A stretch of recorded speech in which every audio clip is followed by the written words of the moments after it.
The memory began with a gesture so gentle it felt almost sacred. A young ruler, warm in both voice and presence, lowered himself just enough to take the princess's hand and press his lips against it. In that fleeting moment, he had asked her to call him simply by his name, no titles, no distance. Just him, just Jason. That single memory lingered in her heart like a flame that refused to die. It was the beginning of everything. From that day forward, the Princess of Valdina devoted her entire existence to him. Her love was not quiet, nor was it cautious, it was absolute. She gave without hesitation, without measure, believing that devotion would be returned in kind. She offered her loyalty, her strength, even her morality, if it meant standing beside him. And for a time she believed it was enough. But now, all that remained was a cold, suffocating cell. The heavy door creaked open, and he stepped inside, not as the man she once loved, but as an emperor. The air shifted instantly.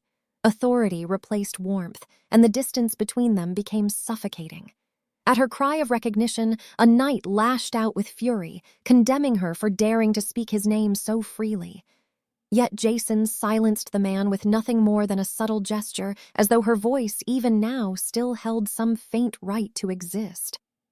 Medea's emotions surged, no longer restrained. Everything she had buried clawed its way to the surface. She forced him to face the truth of what she had done for him, how she had stolen her own nation's treasure, sacrificed her youth to slay a dragon that threatened his empire, and surrendered the last strength of her homeland into his hands. She had even handed him the throne itself, and in return, she had been discarded, replaced. The woman who once stood beside him was cast aside for a saintess crowned as empress. What Medea received instead was betrayal, sharp, merciless, and final. Jason did not deny it. Instead, he hid behind prophecy. Everything, he implied, had been inevitable. Decisions were not his own, but guided by fate itself. He reminded her almost as if it were an act of kindness that their son, Leon, had been named crown prince. But that fragile defense shattered instantly. Leon was dead. The child had been taken to the imperial palace alone, only to die 6 months later. It was then Medea understood the truth that her son's death was not an end, but a beginning, a warning, a sign that she and her daughter would be next.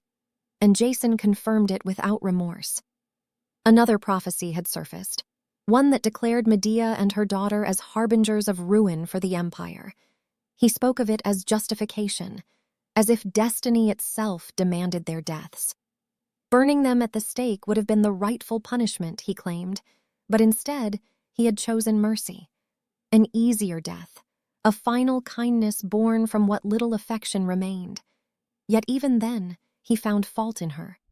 Her resentment to him was unjustified. Medea, exhausted by his refusal to acknowledge his own cruelty, no longer argued. She no longer pleaded. She only asked for it to end quickly, cleanly, so she would not have to endure the humiliation any longer. For a brief moment, silence filled the space between them. Then Jason spoke again, his tone disturbingly calm. He expressed regret not for his actions but for the children.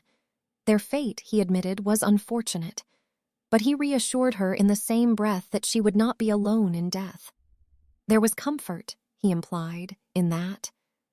The meaning struck Medea like a blade. Her breath caught, her mind spiraling as disbelief consumed her. The words echoed, repeating until they formed a horrifying realization.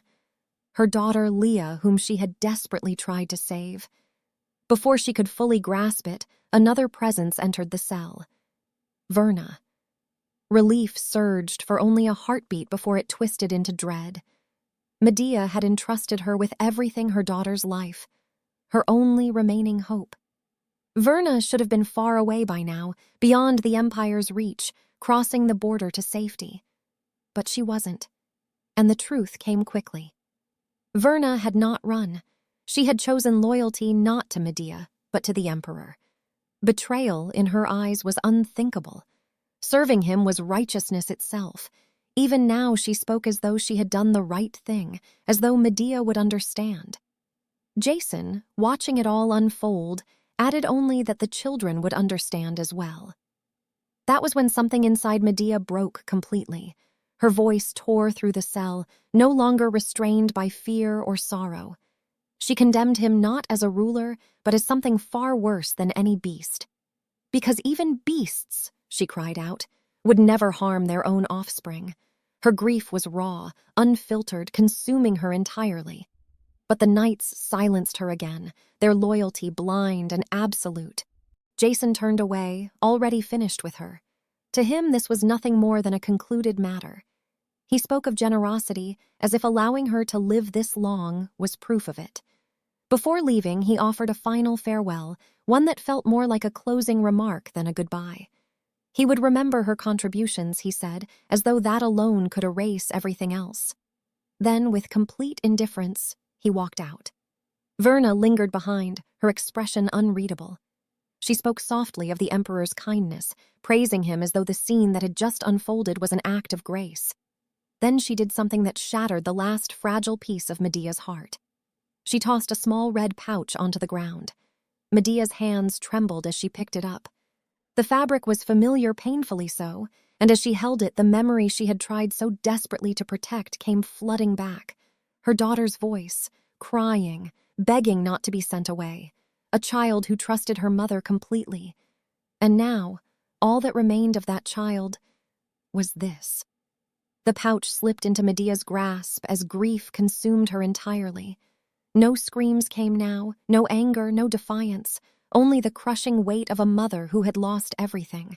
Verna's laughter echoed through the dim cell, sharp and cruel, cutting deeper than any blade Medea had ever faced. There was no trace of the sisterly warmth she once knew, only mockery, only triumph. She ridiculed the fallen princess, reminding her of the pride she once carried, now reduced to nothing. Valdina had collapsed, its royal bloodline shattered, and her brother, once strong and unyielding, had met a brutal end, torn apart like prey. And all of it, Verna made clear, was the result of Medea's own choices. Those words did not spark anger at first. They sank, deep. Medea felt it then, not just pain, but a suffocating realization. This was not merely punishment. This was a descent into something far worse. A hell without end, one she had built with her own hands. Every decision, every sacrifice, every blind act of devotion had led her here. And yet, as she looked at Verna, something felt even more unsettling. Happiness. There was a twisted joy in her expression, one that did not belong in a place like this. Verna's tone shifted, no longer placing all the blame on Medea. Instead, she acknowledged something far more disturbing, that Medea had been essential. Without her, none of this would have succeeded. The enemies they faced had been formidable. The loyalists of Valdina, her own brother, they had not been easy obstacles to overcome. That single implication changed everything. Medea grasped at it immediately, forcing the truth into the open. The word "we" lingered, heavy with meaning. It wasn't just betrayal, it was conspiracy.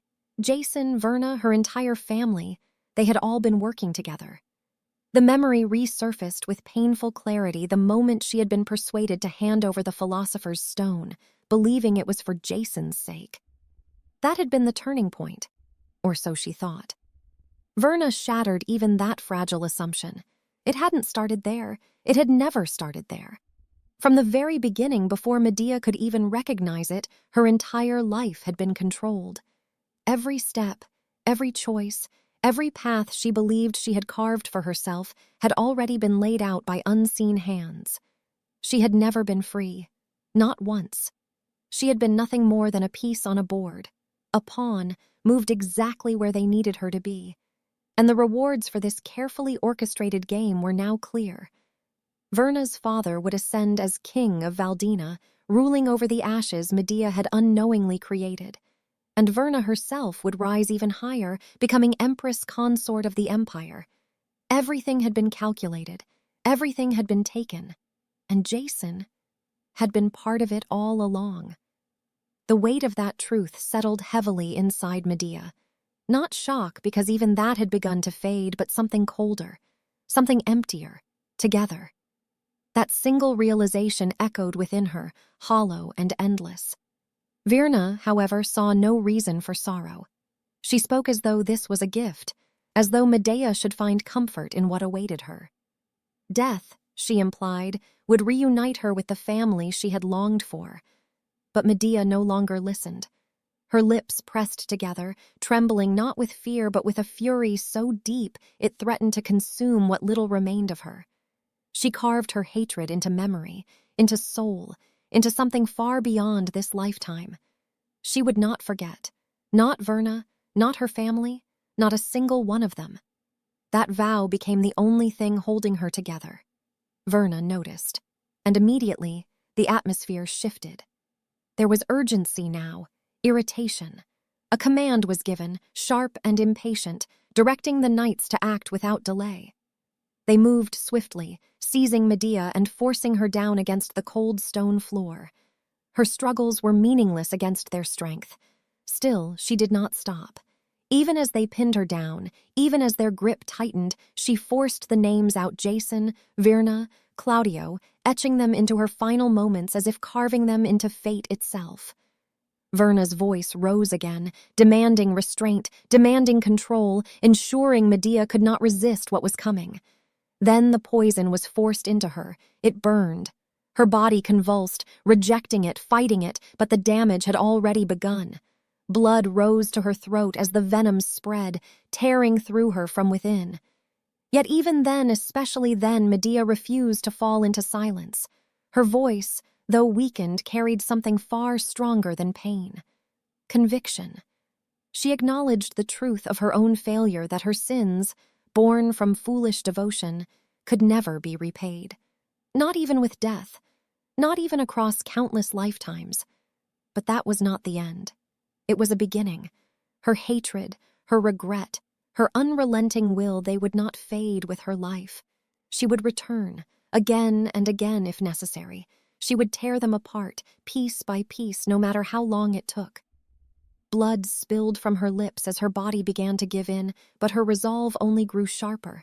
She condemned not only them, but everything they stood for, their blind faith in fate, their arrogance as those favored by the divine. None of it would protect them. None of it would save them. Not from her. Even as darkness closed in, even as her strength faded, her final will burned brighter than ever. She would keep moving forward, no matter how many lives it took. A soft voice broke through the silence, gentle and familiar, addressing her with careful respect. It was the kind of voice meant for someone of high standing, someone who belonged in comfort, not in chains. Medea's eyes widened. The world before her was too bright, too clear.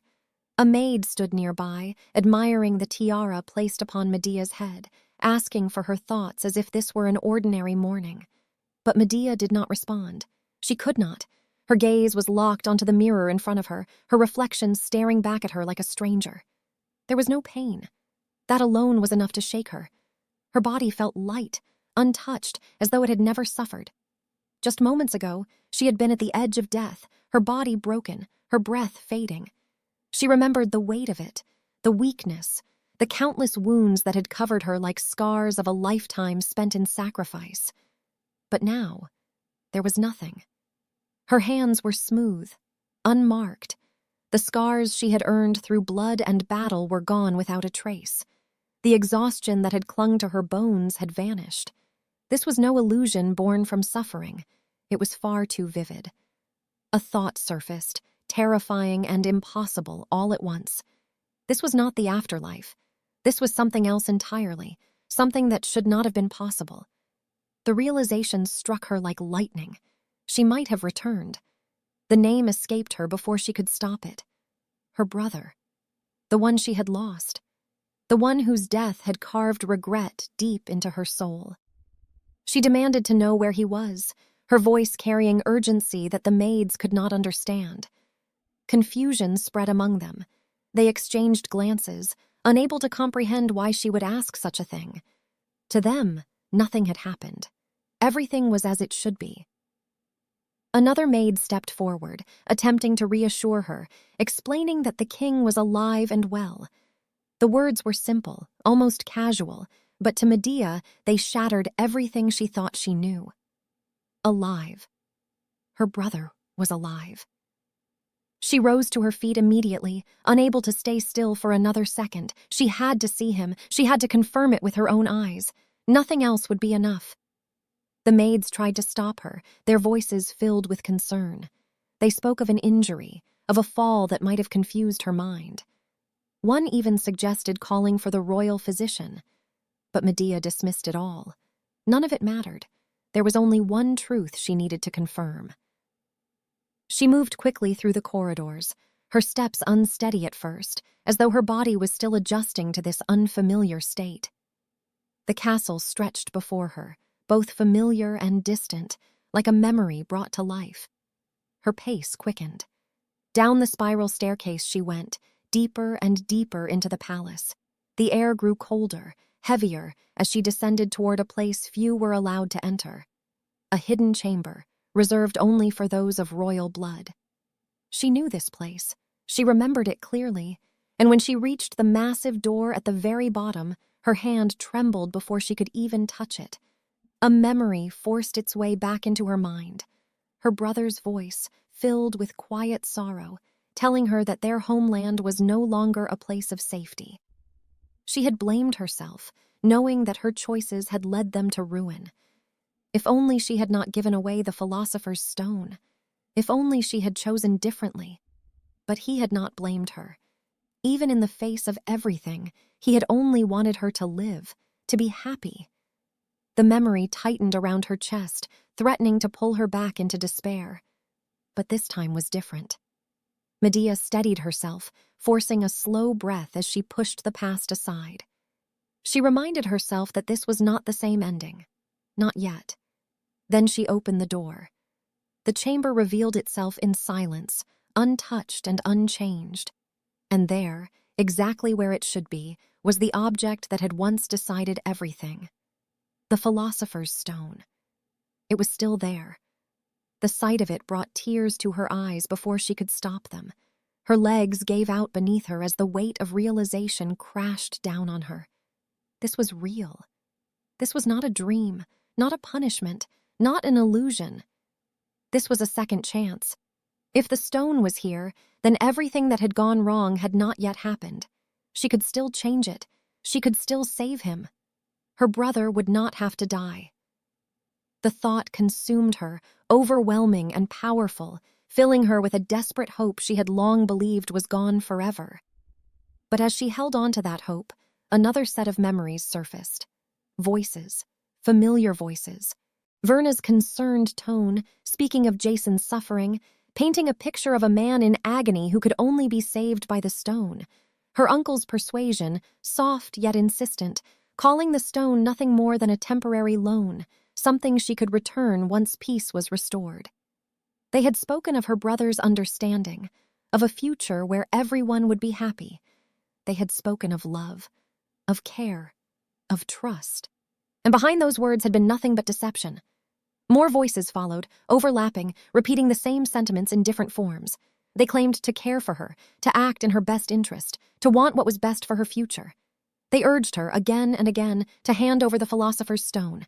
Each word had sounded sincere. Each one had been a lie. The weight of that truth settled heavily within her as she remained there. On the cold floor of the chamber, the stone still within reach. This time she understood everything. This time she would not be deceived. The truth unfolded within Medea's mind with terrifying clarity. In her previous life, the philosopher's stone she had stolen did not bring salvation. It had been shattered into countless fragments and buried along the Kazan border walls, lost and useless. The promises made to her had been nothing more than empty words. The alliance she had been persuaded to believe in never came to pass. Relations between the two kingdoms did not improve. Instead, that single decision became the very spark that ignited everything that followed. It was the beginning of the tragedy. And now, standing in that same place once more, with the past laid bare before her, Medea began to laugh.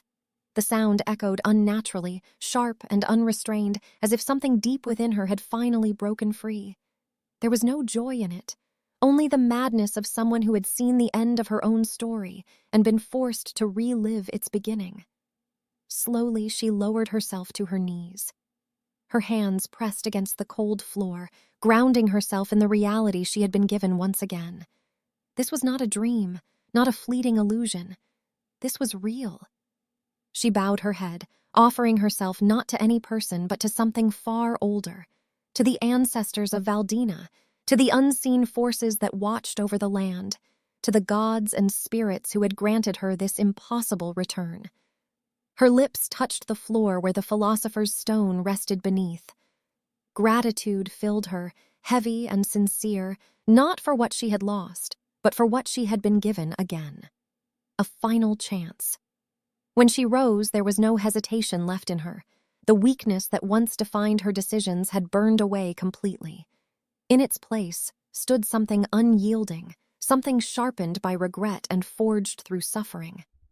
She would never make the same mistake again, not in this life, not ever. As Medea walked through the corridors of the palace, her thoughts moved quickly, piecing together everything she now understood. There were countless things she could change. The stone was still in its place. Nothing had been taken yet. Nothing had been destroyed, and her body, it confirmed everything. The lightness she felt, the absence of pain, the strength in her steps. This was not the body of a woman worn down by years of war and sacrifice. This was her younger self, 17. The memory surfaced immediately.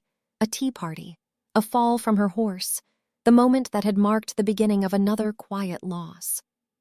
That was when Neril had saved her, a maid who had once abandoned her place as a knight, choosing instead to serve within the palace.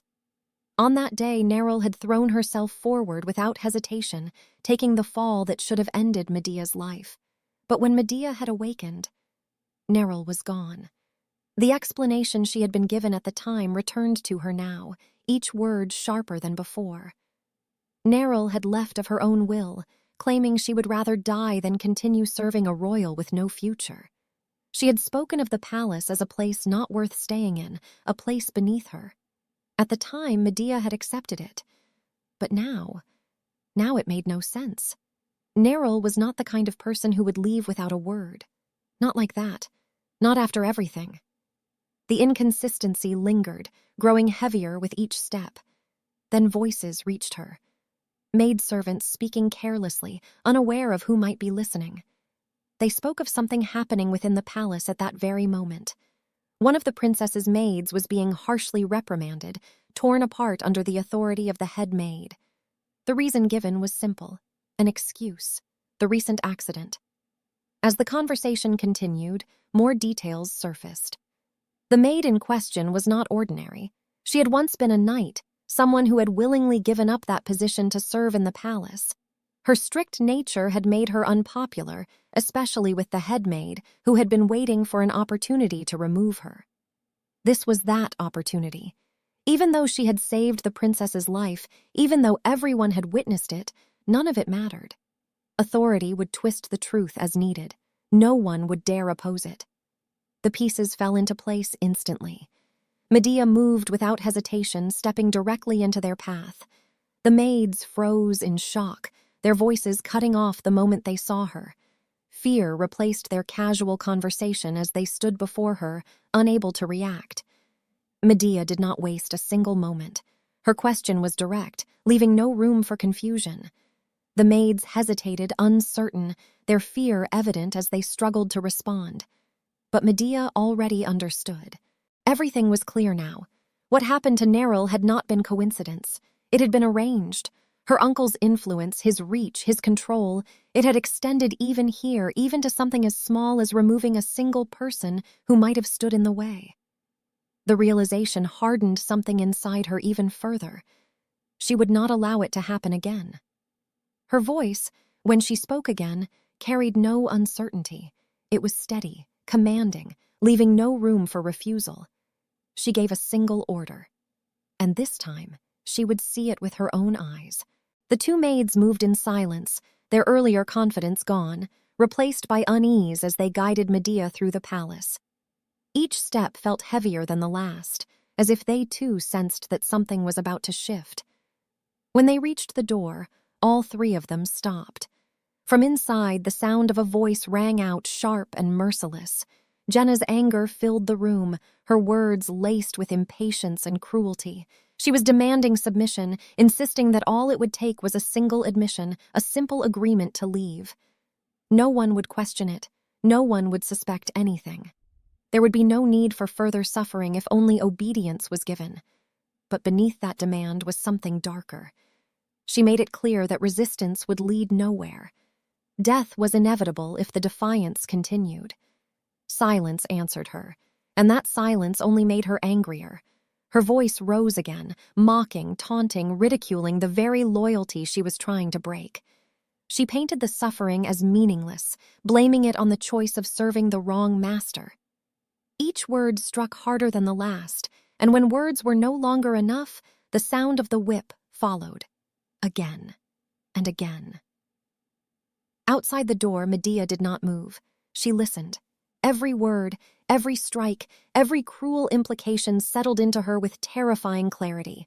This was no misunderstanding, no simple punishment. This was deliberate. Inside, Jenna's frustration only grew.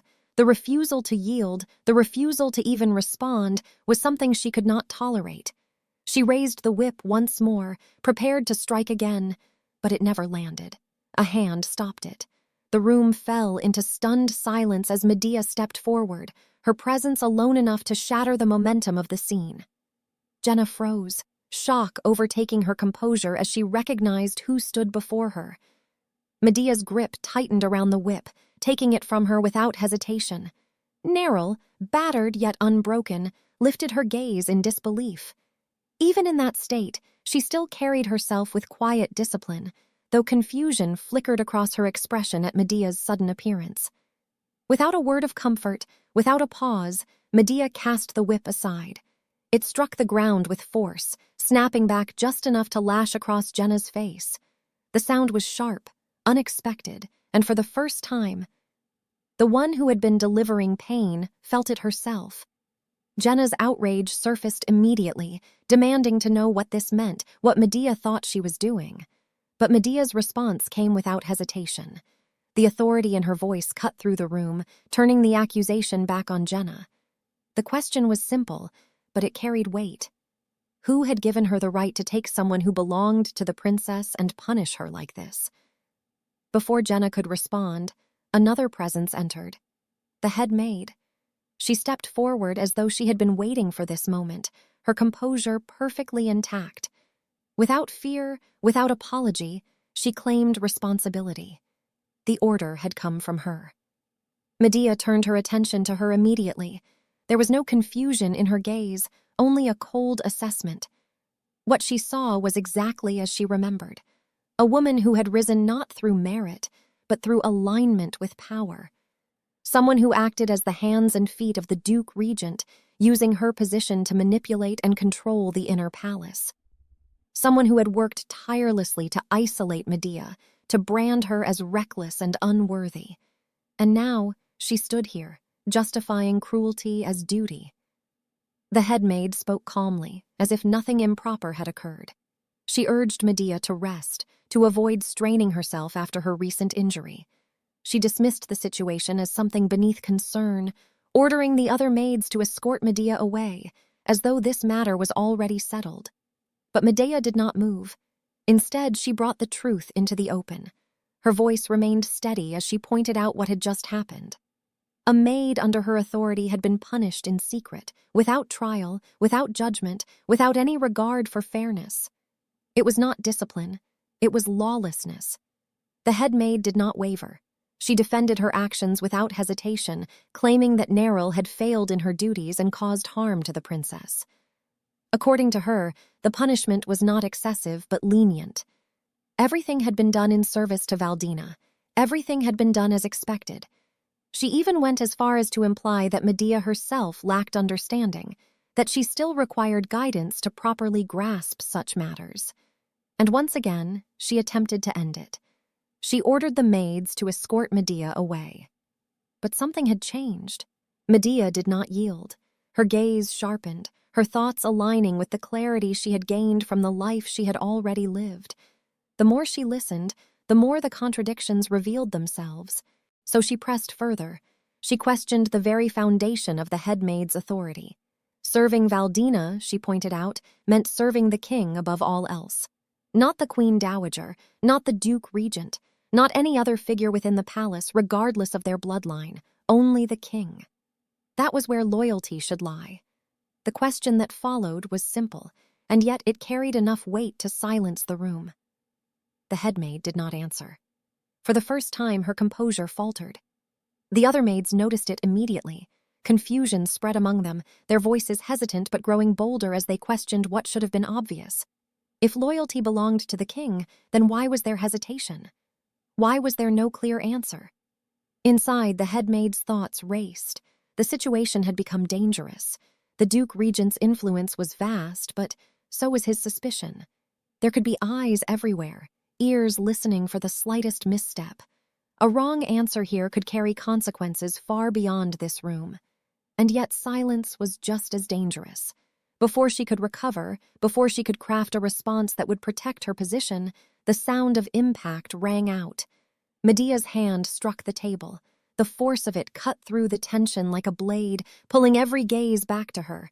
Her voice followed immediately, calm, sharp, unforgiving. She asked again. Was it a difficult question? The tension in the room lingered as the headmaid composed herself and gave her answer.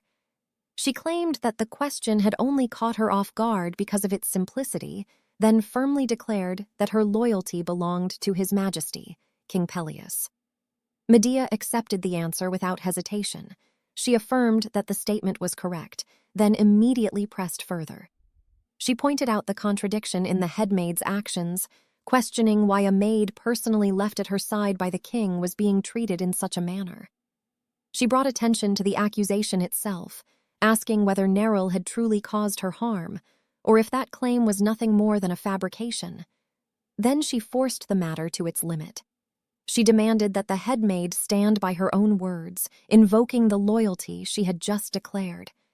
If her allegiance truly lay with the king alone, then she should be able to swear upon it without doubt. At that moment, the headmaid's anger surged within her, her thoughts filled with resentment as she looked at Medea, no longer able to hide her hostility. The headmaid steadied herself, but her thoughts betrayed her irritation. Medea's sudden boldness unsettled her, yet she quickly resolved to reassert control. She spoke with cold authority, dismissing the need for further discussion and reducing Medea's position to nothing more than a member of the king's bloodline, not someone she was bound to obey. She went further. She invoked the memory of the late king's funeral, recalling the queen dowager's grief as if it still echoed in her ears. The image surfaced vividly in Medea's mind. A younger version of herself, standing amid mourning, while the queen dowager's anguish turned into blame, placing the weight of the king's death entirely upon her. The headmaid continued, drawing from that tragedy. She spoke of a nation that had wept, of countless people who had suffered, including herself. That sorrow, she insisted, would never have existed if not for Medea. She painted a picture where everything that had gone wrong began with her. The late king's death, the suffering of the people, even the harsh discipline within the palace, it all traced back to Medea's existence. Then she shifted her words into something sharper. She pointed out that Medea stood where she did only because of the current king's grace. Yet now, she dared to act as if she held authority. The headmaid made it clear that the queen dowager despised her, and that the king was no different. She questioned why he had never returned since his coronation, leaving the implication hanging heavily in the air. Medea remained silent through it all. The headmaid took that silence as submission. With a smug expression, she turned her attention back to the situation, ordering that the punishment resume. Jenna immediately prepared to continue, but before anything could happen, a sound broke through the tension. Medea laughed. It was sudden, sharp, and completely unexpected. The room froze, unable to understand what had just happened. Even Neril, still wounded, looked toward her in confusion. Medea stepped forward, her expression no longer restrained. She addressed the headmaid directly, picking up a wooden stick as she did so. Then she gave an order that stunned everyone in the room. She instructed the headmaid to step forward and lift her skirt. The words hung in the air, impossible to ignore. The headmaid reacted immediately, shocked and unable to accept what she had just heard. But Medea did not waver. She stated that she would respect the headmaid's earlier stance and say nothing more about Neril. Instead, she proposed something else entirely, a different kind of discipline. On one side, the headmaid could continue punishing Neril. On the other, Medea would administer punishment herself, this time to the headmaid. The meaning was unmistakable. The headmaid tried to reject it, unable to believe that Medea would truly go this far. But Medea continued, grounding her actions in authority. She explained that when someone within the royal household failed in their duties, the king held the right to punish them, and in his absence, that authority did not disappear. It was transferred. She revealed the source of that authority as she placed a ring upon her finger. The king's seal, left to her by her brother. The weight of it shifted the entire room. The headmaid immediately tried to deny it, claiming such a situation had never existed. But Medea countered without hesitation, recalling how during the late king's campaigns, the Duke Regent had exercised the same power to impose strict punishments within the palace. The precedent was already there, the authority was real, and now it belonged to her. Once again, she gave the order. The headmaid protested, her voice rising, but the command did not change. Jenna, caught in the middle, was told to continue her actions as if nothing had changed. The room stood on the edge of chaos, uncertainty spreading through everyone present. Medea stepped forward. The headmaid, lost in her own thoughts, still believed this was nothing more than a bluff. She convinced herself that Medea lacked the courage to follow through, that fear would stop her before she crossed that line. She did not notice Medea closing the distance. And then it happened. With full force, Medea struck. The blow landed without hesitation, sending the headmaid to the floor. The sound echoed through the room, leaving no doubt about what had just taken place. Silence followed. The headmaid lay there, shocked and in pain, unable to process what had just happened. Medea stood over her, unmoved. She ordered her to stand. The punishment, she made clear, had only just begun. For the first time, fear appeared in the headmaid's voice as she tried to stop what was coming next. The sun was beginning to set, its fading light stretching across the palace corridors as the day quietly came to an end. The tension from earlier had not yet faded, but the noise and chaos had been left behind. Now, there was only silence. Medea walked slowly, supporting Neril as they moved through the corridor. Each step was careful.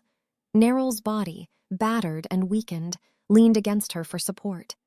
The strength that once defined her as a knight was still there, but her injuries made even the smallest movement difficult. Neril broke the silence first. Her voice carried confusion more than pain, questioning why Medea had done what she did. The events in the room were not something that could be easily understood or ignored. Medea did not answer the question directly. Instead, she focused on keeping Neril steady, telling her not to force herself and to lean on her properly. Her tone was firm, but there was a quiet care beneath it that had not been there before. Neril accepted the support, expressing her gratitude, but her thoughts remained elsewhere. Even in her condition, she was not thinking of herself. Her concern turned immediately to the consequences. The headmaid held control over the palace, and retaliation was inevitable. Neril understood the danger of what had just happened. She even considered returning, despite her injuries, to smooth things over before things escalated further. Medea stopped her. An apology came instead. It was quiet, but heavy. Neril did not understand it at first, but Medea continued, her voice breaking as the weight of her own guilt surfaced. She admitted that everything that had happened traced back to her. Once again, someone had suffered because of her existence. The memory of the past life surfaced clearly in her mind. This had already happened once. In that life, Neril had not left the palace. She had stayed. She had endured everything in silence, standing her ground to protect Medea until the very end, and in the end, she had been beaten to death. The realization tightened around Medea's chest. Even now, the question lingered. Neril had once been a knight, someone trained to fight, someone strong enough to resist. And yet, she had endured it all without striking back. Why had Medea never seen it before? Why had she been so blind? In a palace filled with deception and betrayal, there had been someone who genuinely cared for her, someone who had chosen to stay and protect her without expecting anything in return. And beyond that, another truth surfaced. Her brother had not abandoned her either. Even in his own way, he had tried to protect her. All of it had been there, and she had failed to see it. Medea stepped forward and pulled Neril into an embrace. It was not a gesture of authority. It was something far more personal. She held on to her tightly, as if trying to anchor herself in this moment, in this second chance she had been given. The tears she had held back finally surfaced, not out of weakness, but from the overwhelming weight of everything she now understood. This time would be different. This time, she would not overlook what truly mattered. She made a promise. Not out loud, not as something meant to be heard by others, but as something absolute. This would never happen again. The next day, the capital of Valdina buzzed with rumors. In District 2, the atmosphere was far from quiet. News from the royal palace had already spread, growing louder and more exaggerated with every retelling. What had happened within those walls had become the city's most talked-about topic. A knight hurried inside, unable to contain the excitement. He immediately reported what everyone was whispering about. The headmaid of the royal palace had been whipped by the princess herself. The story unfolded quickly, filled with details that painted the incident as both shocking and almost unbelievable. The headmaid had attempted to drive out one of the princess's maids, only for it to be revealed that the maid had connections to the captain of the royal guard. That connection had drawn the attention of the Duke Regent. The situation escalated when the head maid punished the maid, and in response, the princess punished the head maid. According to what people were saying, the head maid had collapsed after a single strike, proof that the princess's hand was far heavier than anyone expected. Across from him, a black-haired man listened. His reaction was not what one might expect. Instead of surprise, there was only quiet curiosity. The mention of a princess seemed unfamiliar to him, as though her existence had been forgotten or dismissed entirely. The knight clarified. There had always been a princess, the only sister of the current king. But her name was rarely spoken without something darker attached to it. Rumors had followed her for years, painting her as cursed, as someone who had brought ruin even to her own parents. The word curse lingered. The black-haired man questioned it, not with disbelief, but with interest. The knight continued, recounting the story that had been passed around for years. A tragedy from a decade ago. The former king and queen had left for war together, a war they were winning without difficulty. Victory had been within reach. But back in the capital, a young princess had been left behind, alone. She had written a letter, expressing how much she missed them. Moved by her words, the king and queen abandoned the battlefield to return to her, but they never made it back. On their way to Valdina, they were ambushed and killed. What followed was disaster. The war fell apart. The nation was thrown into chaos, and in the aftermath, blame found its way to a single person, a child. The Queen Dowager had treated the young princess not as someone who had suffered loss, but as someone responsible for it. The whispers spread quickly, taking root among the people. For years, the story remained the same. The princess was cursed. The tragedy was her fault. The black-haired man dismissed it quietly. To him, it was nothing more than blind hysteria. People clinging to superstition, placing blame where it did not belong. Those who had never seen a true curse spoke the loudest. The knight hesitated then, his tone shifting slightly as concern surfaced. He asked about his lord's condition carefully, as if unsure whether the question itself might cross a line. The black-haired man did not answer immediately. His thoughts drifted inward. 3 years had passed since the curse took hold of him. 3 years of enduring something that could not be easily described. The curse of petrification. It spread slowly, relentlessly, turning flesh into something cold and unyielding, as though life itself was being replaced by stone. A memory surfaced, A man, kneeling, filled with anger and condemnation. He had spoken of darkness, of unforgivable sins, of a fate that would strip away everything, blood turning cold, a heart hardening into stone. No matter how great the talent, no matter how powerful the ambition, the end would be the same. The body would crumble. That had been the curse placed upon him. The memory ended as abruptly as it came. Back in the present, his hand tightened. He shifted the conversation without warning, bringing up another place entirely. The Hashima Kingdom, a small nation, yet known for its strong military. The knight responded casually, dismissing it as a country that struggled despite its strength. But then he returned to the earlier topic, noting that the long-hated princess had finally begun to change. There was curiosity now, even amusement. Perhaps things would become more interesting. He even suggested keeping an eye on the palace, watching to see how long she would last. The black-haired man redirected him again. The focus returned to something far more important. The priestess. A member of the Sidaria tribe, someone rumored to possess the ability to break his curse. The knight admitted that the search was ongoing, difficult, and uncertain. The tribe itself had long been believed to be extinct. Even powerful figures in the past had failed to find her. But there had been a lead. The last sighting placed her within Valdina, though the trail had gone cold near the border. Still, the knight believed she was somewhere within the royal castle. The room grew tense. The black-haired man reached for a knife, the motion slow but deliberate. His patience had limits, and the knight's words were beginning to push against them. The knight quickly corrected himself, insisting that every effort was being made. Every inch of the border was being searched. He staked his life on it, claiming certainty that the priestess was within reach. The response he received was cold, a warning. If that certainty proved false, the consequences would not be something he could escape. The knight understood immediately. There was no need for further explanation. He promised to double-check everything, urgency replacing his earlier confidence. As he prepared to leave, he added one last reminder. There was an upcoming visit to the palace. A mask would be necessary. His identity had to remain hidden, no matter how much he disliked it. Even then, the knight could not hold back his nature. He made a light remark, pointing out that someone with such a face would naturally hate hiding it. The reaction was immediate. The black-haired man's patience wore thin once more. The knife in his hand shifted, ready to be thrown. The knight felt it instantly. Fear replaced humor. Without another word, he retreated, leaving the room as quickly as possible, shutting the door behind him.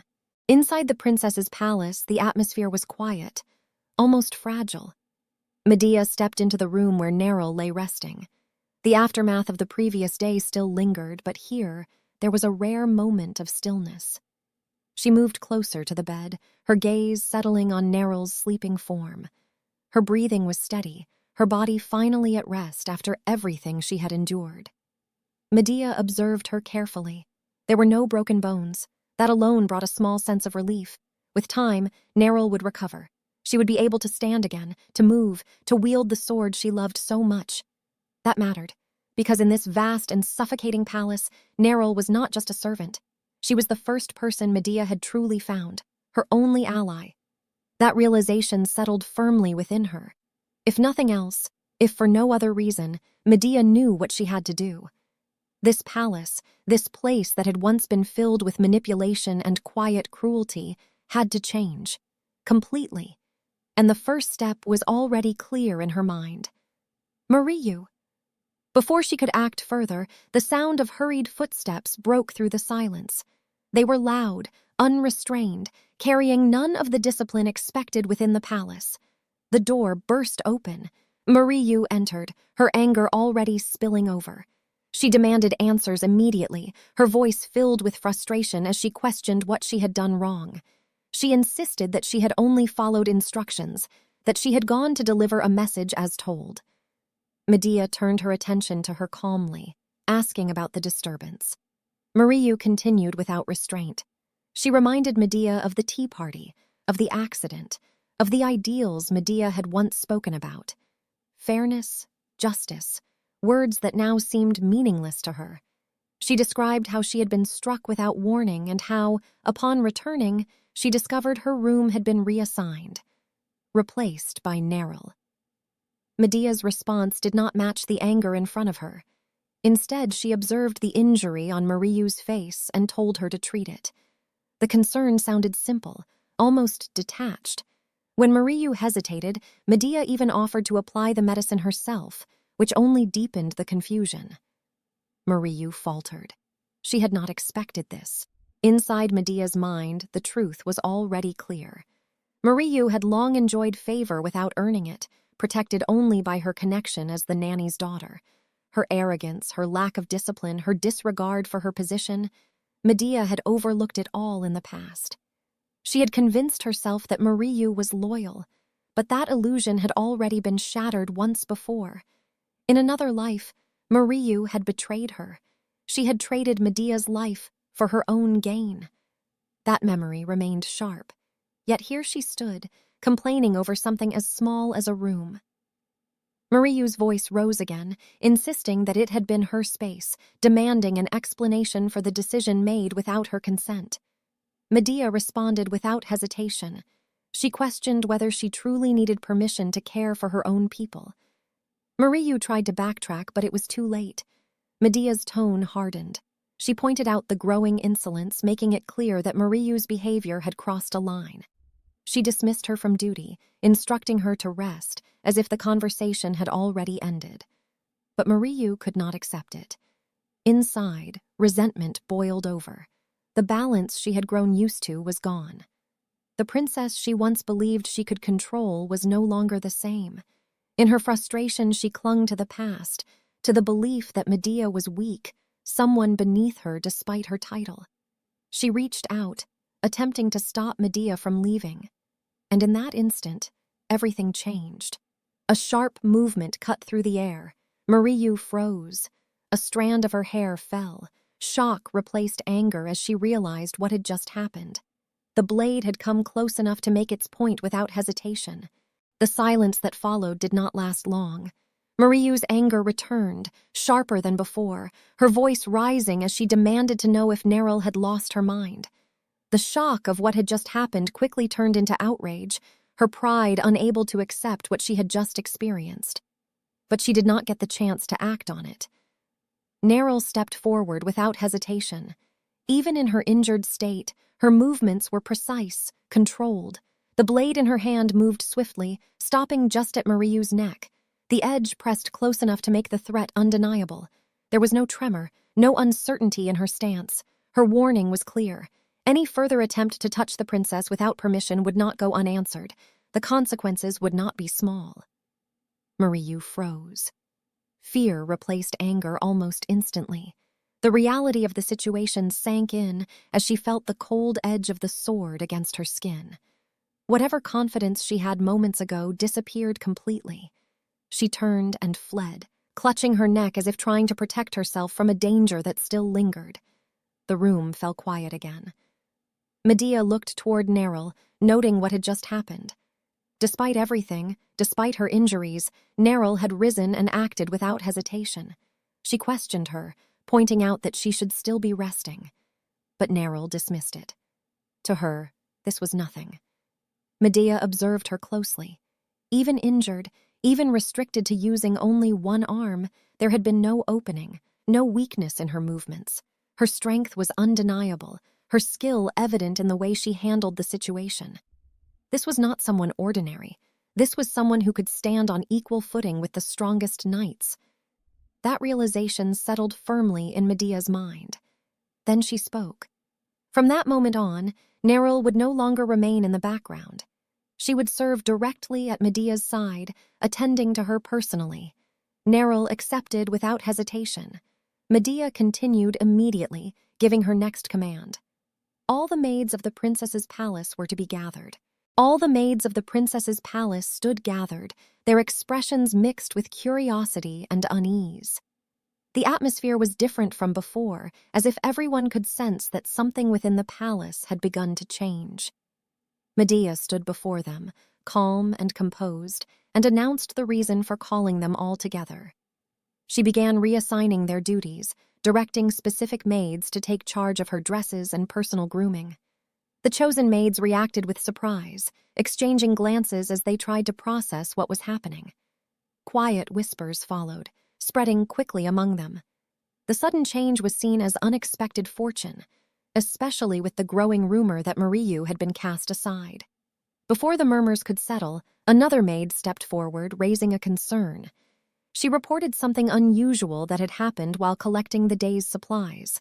Despite there being plenty of proper materials available, they had been deliberately given firewood that was soaked and moldy.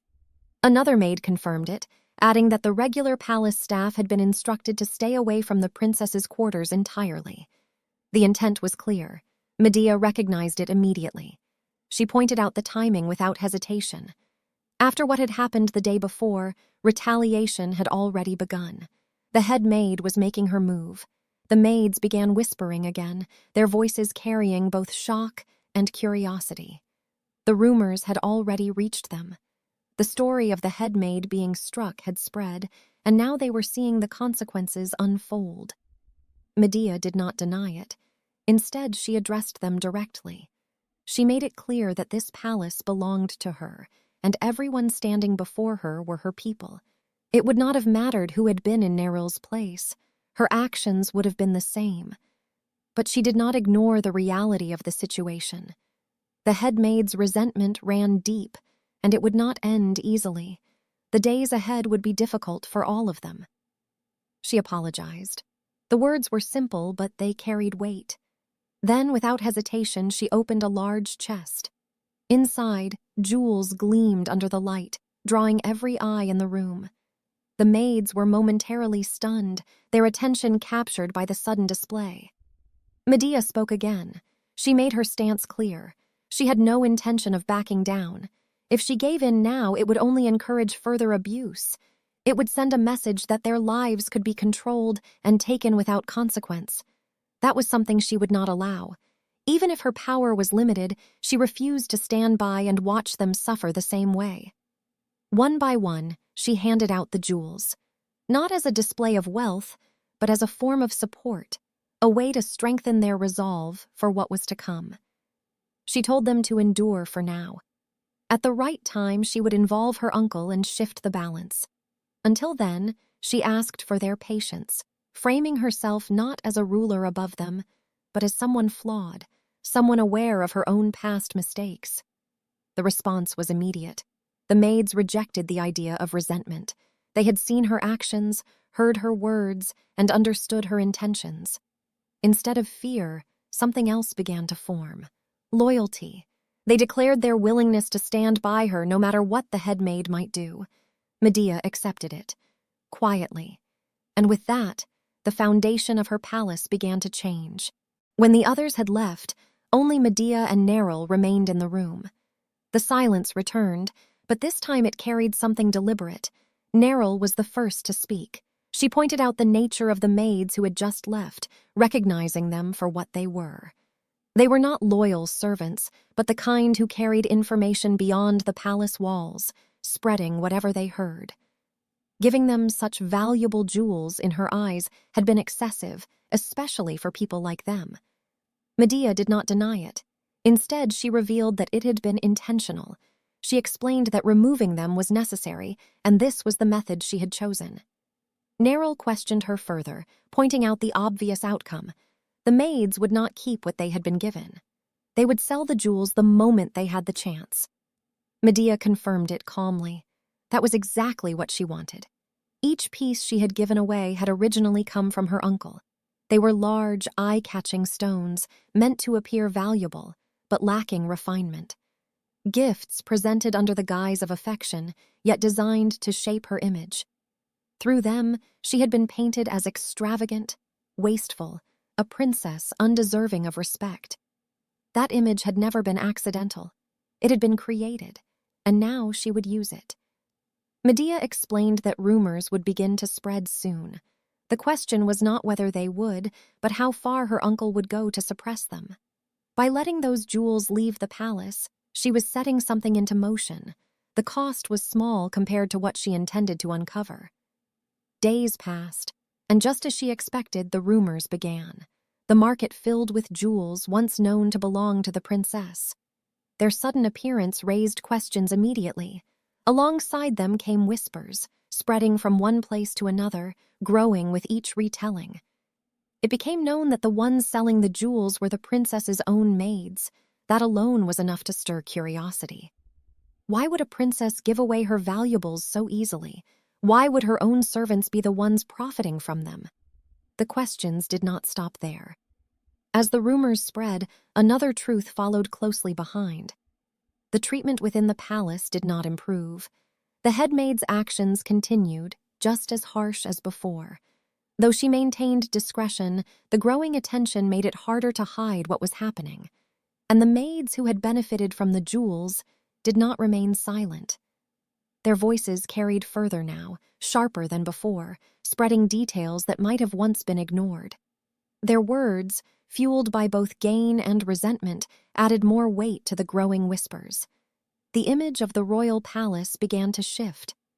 What was once seen as a place of order and honor started to crack under the pressure of these stories.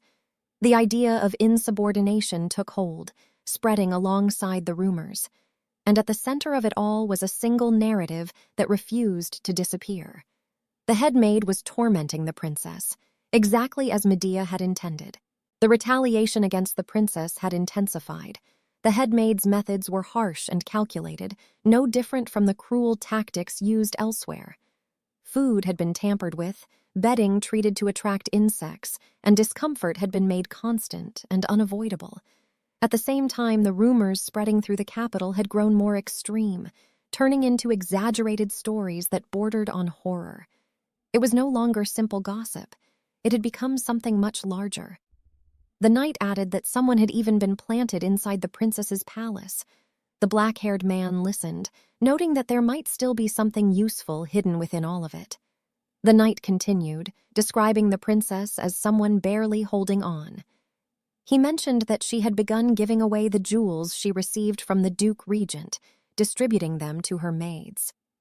That detail caught attention immediately. The black-haired man questioned it, repeating the point as if confirming what he had just heard. The knight clarified that the jewels had already flooded the market. Recognizable pieces, expensive stones, the kind that attracted attention easily. For a moment, the black-haired man fell silent. Then he questioned her actions, wondering whether they were born from naivety or foolishness. Giving away such valuables to win loyalty seemed too simple, too careless. But the thought did not end there. Another possibility surfaced. He considered that there might be a different purpose behind it, something deliberate, something calculated. The knight did not immediately understand. The black-haired man's conclusion was brief, but pointed. This was not about survival. This was about rising higher, promotion, to the queen. The knight reacted with surprise at the timing of such a thought, but the black-haired man's mind had already moved ahead. He reflected on how, at times, the weakest and most insignificant presence could consume everything around it. The real question was not whether it could, but what it would become in the process. Whether it would devour others or be devoured itself. In his hand, a chess piece rested, a pawn, and for the first time there was clear interest. Back in the princess's palace, events unfolded rapidly. Several maids were being dragged away, their voices filled with panic and confusion. They demanded answers, struggling against the force used to remove them. The accusation placed against them was severe. They were being blamed for conspiring to torment the princess and for shifting the blame onto the headmaid. They denied it desperately, insisting on their innocence. They pointed back at the headmaid, claiming the harassment had come from above, not from them. Their voices grew louder as they called out, appealing directly to the princess, believing she would intervene. Medea appeared. Her presence immediately drew attention as she asked what was happening. The explanation came quickly. The situation was framed as a correction. The headmaid, it was said, had taken action to address the wrongdoing within the palace. The maids being dragged away were accused of insulting royalty and disrupting order. Their punishment had already been decided. Death. Medea listened. She acknowledged the explanation without resistance, even expressing understanding toward the effort that had been made. The ones delivering the message responded with relief, explaining further that new maids had already been brought in. Fresh faces, untainted, disciplined, ready to serve properly. Medea accepted that as well. She remarked on the headmaid's judgment, stating that such selections should be trustworthy. Then she turned her attention to the remaining maids, making sure they understood what they had just witnessed. Her message was clear. Disloyalty would not be tolerated. Those who acted like spies, those who betrayed their place, would face the same fate. The maids responded immediately, their voices unified, acknowledging her words and committing them to memory. Then Medea gave one final instruction. Her thanks were to be delivered to the head maid. The response to that was confusion, but Medea clarified it. Because of what had just happened, her position had become easier. The obstacles that once surrounded her had been removed without her needing to act directly. The reaction was subtle but unmistakable. Those who heard it could not fully understand it. There was something unsettling in the way she spoke, something hidden beneath the surface. And as they looked at her, one thought began to form. This outcome, had it been planned from the very beginning? When the others were gone, Neril turned to Medea, her thoughts still lingering on what had just unfolded. She questioned whether everything that happened had been anticipated from the start. The sudden purge, the headmaid's actions, the way events aligned too perfectly. It did not feel like coincidence. Medea confirmed it without hesitation. She explained the chain of consequences as if laying out pieces on a board. The nobles who had planted spies within the princess's palace would not remain silent after losing them so suddenly. Suspicion would grow, and their attention would shift toward her uncle. At the same time, her uncle would begin to doubt those beneath him, including the headmaid and other rivals who might have acted without his direct command. The balance would break, and when it did, blame would be cast. Medea made it clear where it would not fall, not on her. Neril understood the implication. The conflict was no longer directed at the princess's palace. It had been redirected upward, toward those who believed themselves in control. They would begin to turn on one another. She realized then that Medea was no longer the same person she once served. She spoke of that change. Medea did not deny it. She acknowledged it openly, stating that the person Neril once knew no longer existed. Facing death had stripped away her hesitation. She had learned that remaining naive was no longer an option. Then she asked a question in return. Whether Neril could still accept a master like this. Neril fell silent. Memories surfaced, not of power or authority, but of sincerity. The Medea she once knew had been someone defined not by command, but by a quiet, genuine presence. That was what she had wanted to protect. But now, that presence had changed, and yet her decision did not waver. She knelt, lowering herself in respect, and pledged her loyalty once more. No matter what kind of person Medea would become, she would remain at her side. Medea accepted it. There was a quiet sense of relief in her response. The next day, the atmosphere shifted again. Medea sat within her room, her thoughts focused on what lay ahead. The headmaid and her uncle were no longer unknown threats. She had already faced them once before, learned their patterns, endured their schemes. Predicting their next moves was no longer difficult. But there was something else. Something unfamiliar. Her attention shifted toward Mariu. Mariu moved carefully as she prepared tea.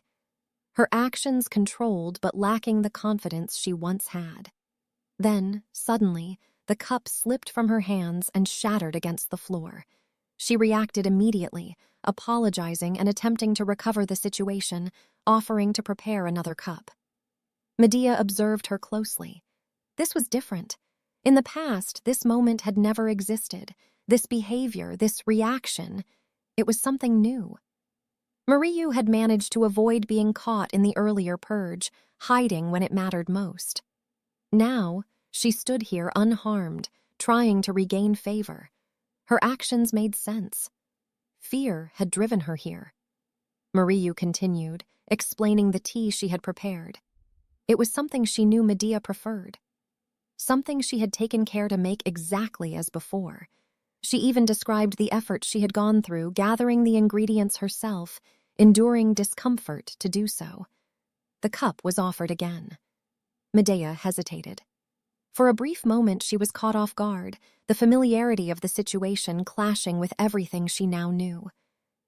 But she quickly regained control, refusing the tea for now, stating she was not in the mood. Mariyu did not step back. Instead, she pressed further, emphasizing her effort, her intention, her willingness to serve. The cup remained extended, waiting to be accepted. And in that moment, the situation stood still. Unfamiliar, uncertain, and no longer something Medea could predict as easily as before. Without warning, memories surged through Medea's mind.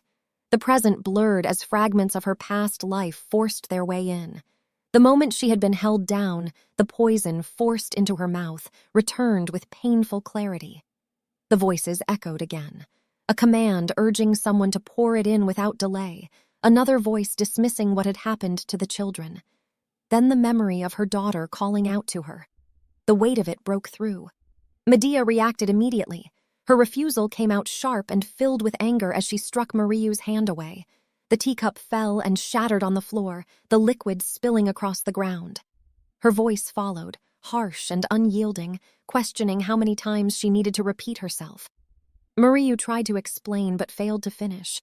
Instead, she dropped to the floor, begging for forgiveness and admitting her mistake. Medea did not entertain it. She ordered that Mariyu be taken away. Servants moved at once, dragging Mariyu out as she continued pleading, insisting she was wrong and begging not to be resentful. Her voice echoed as she was pulled farther away until it disappeared. Medea let out a breath, the frustration still visible. Moments later, Neril rushed in asking if she was all right. Medea dismissed it. Then, still holding on to her frustration, she gave an order. Neril was to keep an eye on Mariyu. Neril clarified the meaning, understanding it as watching her closely. Medea confirmed it and revealed what had caught her attention. Mariyu had been wearing a bracelet, one she could not have bought with her own money. The design was specific, a pattern tied only to a select few within the Keisan Empire's imperial family. The implication was clear. Medea recognized it and saw the opportunity in it. Elsewhere in the palace, Mariyu moved quietly, slipping away until she reached a hidden place. She opened the door. A man was waiting. He greeted her, and she responded with familiarity. He was revealed to be the young Duke Claudio, Simone Claudio. He questioned her immediately, bringing up what he had heard about the replacement of Medea's maids. Mariyu explained herself, saying she had no choice and that the princess had suddenly pushed her away. That answer shifted his reaction. He focused on that point, repeating it with anger as the realization settled in. Mariyu explained herself. She spoke of the moment the maids were replaced, insisting that her actions had been driven by fear. The threat of retaliation from the head maid had forced her hand. She claimed that things had already changed again, that she had regained the princess's favor, and that the reliance placed on her remained as strong as ever. Across from her, Simone Claudio listened. He acknowledged the chaos spreading both inside and outside the palace, attributing it to the headmaid's actions. The situation had grown troublesome enough to irritate him, but his attention quickly shifted back to Mariyu. Without warning, he seized her by the hair. The gesture was sharp, controlling, leaving no room for misunderstanding. His words followed with the same cold intent. If she intended to become his wife, then her behavior had to meet his expectations. He made it clear that taking someone of her status had required justification, and he would not tolerate anything that made him regret that decision. He reminded her of her position. She was valuable because of her connection to Medea, because she was someone the princess cherished. Mariyu endured it. Even in pain, she agreed without hesitation, promising to do better. She assured him that she would keep track of Medea's every move, offering herself completely to the role he expected her to play. Satisfied, Salmon released her. The tension eased as quickly as it had formed. His tone shifted, his words softening as he expressed affection. The contrast was stark but deliberate. He drew her closer. Mariyu responded in kind, holding on to him, her thoughts aligning fully with his expectations. For him, she was willing to do anything. Unseen by both of them, beyond the window, another presence remained still. Neril watched everything in silence. Back in the princess's palace, the atmosphere was controlled, quiet, and deliberate. Neril returned and delivered her report without delay. She revealed that Mariyu had been secretly meeting with the young Duke Claudio. The information was clear, direct, and without uncertainty. Medea received it calmly. Neril continued, drawing a connection from what they had already observed. If the bracelet Mariyu wore had come from the young duke, then it suggested something far more serious. It pointed toward contact between House Claudio and the Kazan imperial family. Medea acknowledged the implication but chose not to act immediately. For now, she would observe. Then her focus shifted. She asked about Neril's mentor, Marquis Gilifos, inquiring about his current whereabouts. Neril answered that he was staying at a small estate outside the royal capital and asked if Medea intended to meet him. Medea confirmed it. Valdina still had use for him. As the thought settled, Medea's mind moved ahead of the conversation. House Claudio had not merely established contact with the Kazan Empire, there was more beneath the surface. Samon himself likely did not realize that something as simple as a bracelet, given to win favor, could serve as proof of something far greater. Collusion. Medea spoke again, laying out what she understood. Her uncle was making his move. With Peleus away on a conquest, the timing was ideal. The absence of the king created an opening, one that could be used to seize the throne. Neril reacted immediately, the implication clear to her. This was preparation for rebellion. Medea expanded further. The Kazan Empire had no desire to see Valdina grow stronger.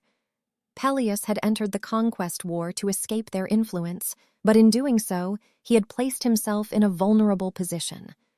From another perspective, he had become a shared obstacle, a common enemy, to both the Empire and Duke Claudio.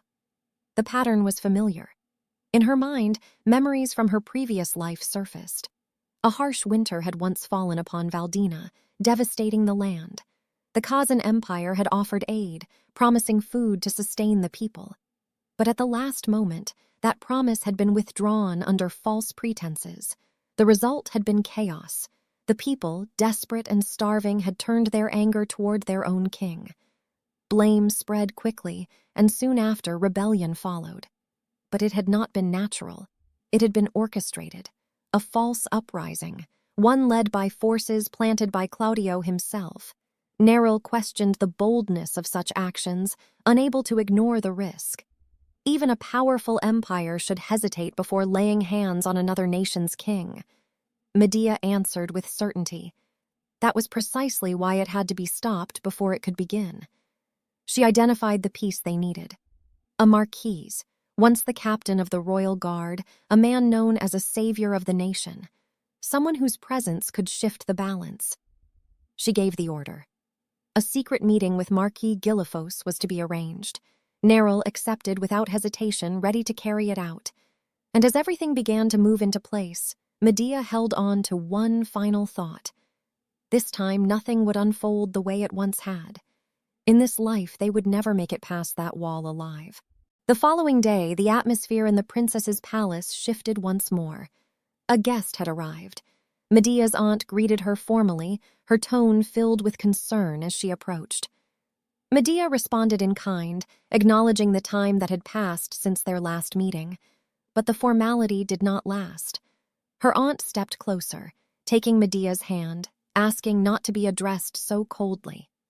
She spoke of her worry, of the shock she felt upon hearing about the accident, even claiming that the news had caused her to collapse from exhaustion. She apologized for coming late, framing it as something beyond her control. Another voice entered the room. Verna followed, explaining that the delay could not be helped. She stepped in with familiarity, her presence immediately stirring something within Medea. Recognition came instantly. Virna. She moved closer, speaking with ease, expressing how much she had missed her, even insisting that she had begged to come along. There was an expectation in her tone, as if understanding should come naturally. Medea responded without resistance. She returned the sentiment, claiming she had missed her as well. But beneath that surface, something else existed. The memories remained. The pain, the betrayal, the loss tied to these very people had not faded. The thought of her children, of everything that had been taken, stirred something darker within her. The desire to act, to retaliate, to tear them apart, rose briefly, but she held it back. It was not time. Not yet. Her thoughts settled into something colder, something more controlled. This time she would not act impulsively. This time she would bind them slowly, tightening her grip until the moment they would suffer the most. Her aunt spoke again, shifting the conversation. She expressed concern for Medea's condition, warning that even if she appeared fine, the after effects of her fall should not be ignored. She revealed that she had brought a physician, someone highly regarded, someone treated almost like a divine figure within the Kaizen Empire. The implication was immediate. This was no ordinary gesture. The physician had not been brought inside yet, waiting instead at the palace gates due to his status as an imperial citizen. Permission was needed before he could be allowed in. Medea understood the situation instantly. Bringing in a physician from an enemy nation was not something easily justified. Verna added to it, emphasizing the effort that had gone into this arrangement. She spoke of the cost, of how much had been spent to make it possible. Her aunt quickly tried to stop her from saying more, cautioning her not to speak unnecessarily. Medea responded calmly, acknowledging the effort, even pointing out how far her aunt must have gone to arrange such a thing. Verna, however, continued, revealing another detail. The journey had been made personally. Medea caught it immediately. She questioned it, pointing out the inconsistency.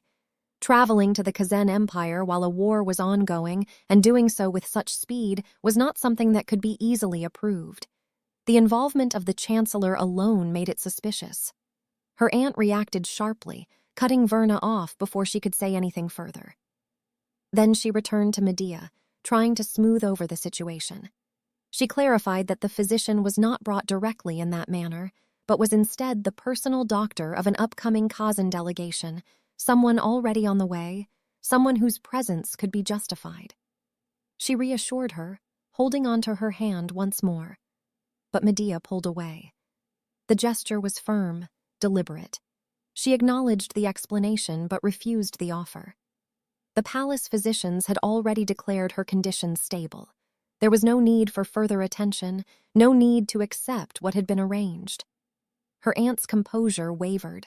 Disappointment surfaced, mixed with something deeper. She questioned whether Medea doubted her intentions, whether she suspected the identity of the physician she had brought.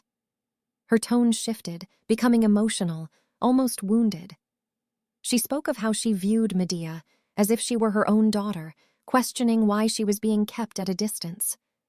Medea heard it, and remembered. In the past, she had believed those words. She had accepted them as genuine, but now, that illusion no longer holds. She stood, her response calm but unwavering. She acknowledged the gesture but made it clear that it did not reach her heart. The distance between them remained. Verna reacted immediately, unable to hide her shock. She questioned the sudden change, unable to understand how Medea could speak in such a way. But Medea no longer wavered. This time she saw everything clearly. Medea did not hesitate. She stated plainly that she could not agree with her aunt's words. Catherine questioned her, demanding to know what she meant. But Medea did not soften her stance. Instead, she laid everything out with clarity. She pointed out that her aunt was fully aware of what had been happening inside the palace. Ever since her clash with the head maid, the treatment she endured had been evident. Small discomforts had been noticed immediately, yet something far more significant had been ignored. All of her maids had been replaced. That was not something that could go unseen. Medea acknowledged the reason behind it. The head maid was not just any servant. She was someone close to Catherine, someone she trusted. That connection had placed her aunt in a difficult position, caught between loyalty to her and loyalty to Medea. Medea turned as if to leave. Catherine tried to stop her, calling out, attempting to deny what had been said. But Medea did not allow it to continue. She asked a single question. If the same treatment had been directed at Verna, would Catherine have remained as calm? There was no answer. Medea continued, her movements composed as she cleaned her hands with a cloth.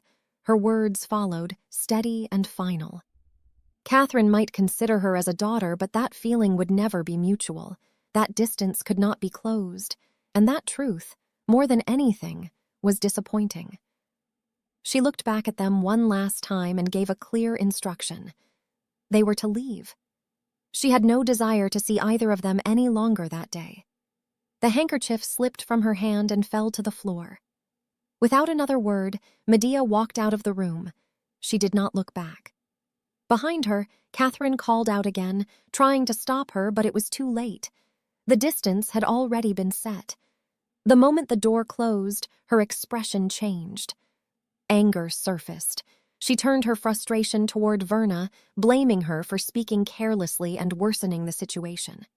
In her mind, the situation had already been under control. Medea had been manageable before, restrained enough to remain within expectations. Now, that control was slipping, and it could not be allowed.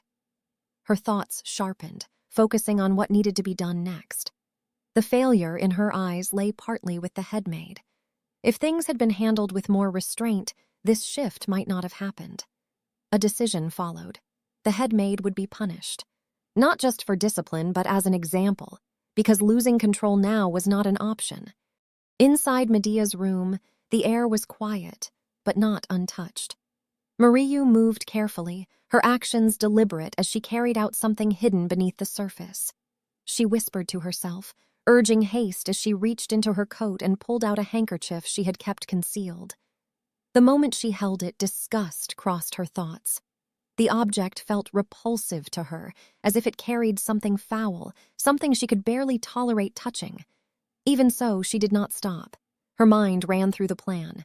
The headmaid's scheme was clear: to pair the princess with Count Larc Etienne, a man known not for honor but for greed and disgrace. A noble by title, a minister by position, and someone closely tied to the regent duke.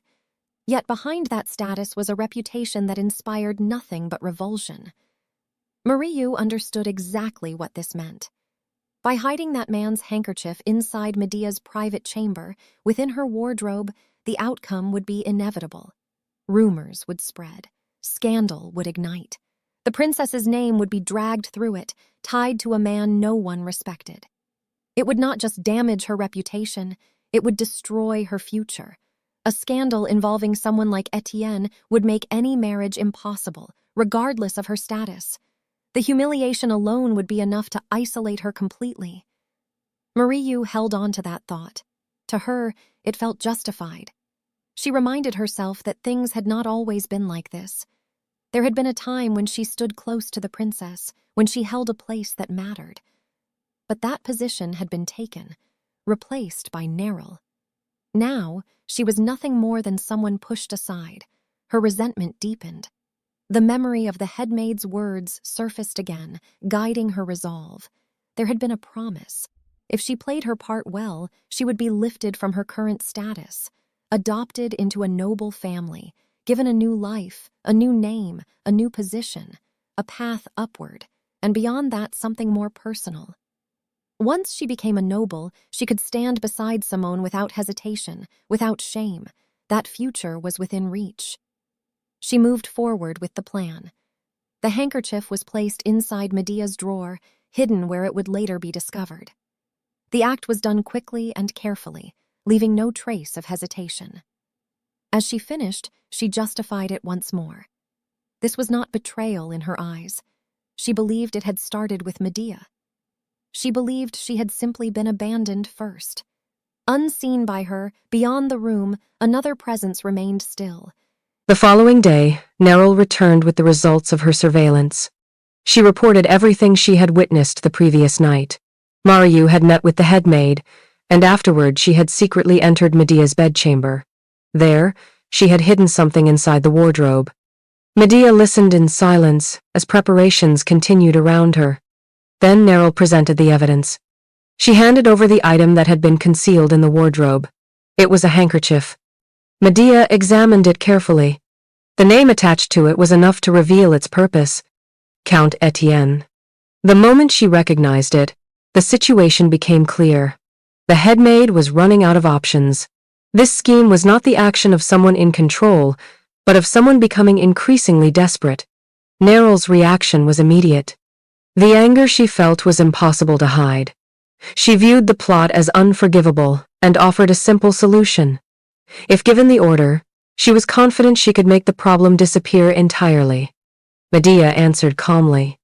Removing a few people was not so simple. The consequences would extend far beyond the intended targets. Even Neril herself would not remain safe. But Neril did not waver. She declared her loyalty without hesitation, making it clear that her life meant little compared to the duty she felt toward Medea. She was willing to sacrifice everything if necessary. For a moment, Medea was caught off guard. Looking at Neril, she could not help but feel a mixture of amusement and concern.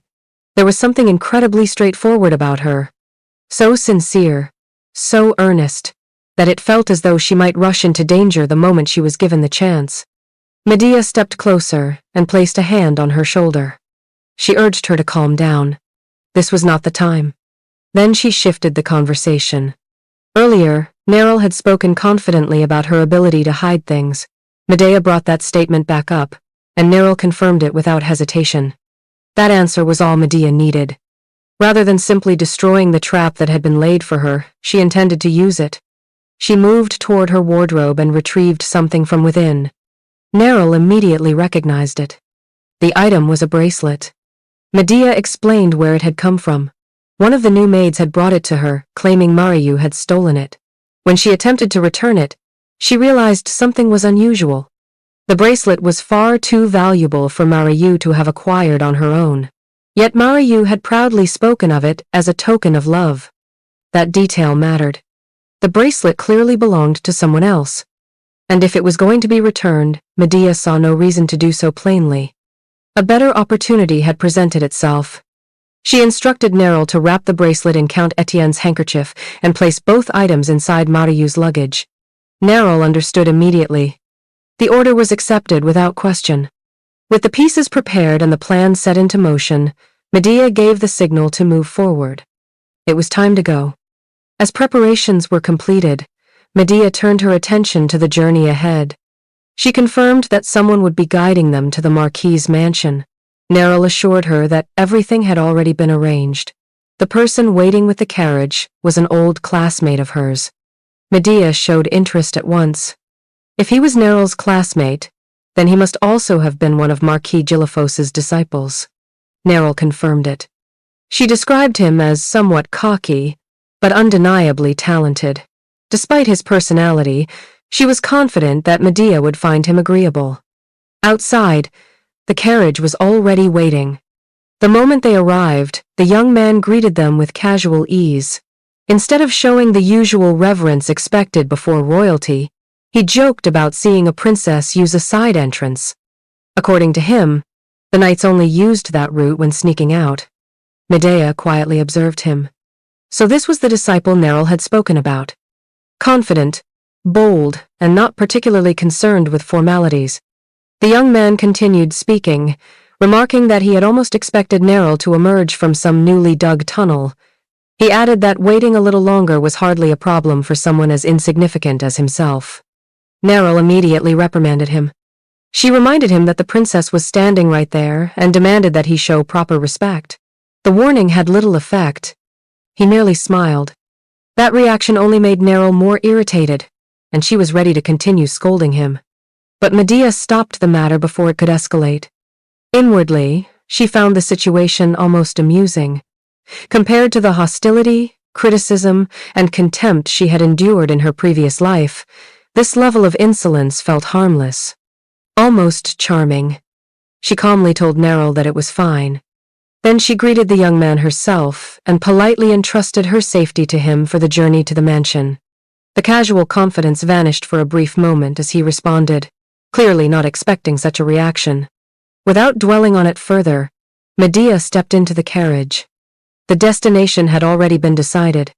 With everything in place, she gave the order to depart. Their next stop would be the residence of Marquis Gelifos. The carriage continued along the road toward the residence of Marquis Gelifos. The journey was uneventful until a sudden jolt shook the carriage. One of the wheels struck a rock with enough force to damage it, and moments later the wheel came loose completely, forcing the carriage to stop. Tom quickly climbed down to inspect the problem. After checking the damage, he assured them that he would repair it as quickly as possible. He knocked on the carriage to inform them of the situation, then knocked again to make sure they had heard him, warning that it would still take some time. Neryl's patience wore thin immediately. She was clearly irritated by the inconvenience and apologized to Medea, offering to go outside and have a word with Tom about it. Medea, however, stopped her. As she looked through the carriage window, something beyond the broken wheel had caught her attention. She quietly told Neryl to leave it alone. Outside, scattered throughout the area, were people whose appearance immediately drew her focus. For a moment she simply stared, unable to look away. Then she asked if they were veterans. Neryl confirmed it. She explained that as the war continued, more and more soldiers found themselves in circumstances like these. Some remained there with whatever family they had left. Others had nowhere to return to at all. Their homes had been destroyed, their villages burned, or their bodies permanently damaged by war. Medea listened in silence. Her gaze remained fixed outside the carriage. She watched the veterans, the families gathered around them, and the people struggling to carry on despite everything they had lost. No words followed. She simply observed. Meanwhile, outside, Tom worked on the damaged wheel until the repair was finally complete. Once he finished, he announced that everything was ready. The carriage could move again. And so the journey toward Marquis Gelifos's residence resumed. The carriage arrived at the residence of Marquis Gelifos. The estate stood with quiet dignity, carrying the weight of a man long removed from court affairs, yet still deeply tied to the history of Valdina. At the entrance, the Marquis himself awaited them. He formally greeted the princess, addressing her with the respect owed to royalty. His voice carried the discipline of a former captain of the royal guard, a man once bound entirely to the kingdom's military command. Medea responded in kind. She acknowledged that it had been a long time since they last met. The Marquis remarked that time had passed quickly, and that she had grown considerably in the years since. Medea replied that he, on the other hand, had not changed at all. For a brief moment, the Marquis fell silent. As he looked at her, an image formed in his mind. He recalled her as still delicate in appearance, almost fragile, like something not yet fully matured. Yet that memory clashed with the account he had heard recently, of her directly striking the headmaid in defense of Neryl. That contradiction pulled another memory forward. A past confrontation, where he had warned her not to be misled by those around her. He had spoken of deception within the palace, of people using her for their own advantage. At that time, a young Medea had rejected his words entirely, accusing him of pursuing power and refusing to trust him further. That version of her had been firm in her distrust. Now, standing before him, she felt different, yet also unchanged in a way he could not easily define. The Marquis reflected inwardly that a person could not truly change overnight. He assumed she had likely come because of recent conflict within the palace, perhaps a disagreement with the headmaid that had left her uncertain. From his perspective, Valdina itself had already lost its strength. The hope he once held for it had faded long ago.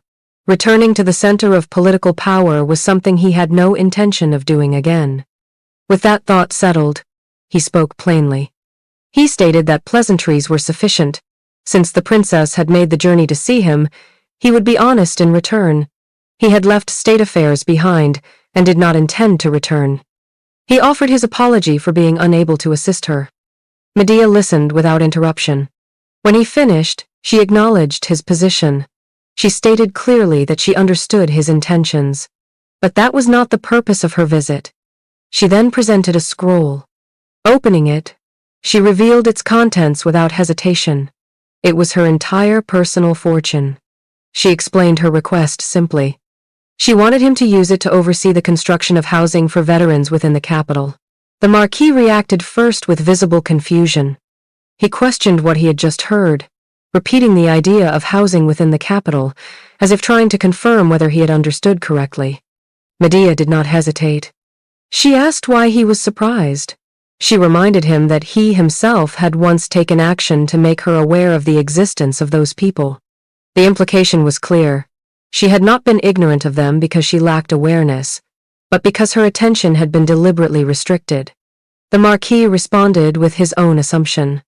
He explained that, given the presence of those around her who opposed such concerns, he believed she would not have noticed the suffering of the veterans at all. Medea rejected that notion outright. She stated that being blindfolded and deafened did not mean she should remain unaware of reality. She continued by addressing the state of the kingdom itself. The royal family lacked funds, and the nobles refused involvement because there was no profit to be gained. That left only one person she could entrust with the matter: the Marquis.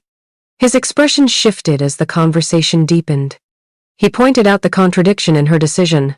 If she was aware there were no funds and no profit to be made, then why was she offering her entire fortune for this purpose?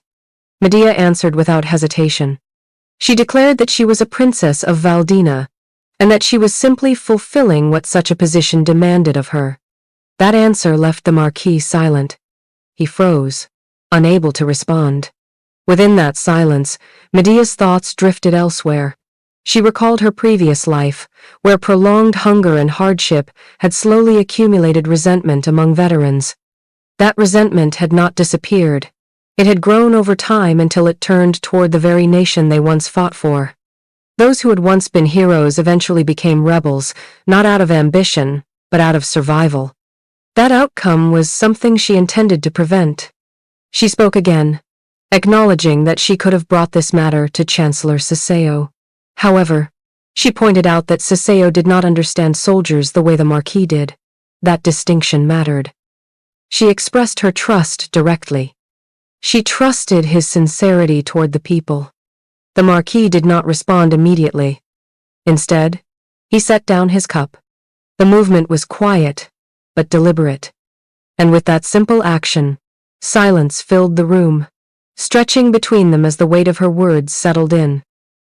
Inside the carriage, Medea remained focused on the files in her hands, her eyes moving steadily across each line as the vehicle continued forward.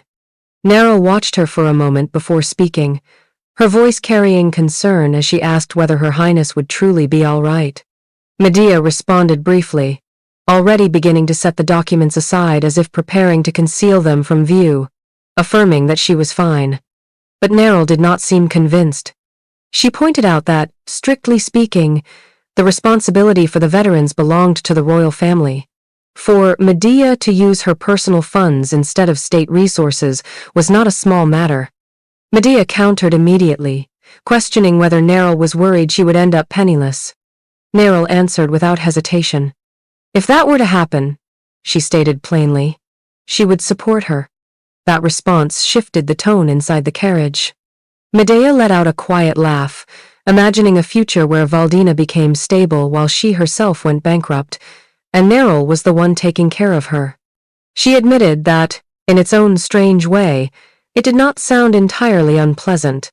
Neril, however, did not share the same lightness. She repeated the word as if trying to understand it, while internally questioning Medea's detached attitude. From her perspective, Medea spoke of her own well-being as if it held little importance at all. She continued watching her closely. Then Medea's expression shifted slightly as another thought surfaced. She turned the conversation toward the handkerchief and the bracelet. Neril immediately confirmed that both items had been handled exactly as instructed. Medea absorbed that answer in silence. In her mind, she calculated the consequences. It should not take long. In fact, it might have already begun. Somewhere beyond the moving carriage, events were already unfolding into disorder, and the pieces she had placed were beginning to move on their own. A few days later, within the Queen Dowager's palace, tension gathered long before Medea's arrival. The Queen Dowager received a report that immediately shifted the atmosphere in the room. The head maid presented information taken from the princess's bedroom, revealing that Count Etienne's handkerchief had been discovered there. The implication was delivered without hesitation. It was framed as evidence of scandal, suggesting that affection had found its way into the princess's private chambers, an accusation that struck directly at the reputation of the royal family. The Queen Dowager's reaction was immediate and explosive. She declared the situation intolerable, calling it a disgrace that touched the honor of the royal household itself. Her anger rose sharply as she ordered that Medea be brought before her at once, insisting that she would not allow the matter to pass without consequence. Not long after, the doors opened. An aide announced the arrival of Princess Medea. She entered the room with composed steps. The Queen Dowager's command came without delay. She ordered Medea to kneel. The demand was repeated with increasing force when there was no immediate reaction. Eventually, Medea complied, lowering herself as instructed, but not in silence. She acknowledged her grandmother respectfully and then questioned the situation calmly, asking why she was being treated this way. She expressed concern, framing her words as concern for the Queen Dowager's health, suggesting that excessive anger might be harmful. This response only deepened the Queen Dowager's fury. She demanded to know whether Medea truly did not understand the accusation being made against her. The accusation was then spoken aloud with full force. The headmaid had confessed, claiming that the princess had been secretly involved with a man. The implication of a scandalous relationship was placed directly at Medea's feet. Across the room, her aunt remained silent on the surface, but her thoughts turned sharply. She rejected the claim immediately in her mind. There had been no man near Medea capable of such involvement. The princess's marriage was not something trivial, but a long-term political asset carefully managed and controlled. Any unnecessary connection would have been noticed and eliminated long ago. As she considered the situation further, confusion took hold beneath her composure. She questioned the origin of the accusation itself, wondering if anyone had acted independently or if someone had stirred trouble without authorization. And in that moment of internal calculation, one name surfaced in her thoughts, accompanied by unease and suspicion directed toward the headmaid. The atmosphere in the Queen Dowager's chamber grew heavier as the headmaid pressed forward with her testimony. She bowed deeply before the throne and spoke with deliberate conviction, claiming she had uncovered the truth behind Medea's supposed secret behavior. She described herself as a loyal servant of Valdina who could not ignore wrongdoing, insisting that she had been forced into speaking out after allegedly being threatened in an attempt to silence her. Then she gestured, summoning Mariu forward as a witness.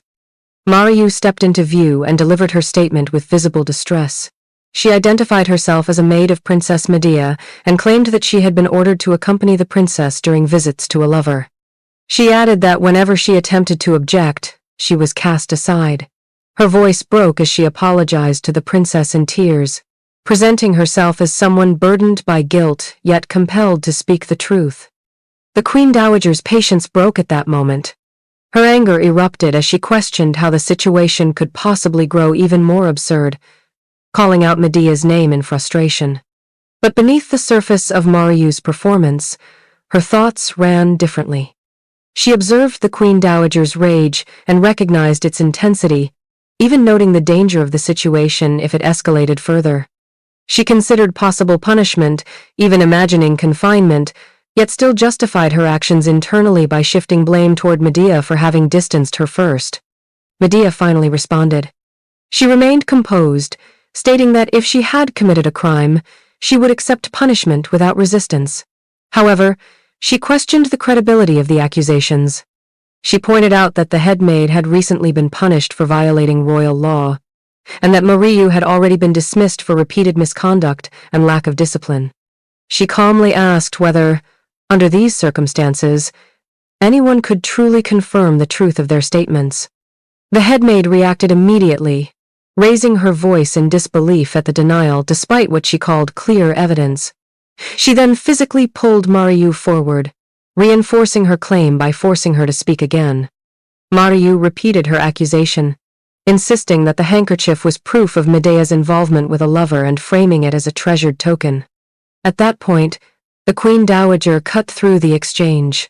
She declared that she had heard enough and announced that she had already ordered a full search of the princess's chambers. Without delay, she summoned Pinatelli to carry out the investigation. Through all of it, Medea remained still, silent, unmoving in the center of the accusations, as the room shifted around her under the weight of suspicion and authority. Baroness Pinatelli, the Queen Dowager's closest attendant, entered the chamber with composed steps and formal precision. She announced her return, confirming that she had carried out the order given to her. The Queen Dowager acknowledged her arrival, offering brief recognition of her service and asking whether the investigation had yielded results. Pinatelli responded without hesitation. She confirmed that evidence had been found, presenting the handkerchief in her possession.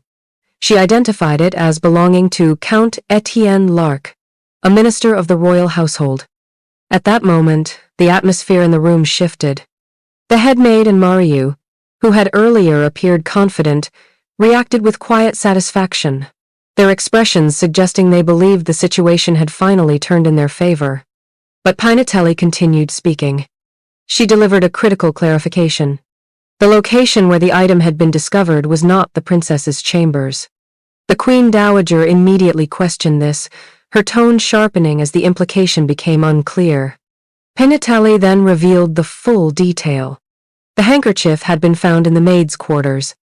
Mariu's composure broke instantly. She reacted in shock, denying the possibility outright, insisting that such a placement could not be true. But beneath the surface of the unfolding scene, Medea remained composed. In her mind, she observed that denial would not change the outcome. Pinatelli was not someone who could be easily influenced or redirected. Her thoughts drifted back to an earlier meeting. At dawn, days before this confrontation, Pinatelli had stood before her with formal restraint, questioning the sincerity of Medea's intentions. Medea had responded with certainty.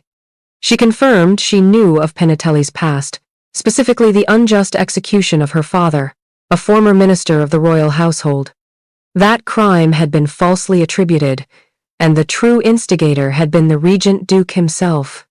Medea had offered something in return for her cooperation. She held a seal capable of clearing the false charges tied to her family name. That name had once been Sachin, a family destroyed by political manipulation.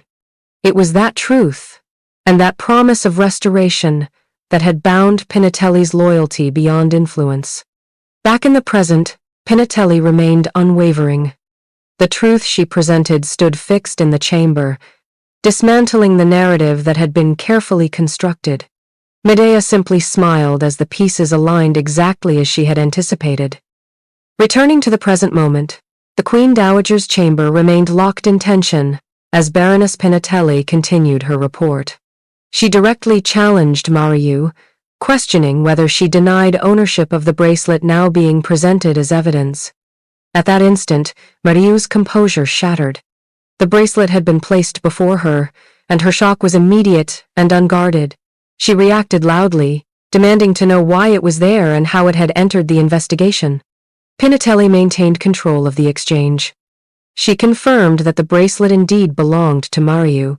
She added that multiple maids had already testified to seeing her wear it. The implication was no longer speculative. It was supported by observation from within the palace itself. The Queen Dowager demanded that she continue.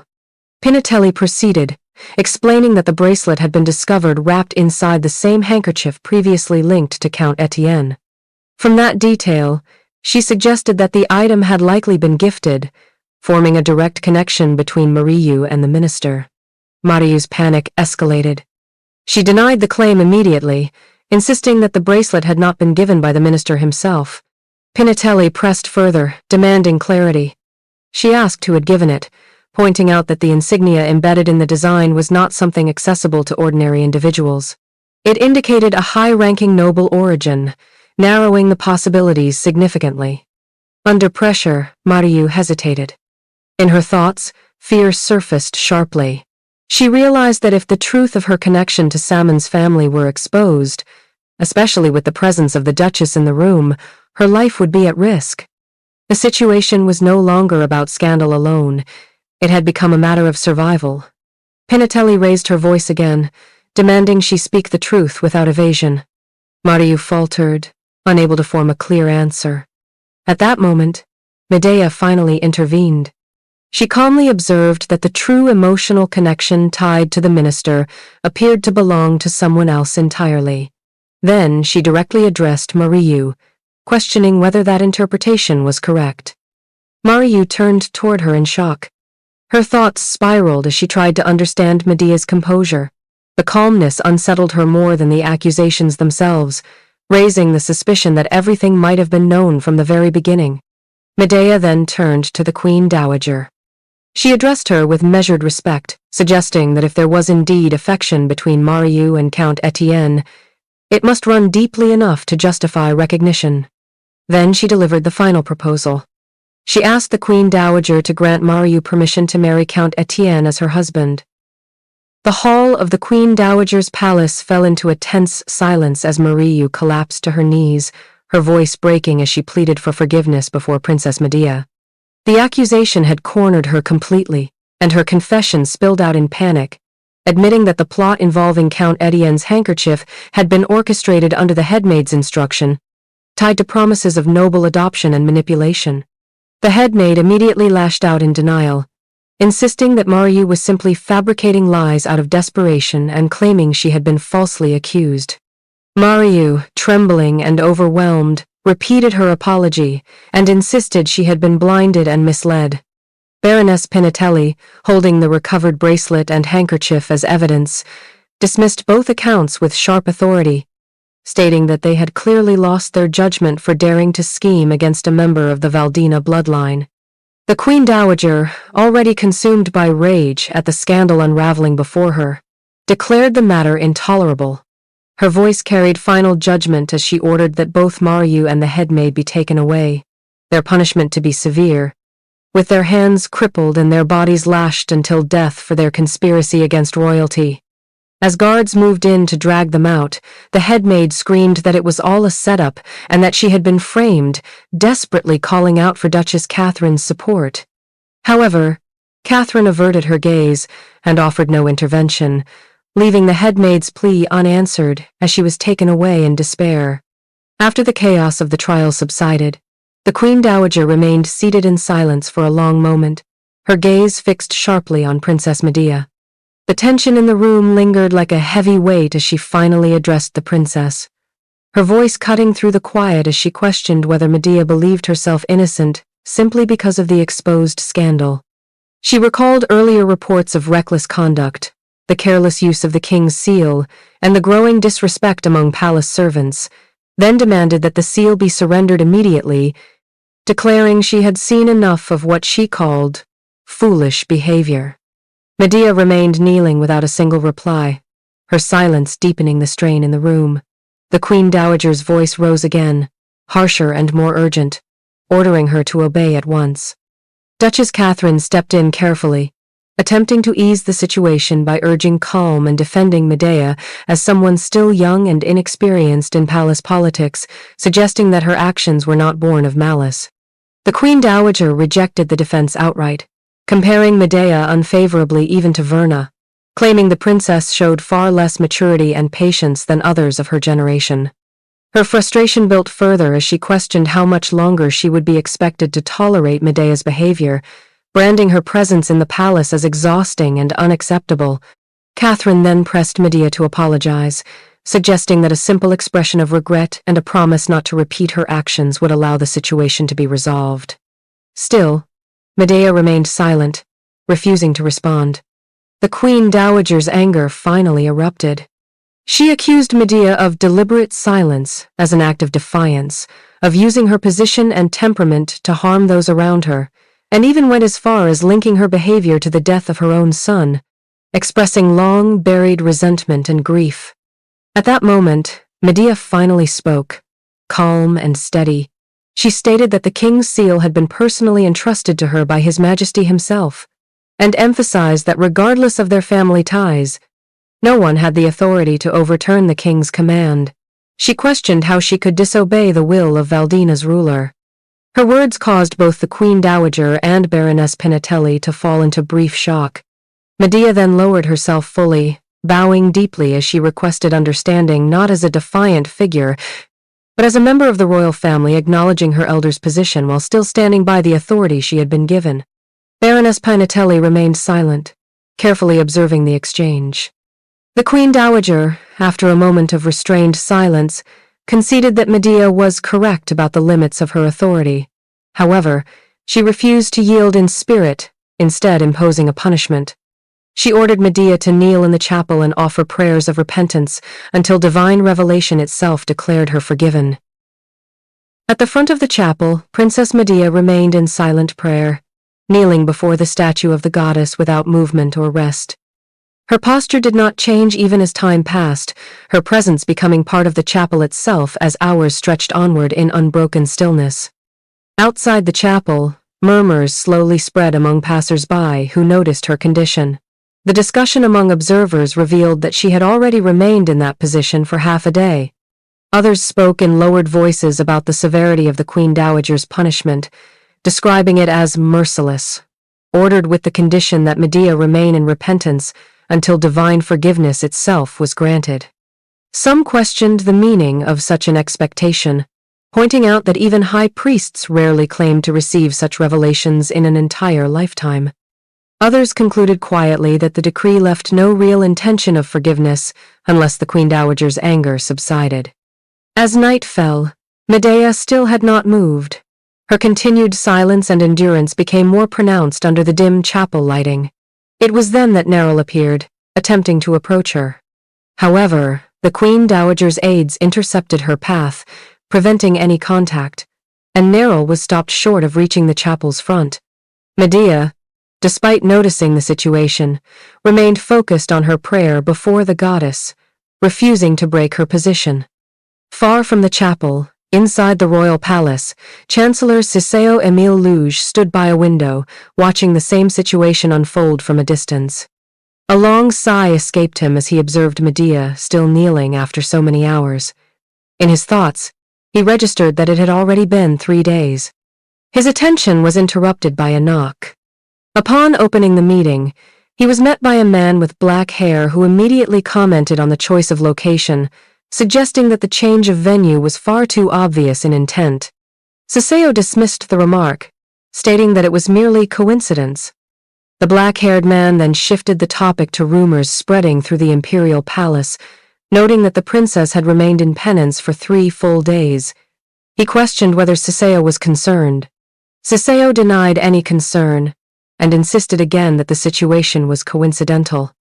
He then redirected the conversation toward business, stating that although he did not understand why a merchant guild specializing in weapons had come to Valdina, he would allow their presence under his authority.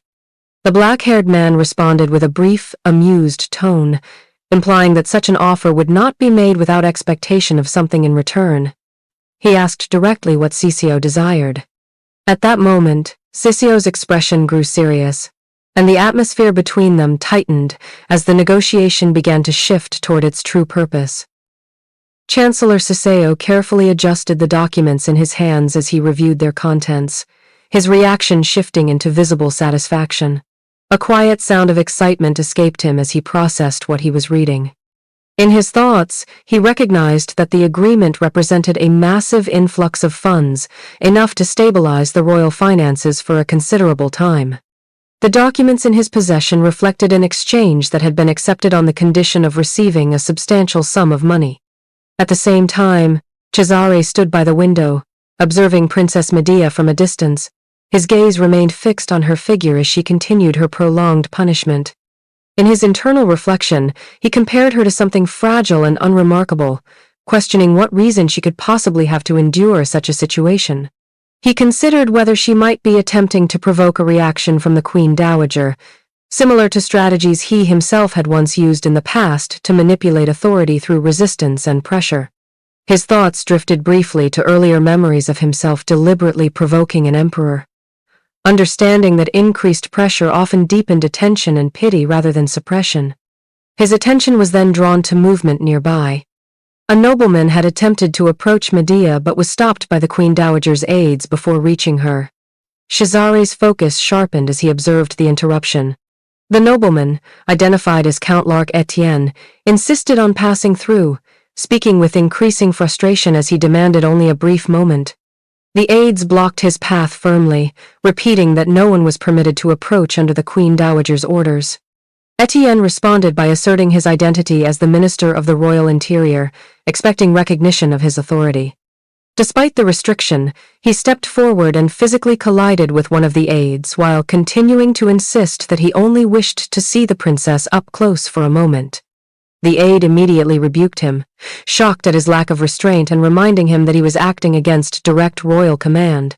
Etienne, undeterred, escalated the situation further by referencing his past status, stating that he had once nearly been chosen as the princess's consort, implying a personal connection that he believed should grant him access. As Count Etienne advanced toward Medea, his expression shifted into something openly unsettling, marked by a clear sense of lustful intent. His focus remained fixed on the princess as he moved closer, ignoring the restrictions placed around her. When he finally reached out toward her, he called out to her directly, attempting to close the distance between them. At that moment, a stone suddenly flew through the air and struck his hand with force. Etienne recoiled instantly, crying out in pain and shock as the impact interrupted his movement completely. In confusion and anger, he shouted and demanded to know who had attacked him, raising his voice across the area. Before the situation could settle, another stone followed, striking his body and forcing him further into distress. The second impact triggered panic as Etienne screamed that it was an assassination attempt, insisting that someone was actively trying to kill him. His aide rushed to his side immediately, attempting to support him as Etienne continued to call out for protection, his voice breaking into desperation. The surrounding area quickly shifted into chaos as murmurs spread among onlookers, some questioning whether an assassination had truly taken place, while others asked what had just happened. From a higher position, Cesare remained at the window, still holding stones in his hand as he observed the scene unfold below. At the same time, Chancellor Ciceo noticed the commotion and rose from his position, moving closer to the window to understand what was happening outside. As he looked down and saw the situation escalating, his expression changed in surprise at the disorder unfolding in front of the chapel. Without drawing attention, Cesare stepped back from the window and left the view, calmly dismissing the incident as if it held no significance. As the situation around the chapel continued to settle, the sky above Valdina suddenly darkened without warning. Heavy rain began to fall, quickly turning the already tense atmosphere into one of cold, relentless pressure. Near the front of the chapel where Medea remained kneeling, Cesare descended from his position and approached the area where she was enduring her punishment. The rain intensified as he stood nearby, watching her unmoving figure beneath the statue of the goddess. His aide hurried after him, carrying an umbrella and calling out urgently, asking him to wait while a carriage was prepared and insisting that he at least take cover. The aide then attempted to hand the umbrella to him, warning him against standing in the downpour. Cesare refused without hesitation and ordered that there was no need to wait, signaling that they should move immediately. The aide reacted with alarm, insisting that he could not allow someone of his importance to be exposed to even a single drop of rain, and declared he would return at once with proper transport. Left holding the umbrella, Cesare paused briefly beneath the falling rain. He murmured a single thought about the throne, his expression tightening as he reflected inwardly that despite everything unfolding around him, the throne might never actually become his. He then began to walk forward through the rain. As he drew closer to the chapel entrance, he observed Medea still kneeling in front of the goddess's statue, her body weakened under the heavy downpour. Looking at her condition, he muttered that the scene was vicious, his expression darkening. In his thoughts, a fragmented memory surfaced of a voice accusing him of his lineage, questioning whether he was truly of noble blood, and comparing him to something monstrous and cruel, as if devouring even his own origins. The memory stirred a cold reflection within him, dismissing the idea of being bound or threatened by blood itself. At that moment, Medea's condition worsened. She swayed under the weight of exhaustion and rain, nearly collapsing onto the ground. Cesare watched in shock as she faltered, but she managed to steady herself at the last moment, refusing to fall completely. Nearby, the Queen Dowager's aide continued to observe without intervening. Medea struggled internally, forcing herself to remain conscious as she resolved not to collapse, insisting within herself that she must endure a little longer and hold on just a bit more. Then, without warning, an umbrella was placed above her, shielding her from the rain. Startled, she turned her head and asked who was there, only to see a black-haired man already walking away from her position. As Cesare walked off, he recalled the expression on Medea's face and allowed a faint smile to form. He remarked to himself that she was putting on quite a performance. Behind him, his aide arrived in confusion, asking where the umbrella had gone and calling out for him to stop. Cesare responded only by telling him to be quiet as he continued forward through the rain. At the Queen Dowager's chambers, time had stretched into days of unresolved tension. From her position near the window, she continued to watch Princess Medea still enduring her imposed punishment without change. The Queen Dowager's voice carried frustration as she remarked that 5 full days had passed, yet the princess had not broken her silence nor sought forgiveness. In her view, this persistence felt less like endurance and more like defiance, as though Medea was deliberately refusing to yield. Baroness Pinatelli stood respectfully beside her, waiting for permission before speaking. When the Queen Dowager finally acknowledged her, she was granted leave to share her thoughts. Pinatelli carefully suggested that Medea's behavior might not be rooted in rebellion, but rather in self-preservation. She pointed out that the headmaid's repeated slander and internal interference could have left the princess isolated, forcing her to act alone without support.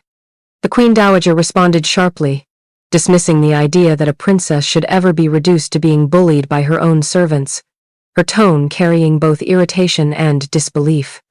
Pinatelli continued, explaining that Medea appeared to have no allies within the palace and that her actions might have been driven by necessity rather than defiance. She also raised suspicion about the headmaid's conduct, suggesting that her behavior seemed excessive enough to indicate hidden intent beyond simple loyalty or discipline. The Queen Dowager then shifted her focus, acknowledging the suspicion and recalling that the headmaid had originally been assigned under the authority of the second prince, Joaquin. She questioned why such a matter had escalated directly to her instead of being handled through proper channels, repeating the question as uncertainty began to surface in her reasoning. Baroness Pinatelli then presented investigative findings, handing over detailed documents for review. The Queen Dowager examined the contents, and her reaction immediately changed to shock as she discovered that the headmaid had been embezzling palace funds and misusing resources for personal gain, including interference with the princess's personal property. Pinatelli confirmed the findings, adding that the headmaid had also extended her misconduct to the princess's belongings. The Queen Dowager's expression shifted sharply as realization set in. She concluded that Medea must have discovered the corruption and orchestrated events to expose it indirectly. The idea that the headmaid had manipulated her authority to target the princess instead ignited anger, as the Queen Dowager recognized that she herself may have been used as part of the scheme. An aide suddenly burst through the chamber doors, his urgency breaking the tense atmosphere as he delivered an emergency report to the Queen Dowager. The message was immediate and alarming, stating that Princess Medea had collapsed. At the same time, Medea's body finally gave in at the chapel, her long endurance ending as she fell to the ground under the weight of exhaustion and prolonged deprivation. The Queen Dowager and Baroness Pinatelli rushed to her location without hesitation, the earlier composure of the chamber replaced with panic as they arrived at the scene and witnessed Medea's condition firsthand. The Queen Dowager reacted with shock, immediately noting that the princess's state was far worse than what had been reported to her.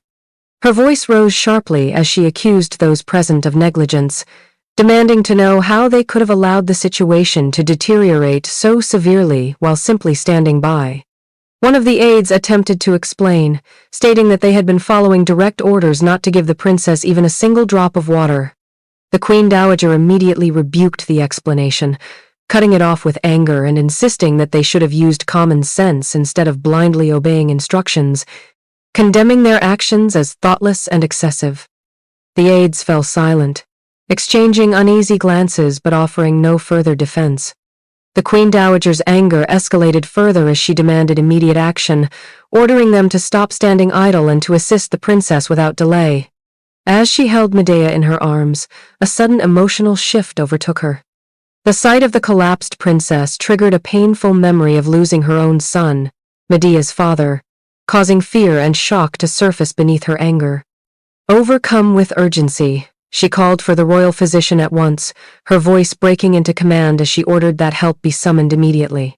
An aide quickly responded and ran to carry out the order. The Queen Dowager then shouted again, demanding that Medea be moved inside without any further delay.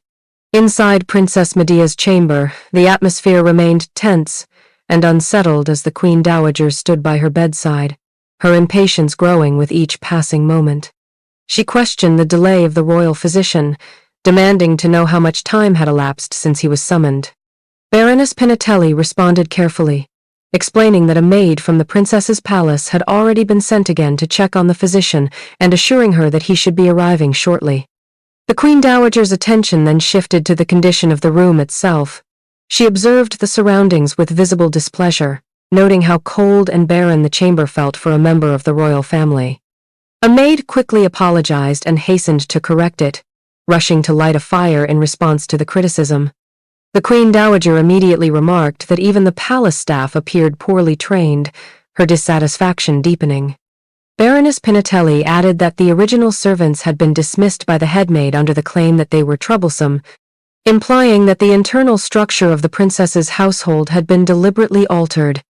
The Queen Dowager reacted with irritation at the mention of the headmaid, internally recalling the chaos caused by her actions. She reflected on how the current reality before her did not match what she had previously been led to believe, as Medea did not appear to be living in comfort or luxury under royal protection. Instead, the environment suggested prolonged neglect and instability. At that moment, a maid returned to the chamber and reported directly to the Queen Dowager. The message carried troubling news, stating that the royal physician had refused to come due to being occupied elsewhere. The Queen Dowager immediately questioned the validity of such a decision, unable to comprehend what matter could possibly take priority over treating a princess. The maid hesitantly explained that Lady Claudio had reportedly injured her finger while handling an invitation, which had apparently been deemed urgent enough to delay the physician's visit. The Queen Dowager reacted in shock and disbelief, unable to accept that such a minor injury could outweigh a royal summons. Overwhelmed by anger and frustration, the maid collapsed under pressure, insisting that the situation was not as it seemed and attempting to correct her statement. The Queen Dowager, increasingly disturbed, reflected on how grief and time may have dulled her awareness since the passing of the late king. She tightened her grip on her clothing as she realized the extent of disrespect being shown toward the late king's only daughter. The maid pleaded for forgiveness, acknowledging her mistake in panic. The Queen Dowager then ordered her to immediately retrieve the royal physician and return him without delay, while also commanding that her presence in the chamber remain undisclosed to others. The maid quickly obeyed and left. Left in the chamber, the Queen Dowager declared with firm resolve that she would personally restore order within the royal household. The court physician arrived with clear irritation already written across his expression, muttering under his breath as he entered Princess Medea's chamber. Without waiting for proper acknowledgement, he slammed the door shut behind him and raised his voice in frustration, demanding to know if everyone was satisfied now that he had been summoned. As he moved further inside, he complained openly about being dragged away, questioning why he had been called specifically that day and criticizing the situation as unnecessary commotion. He demanded to be shown the princess, speaking with visible contempt as he dismissed the urgency surrounding her condition. A maid quietly indicated Medea's location, pointing her out where she lay. The physician looked at her briefly and immediately dismissed the concern, claiming she appeared perfectly fine and questioning why he had been brought for something so trivial. He further expressed frustration, warning that interfering with House Claudio could bring consequences and asking who would take responsibility if he suffered political fallout. The Queen Dowager, who had been listening in silence, tightened her expression as she absorbed his words. Then her voice cut sharply through the chamber, condemning him for refusing a royal summons and for speaking so carelessly about the royal family. Her anger escalated rapidly as she accused him of harboring disloyal thoughts despite his position as court physician. The physician froze in shock upon realizing her presence. The authority of the Queen Dowager immediately silenced his earlier arrogance. Overwhelmed, he dropped to his knees and begged for mercy, declaring himself guilty of a crime worthy of death and pleading to be spared execution. The Queen Dowager, unyielding, coldly questioned his desire for death and ordered the guards to drag him away. She declared that his position would be stripped from him and that his entire family would be banned from the capital, punishing him for treason against the royal household. As he was forcibly removed, the physician cried out desperately, begging for leniency, his voice fading as he was taken out of the chamber. Silence returned to the room. The Queen Dowager stood with a hand pressed to her head in disbelief, then turned her gaze back toward Medea's still form. Her thoughts shifted to the apparent decline in royal authority, realizing how far respect for the princess had fallen within the court. She then asked whether the personal physician she had truly intended had arrived. Baroness Pinatelli informed her that he had just arrived. The Queen Dowager and Baroness Pinatelli then stepped outside, leaving Medea temporarily under care. Despite her composed exterior, the Queen Dowager's concern for the princess was evident in her silence. Baroness Pinatelli attempted to reassure her, stating that Lord Herodos would conduct a thorough examination and ensure Medea's condition was properly treated. In the Queen Dowager's thoughts, the earlier confrontation replayed, especially the physician's blunt assessment that Medea's condition was far more serious than it had appeared, and his admission that it was difficult to understand how she had endured 5 days in such a state. His words lingered in her mind, deepening her concern. As she looked outward, her attention shifted toward a distant estate mentioned nearby, identified as the residence of the Duchess of Claudio and her daughter. The Queen Dowager reacted with surprise upon learning that such a place existed in such contrast to the princess's own neglected quarters. While Medea's chamber had been cold and bare, the cadet branch of the same noble line appeared to live in far greater comfort than the palace itself. Without another word, the Queen Dowager began to walk forward, her realization growing heavier as she admitted inwardly that she had isolated herself from the state of the royal household for far too long. The princess's chamber, once sealed in silence for days, finally stirred as consciousness returned to the bed. Medea's eyes slowly opened, and after a long pause, she pushed herself upright, asking how much time had passed since everything went dark. Neril, who had clearly been waiting at her bedside the entire time, reacted immediately with visible shock. Her voice carried urgency as she insisted that Medea should not be sitting up yet, her concern spilling out in sharp, protective tones. But beneath that concern was something heavier relief, as if she had been holding her breath for days and only now remembered how to breathe. Medea, still weak but alert, observed Neril's reaction in silence, before calmly pressing for a report on everything that had happened while she was unconscious. Neril began listing the aftermath in a steady, factual tone, though each detail carried weight. She reported that Lady Cuisine had died in prison, her fate sealed after the investigation launched following Medea's collapse. She explained that the Queen Dowager had personally intervened to restore order within the palace, with the Chancellor also moving in support. Nobles tied to Cuisine had been punished as well, and the political atmosphere had shifted sharply. Among the aristocracy, whispers had begun to spread that the Queen Dowager was now leaning toward Medea, and that the Duke Regent's influence was beginning to weaken. As Neril continued, she confirmed another development. Baroness Pinatelli had been appointed as the new headmaid, and she had already begun aggressively purging corruption and instability within the palace staff.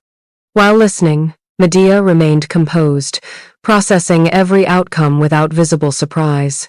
In her thoughts, she acknowledged that one of her uncle's key pieces had already been removed from the board.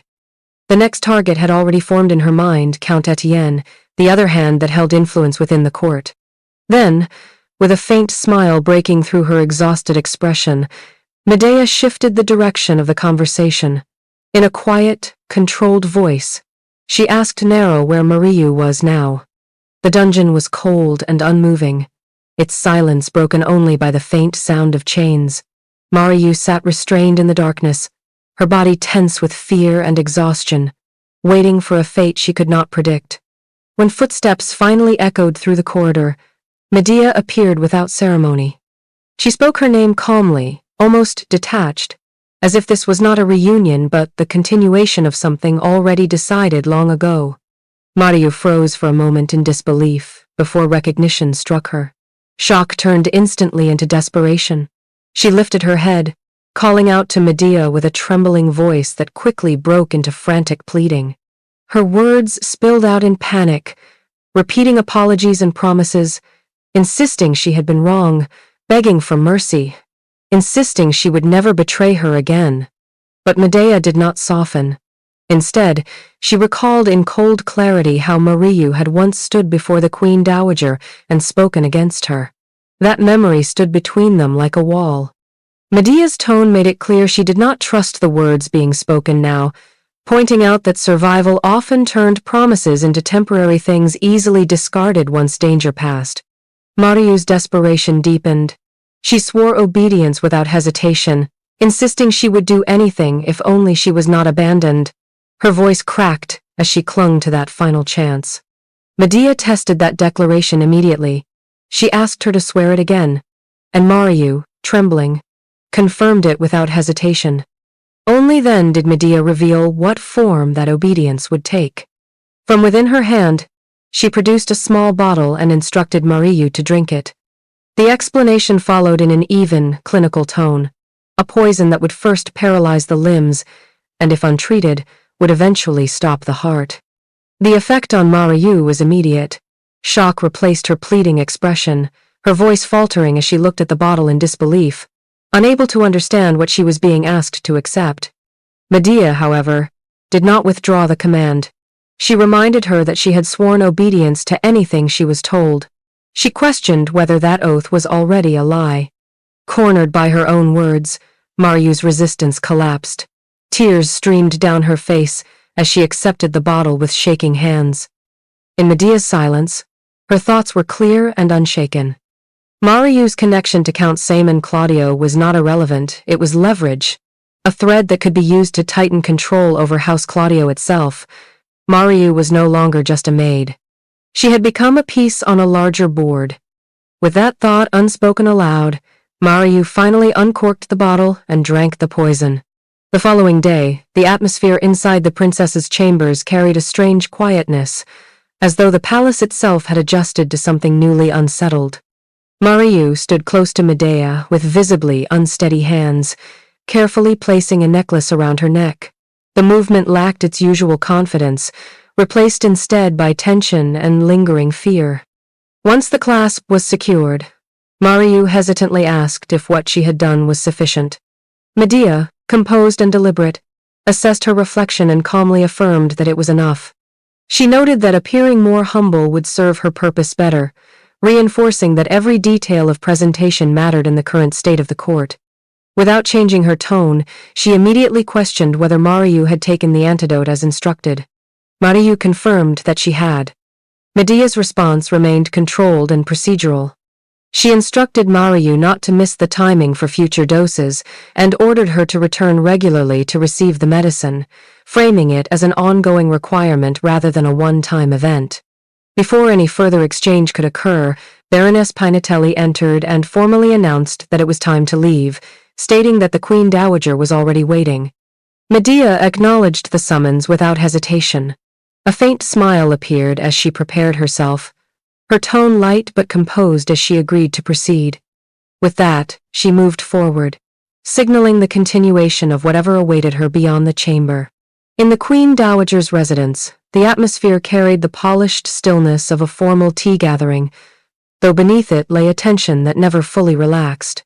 Medea sat composed at the table and calmly lifted her cup, taking a measured sip as the Queen Dowager watched her closely. After observing her for a moment longer, the Queen Dowager set her cup down with a deliberate motion and cleared her throat, remarking that despite Medea's recent illness, her composure remained unusually refined, and that she appeared to have recovered completely. Medea responded politely, offering gratitude for the concern. Verna, seated nearby, immediately interjected with irritation, questioning when Medea's etiquette had improved so noticeably. Her tone carried disbelief and frustration, as she suggested that Medea might have been feigning incompetence in front of their tutor. Medea denied this firmly, explaining that the tutor sent by her aunt had only instructed her in the etiquette of common nobility, which differed from what was required of her position, making proper adaptation impossible. Verna reacted with sharp outrage, insisting that she had studied under the same tutor and questioning whether that meant she too had been taught incorrectly. The Queen Dowager's attention shifted at Verna's tone, her expression tightening as she quietly assessed the girl's growing lack of restraint. Then, redirecting the moment, the Queen Dowager turned her attention back to Medea. She remarked that as the only princess of the kingdom, Medea's appearance was too plain. With a subtle gesture toward a jewelry box placed on the table, she instructed Medea to choose anything she desired, presenting it as a gift from her grandmother. Verna's expression changed instantly at the sight of the jewelry, her thoughts betraying shock and jealousy as she realized the implication of the offer. Medea accepted the gesture calmly, offering thanks. Verna's composure broke further as she convinced herself that Medea might claim all the finest pieces. Acting on impulse, she abruptly moved in, pushing Medea aside and declaring that, if Medea would not choose, she would select first instead. She excitedly hovered over the jewelry, fixating on a sapphire as she debated her choice aloud. That action triggered an immediate shift in the room's atmosphere. The Queen Dowager's expression darkened sharply. Her voice rose in anger as she reprimanded Verna for her behavior, questioning how she dared lay hands on the princess. Verna, startled, attempted to justify herself, explaining that she only acted because Medea had not chosen yet. But the Queen Dowager cut her off, correcting her sharply that she must address Medea properly, not as a sister, but as Her Highness. She emphasized the strict boundary between subject and sovereign, condemning Verna's lack of decorum and reminding her of her place as Verna Claudio. Verna's frustration erupted. She stood abruptly, insisting she had done nothing beyond what she always did and accusing the Queen Dowager of suddenly treating her unfairly. Without waiting for further response, she stormed out of the room, shouting in protest as she left. The Queen Dowager remained behind, visibly angered, calling after her in frustration at her immaturity. The Queen Dowager remained seated after Verna's outburst, her expression still carrying the sharp edge of frustration. After a moment of silence, she spoke aloud, admitting that she had failed to see just how foolish Verna truly was, and that she had indulged her far too much. Medea, standing calmly at her side, responded with measured restraint. She asked the Queen Dowager to understand Verna's position, explaining that she and Verna had grown up within the same royal castle, sharing everything side by side. Because Verna had always received whatever Medea had, she might have found the Queen Dowager's strict words jarring and difficult to accept. The Queen Dowager was visibly shaken by this explanation. Internally, she questioned what she had just heard, Verna receiving the same things as a direct-line princess, realizing the implication of how blurred the boundaries had become in practice. The thought unsettled her, especially when compared to the rigid hierarchy she believed she had maintained. Her mind drifted briefly, recalling an earlier moment in the same chamber when Medea had quietly asked to choose an item from the jewelry box. At that time, Medea had selected something modest without hesitation, even as the Queen Dowager commented that it might be too plain for a princess. Medea had calmly insisted she simply liked it, while internally noting its practical, almost weapon-like quality.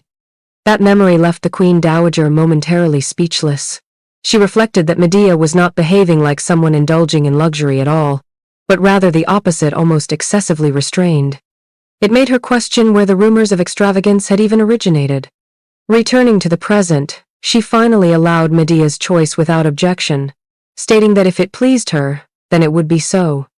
Medea offered a quiet smile of gratitude and formally excused herself, leaving the chamber with composed politeness.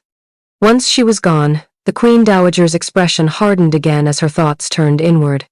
She began to question whether Verna alone was ignorant of her place, or whether deeper issues had taken root within the younger generation of the royal family. The mention of Prince Joaquin's name crossed her mind as well, stirring further concern about potential political undercurrents. Her decision solidified in that silence. She called for Baroness Pinatelli and instructed her to prepare a letter, her voice now firm and controlled. Without hesitation, she stated her intent clearly. The royal relatives would need to be summoned.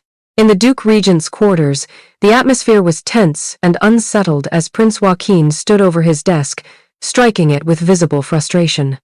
His voice carried anger as he denounced the sudden summons of frontier Count Montega, calling him a man who had always lingered close to his brother. To Joaquin, the decision was unmistakable, an intentional move by the Queen Dowager meant to restrain and pressure him. Catherine arrived shortly after, bringing additional news that deepened the tension. She reported that Verna had returned in tears after being summoned by the Queen Dowager, having been reprimanded and instructed to properly address Medea with formal respect. This added another layer of irritation to Joaquin's already boiling frustration. Joaquin exhaled sharply, admitting that he could no longer understand the Queen Dowager's recent actions. He listed the rapid unraveling of their influence, the dismantling of the merchant guild that had quietly siphoned royal funds, and their forced removal from the royal castle's cottage residence. Each loss, he emphasized, was tightening the pressure around them, especially as public sentiment began shifting toward the once dismissed princess. As he spoke, he grew more agitated, declaring that all his plans for revolution were collapsing. His concern sharpened into fear as he voiced the most dangerous possibility that if anyone discovered the truth behind Medea's change, everything they had built, including his claim to the throne, could be lost. Catherine attempted to calm him, urging him not to panic. She reassured him that their influence within the palace still held firm. Even with the loss of the headmaid, she pointed out that the Minister of the Interior remained aligned with them, ensuring they still had access to the inner workings of the court. She also dismissed the threat of Count Montega, suggesting there was no need for concern if they acted decisively. When Joaquin demanded a plan, Catherine paused in thought before presenting a calculated suggestion. She proposed hosting a grand banquet in honor of Medea's recovery, framing it as a celebratory event that would place the princess in full public view. In her vision, Medea would appear smiling among luxury and refinement, reinforcing a controlled image for the court to witness. Joaquin's frustration eased at the idea, and he praised Catherine, expressing confidence in her judgment. He agreed that her approach was sound and familiar, consistent with the methods they had always used. Catherine's final thought lingered beneath her composed expression. In her mind, the pattern remained unchanged. Medea would once again be positioned as a shield, carefully used within their long-established political strategy, just as she had always been. Inside Medea's room, the atmosphere was quiet and controlled, with only the faint movement of her hands breaking the stillness as she examined the gift received from the Queen Dowager. Her expression remained unreadable, as if every detail of the object was being weighed not for its beauty, but for its purpose. Neril stood nearby, and reported in a steady voice that, as instructed, she had delivered the item to Umberto.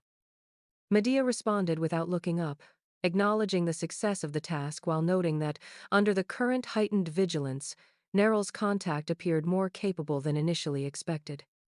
The observation carried a quiet approval, though it remained distant and analytical rather than emotional. Neril then relayed additional information about Tom, mentioning that he had insisted on being summoned again in the future. However, her tone shifted slightly as she asked a more cautious question, pressing Medea on her intentions regarding the man they were currently involving in their plans. Medea's answer came calmly and without hesitation. She framed her strategy in simple terms of pursuit and preparation, explaining that in any hunt, the trap must be set before the target is drawn in. She instructed Neril to have Tom continue monitoring the subject closely, ensuring that every movement was observed and recorded. Neril accepted the order immediately. With the plan continuing to take shape, Medea closed the exchange with a quiet declaration that the preparation phase was complete. The hunting ground, as she described it, was now ready, and the next step would be to move forward toward the target itself. Inside the princess's palace, Chancellor Siseo arrived for a private audience with Medea. The meeting began with formal greetings, both of them maintaining the proper courtesies expected between a princess and the kingdom's chancellor. As soon as they were seated, Siseo moved to the purpose of the visit. He reminded Medea that she had requested this meeting and asked what matter she wished to discuss. Yet beneath his composed expression, his thoughts were far less calm. Claudio's influence had only recently begun to weaken, and he was determined not to let that opportunity slip away. Quietly, he wondered what new scheme the princess was preparing. Concerned about her intentions, Siseo cautioned her against using the king's seal for the benefit of House Claudio. He spoke bluntly, warning that the duke was a threat to Valdina itself and urging her to think carefully before taking any action that might strengthen him. Medea listened while lifting her teacup. She initially agreed that Claudio was indeed the reason she had come, but before taking a sip, something caught her attention. A scent. The aroma rising from the tea was unusual enough to interrupt her thoughts. She lowered the cup slightly and remarked on its distinctive fragrance, asking whether Siseo had prepared it himself. Siseo explained that it was a medicinal tea specially brewed by his maid. He added that if it was not to her liking, another tea could be prepared immediately. Medea's gaze lingered on the cup. She commented that medicinal tea should be beneficial for the body and then made an unexpected request. She asked that the maid drink it first. The room fell silent. The maid stared in confusion, unable to understand the sudden demand. Siseo was equally caught off guard, questioning why Medea would ask such a thing. Medea answered calmly, praising the sincerity of personally preparing tea and suggesting that it seemed wasteful for only one person to enjoy something supposedly beneficial. The maid immediately tried to refuse, lowering herself respectfully and insisting that someone of her status could never dare do such a thing. Medea did not accept the excuse. Her voice hardened as she informed the maid that she was making her repeat herself. The tension in the room thickened instantly. Siseo rose from his seat, clearly sensing that the situation had moved beyond simple etiquette. He pressed Medea again, asking for the real reason behind her demand. Instead of answering directly, Medea stood as well.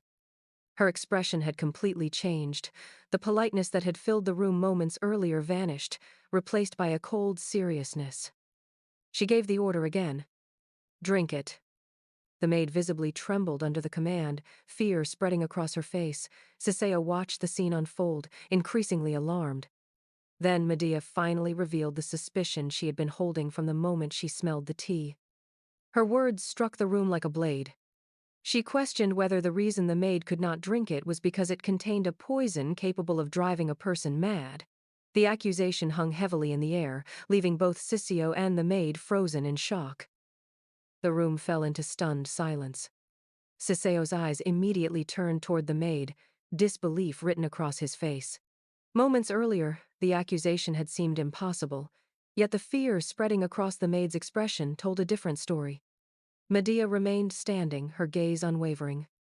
In a calm but chilling voice, she pointed out that Siseo had been protecting the very person who was harming him, all while remaining completely unaware that he himself was being poisoned. The maid's composure shattered. She collapsed to her knees and desperately begged for forgiveness. Through tears, she confessed that she had committed a crime deserving of death. Her words tumbled out in panic as she admitted that fear for her own life had driven her actions. She pleaded repeatedly for mercy, directing her apologies toward both Medea and Siseo. Siseo could only stare at her in shock. The maid continued sobbing, declaring that she would accept whatever punishment awaited her, but desperately begging to be spared from the poison that had trapped her in this nightmare. Throughout the confession, Medea's expression never changed. Her presence seemed colder than before, her seriousness filling the room with a pressure that left no space for excuses. Finally, Siseo found his voice. Confusion and disbelief mixed together as he demanded an explanation. He questioned what was happening and repeated the word that had shaken the entire room. Poison. The maid answered through tears. She revealed that Duke Claudio had threatened her. According to her confession, she had been ordered to regularly serve Siseo a special tea. It was not medicine at all, but a poison designed to slowly drive its victim into madness over time. As the words left the maid's mouth, a realization surfaced in Medea's mind. Even in her previous life, Siseo's downfall had never felt natural.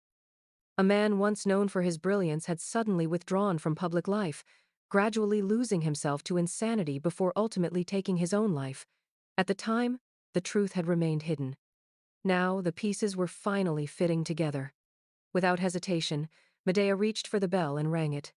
The sharp sound echoed through the chamber. Moments later, knights entered the room. Medea wasted no time. She stated that the matter of punishment would be left in their hands, but ordered that the maid be removed immediately. The knights obeyed at once. As they dragged the maid toward the door, she broke down completely, crying and pleading for mercy. Her desperate screams echoed through the room as she begged Medea to spare her life. Even as she was pulled away, she continued calling out to Siseo, pleading for help from the very man she had been poisoning. Her cries gradually faded down the corridor, leaving only silence behind. And in that silence, Siseo was left standing motionless, forced to confront the horrifying truth that someone had been slowly poisoning him under Duke Claudio's orders for who knew how long. Siseo stood frozen, still struggling to process everything that had just happened. The maid's confession echoed in his mind, along with the horrifying revelation that he had been slowly poisoned without ever realizing it. Gathering himself, he turned toward Medea and demanded to know how she had discovered the poison in the first place. Medea calmly explained that the scent was one she had encountered before. She considered herself fortunate for recognizing it. Deep inside, she reflected that the hardships she had endured during the campaign had not been meaningless. Had she not encountered that scent in the past, she would never have recognized it now. She revealed the poison's name, Hallis, a deadly herb capable of driving a person into madness through its scent alone.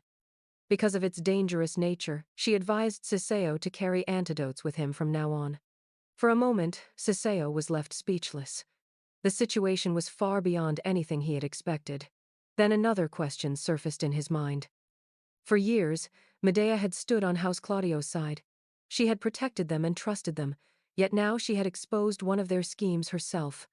Unable to understand the sudden shift, he questioned why she had changed. Medea answered without hesitation. After brushing against death, her eyes had finally opened. She now understood exactly what her uncle was trying to achieve, and she believed Siseo understood it as well. She then made her intentions unmistakably clear. Everything she would do from this point forward would be for Valdina and for her brother Peleus. To protect the kingdom, she intended to sever her uncle's right hand, Count Etienne. The declaration struck Siseo like a bolt of lightning. Before he could respond, Medea continued. Removing Count Etienne was only the beginning. She also intended to help Siseo reclaim control over the inner court, a position that had gradually slipped from his grasp under House Claudio's influence. For the first time during their conversation, a smile appeared on Siseo's face. He acknowledged that Count Etienne would not be an easy opponent. The minister was deeply entrenched within the palace and possessed considerable influence. Bringing him down would require careful planning and precision. But after hearing Medea's resolve, Siseo no longer doubted her sincerity. He accepted her proposal and pledged his support. With genuine interest, he asked her to reveal the plan she had prepared. The alliance between the princess and the chancellor had finally begun. Inside their residence, Cesare's aide stood holding an invitation, still trying to persuade his master to attend the upcoming banquet. The invitation had been sent specifically to him, yet Cesare showed no interest. He immediately dismissed the idea and made it clear that he had no intention of going. The aide refused to give up. He pointed out that if they intended to remain in Valdina, it would be worthwhile to at least see Duke Claudio in person. The banquet was being held to celebrate Princess Medea's recovery, and it offered a perfect opportunity to observe the kingdom's political landscape. He even excitedly revealed that the invitation had been addressed to the mercenary Acares, meaning someone in the palace had heard of Cesare's reputation. To the aide, it felt like an incredible stroke of luck. For a moment, Cesare remained silent. Then his expression suddenly tightened with pain. The atmosphere instantly changed. Without another word, he ordered his aide to fetch Terence immediately. Not long afterward, Terence arrived and immediately voiced his concerns.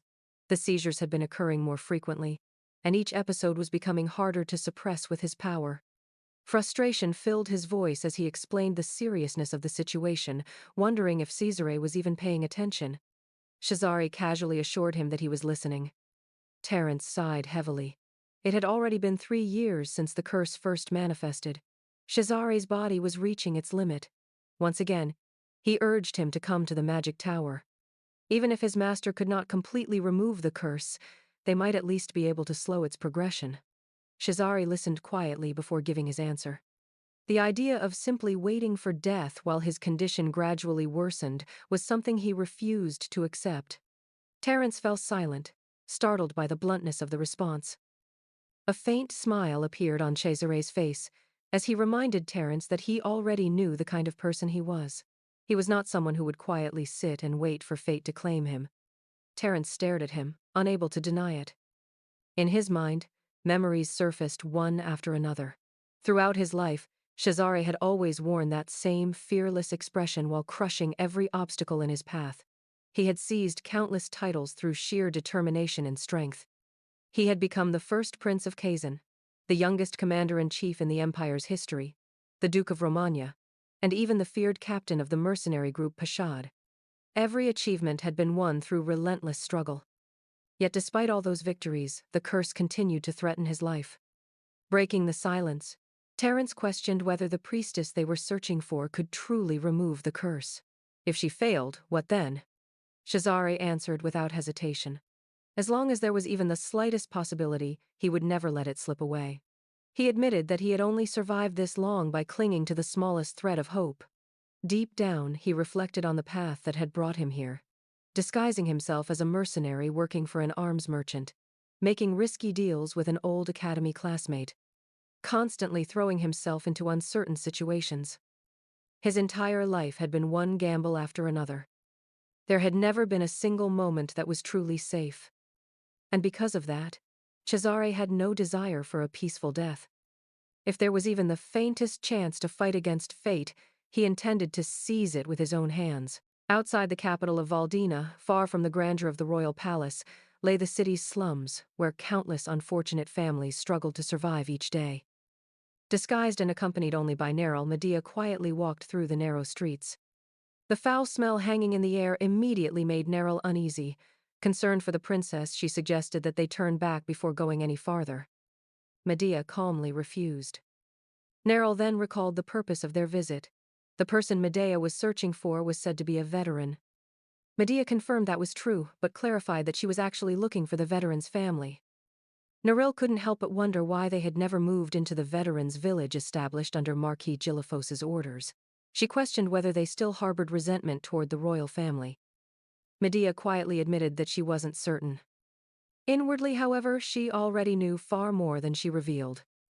The village known as Casey Asylum had been built under Marquis Gilifos' supervision using her own orders. About half of the veterans living outside the capital had already relocated there, but many had stubbornly remained behind. Among those who refused to leave was a man Medea remembered all too well. In her previous life, he had become the second in command of the rebel army that captured her. That was the real reason she had come. She needed to meet him personally. Only then would she decide whether he should be spared or eliminated before history repeated itself. Just then, the quiet atmosphere was shattered by a loud commotion nearby. An angry man was chasing after someone, demanding that a stolen loaf of bread be returned immediately. Seeing the disturbance, Neril stepped forward and volunteered to handle the situation herself. Medea gave her permission but reminded her not to hurt anyone. Neril quickly headed toward the source of the noise, leaving Medea standing alone. Then, without warning, an elderly woman's voice called out to her. The old woman invited the silver-haired lady to have her fortune read. For the first time since arriving in the slums, Medea visibly froze. Instinctively, her hand tightened around the weapon she carried as she slowly turned toward the speaker. Standing before her was an elderly woman.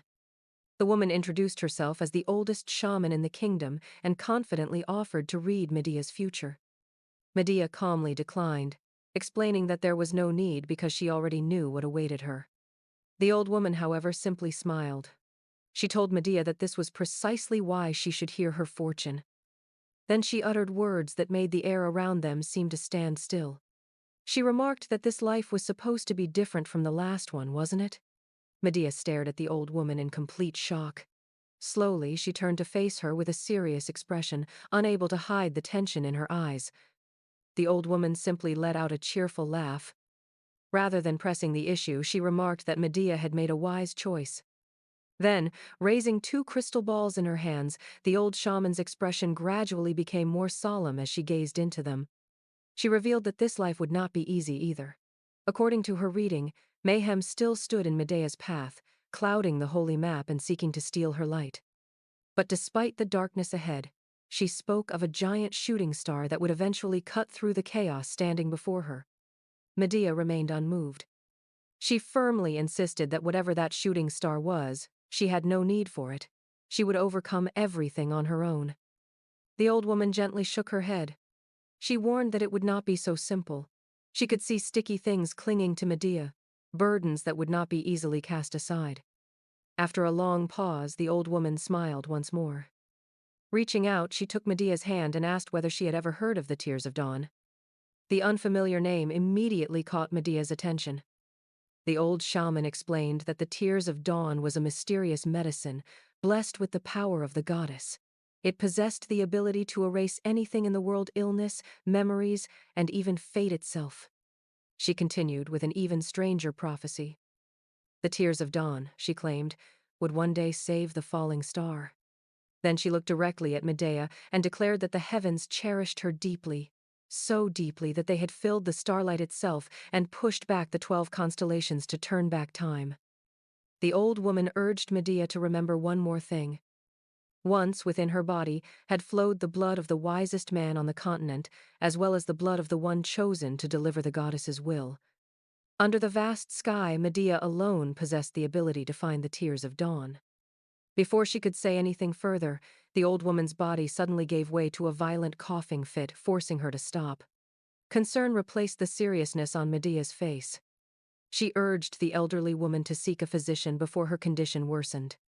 The old woman quietly refused. She explained that her illness was not ordinary. To her, it was a warning sent by the heavens themselves. Even in that condition, she smiled warmly at Medea and remarked that she was just as kind-hearted as ever. She encouraged Medea to continue on her journey, assuring her that her own life would not end just yet.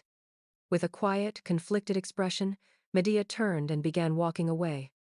After taking several steps, she paused and glanced back one last time. The old woman called out after her, reminding her not to forget the words she had spoken.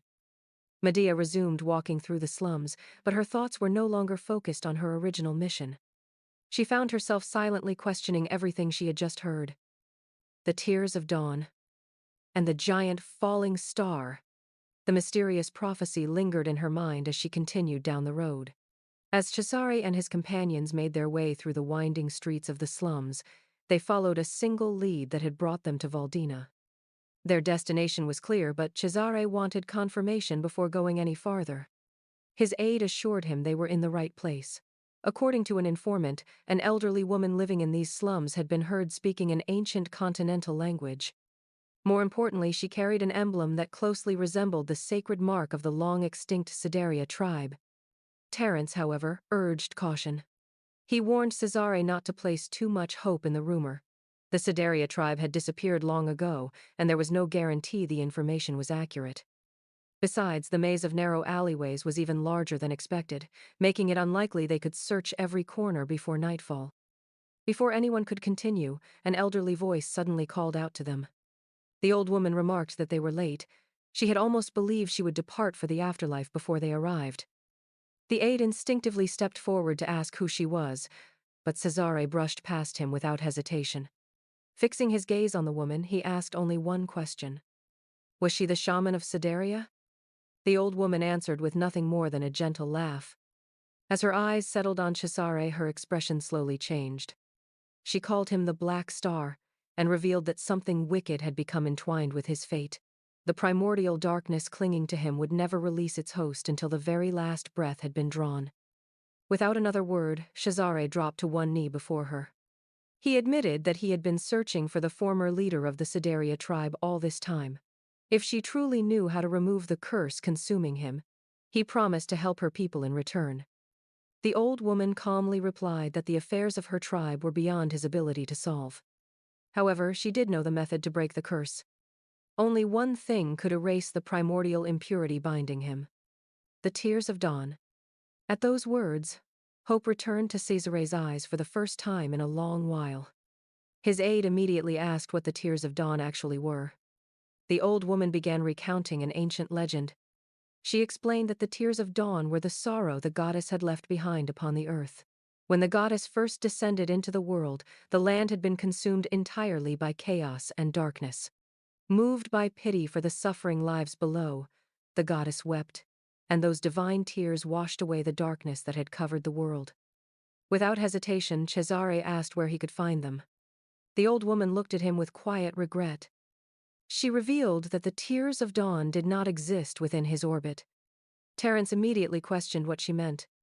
Weakly shaking her head, the old woman explained that fate itself would never allow Cesare to find the tears of dawn.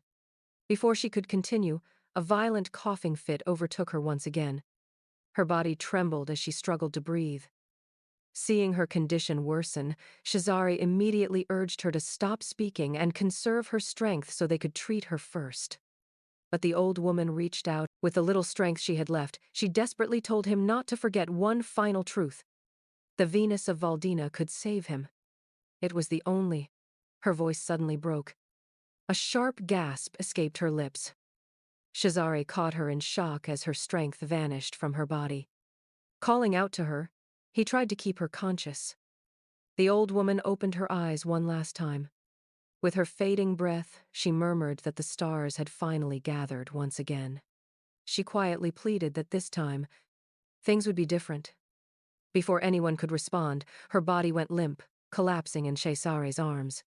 Terence immediately knelt beside the old woman and checked for any sign of life.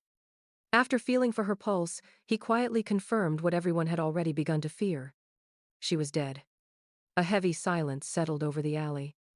The aide could only stare in disbelief. They had searched for so long, only to find the one person who held the answers, and now she was gone just moments after revealing them. Terence shared the same frustration. Just when it seemed they had finally uncovered a real lead, the old shaman had passed away, leaving behind only mysterious and incomplete words that raised more questions than answers. Cesare remained silent. The old woman's final prophecy continued to echo through his mind. The Venus of Valdina can save you. After standing quietly for a moment, he finally made his decision. Turning to his aide Gallo, he ordered him to contact the capital. Their plans had changed. Cesare would remain in Valdina for a while longer. Gallo immediately acknowledged the order. As his companions prepared to carry it out, Cesare's thoughts drifted back to the old woman's final message. The Venus of Valdina. Almost instinctively, a single face appeared in his mind. Medea. Neril lowered her head in apology, blaming herself for leaving Medea alone even for a short time. She insisted that it was her duty to remain by the princess's side at all times. Medea gently dismissed her concerns, assuring Neril that everything was fine and that there was no need to dwell on it. Instead, she shifted the conversation back to the reason they had come, asking whether they had finally reached the location mentioned in the note from Marquis Gilifos. Neril confirmed that according to her master's directions this was indeed the place. Before either of them could continue searching, a loud commotion suddenly erupted nearby. Both women immediately became alert. An enraged man was demanding to know where someone named Theo was hiding, ordering that he be handed over at once. A young girl desperately insisted that she knew nothing. She claimed Theo had run away a long time ago and that she had no idea where he was now. The man refused to believe her. Growing more aggressive, he threatened that if she continued protecting Theo, he would sell her off instead. He grabbed her and tried to drag her away. Medea calmly called Neril's name. Without hesitation, Neril moved. In the blink of an eye, her sword was pointed directly at the man's throat. The sudden appearance of the blade left him completely stunned. Realizing he was hopelessly outmatched, the man cursed under his breath before fleeing. As he retreated, he shouted that he would return later and warned the girl to be ready. Once he was gone, the frightened girl thanked them for saving her. Medea remained silent for a moment, studying the girl's face carefully before asking a single question. Was her brother's name Theo? The girl confirmed that it was. She explained that Theo was her twin brother. At those words, Medea's expression subtly changed. The mention of twins awakened memories she could never forget. In her previous life, she vividly remembered Theo leading the pursuit against her escape, shouting for the rebels to capture the princess. Looking at the young woman before her, Medea realized how much she resembled the Theo from those memories. She then asked whether the girl had any other family living with her. The girl quietly explained that they were alone. Theo had left home 3 years earlier. Although he occasionally managed to send word that he was alive, he always said that he could not return home. Medea silently pieced the timeline together. If Theo had disappeared 3 years ago, then he had most likely already joined the rebel army. The young girl suddenly reached out and grabbed the edge of Medea's clothing. Having overheard someone address her as Your Highness moments earlier, she had realized the woman standing before her was the princess herself. Desperation filled her voice as she pleaded to be taken away from the slums. She feared that if she remained there any longer, it would only be a matter of time before she was captured and sold. Medea listened quietly before giving her answer. She explained that even if the girl did not accompany her, she could still arrange a way for her to earn a living and survive. However, she made one thing perfectly clear: she did not keep just anyone by her side. The girl refused to give up.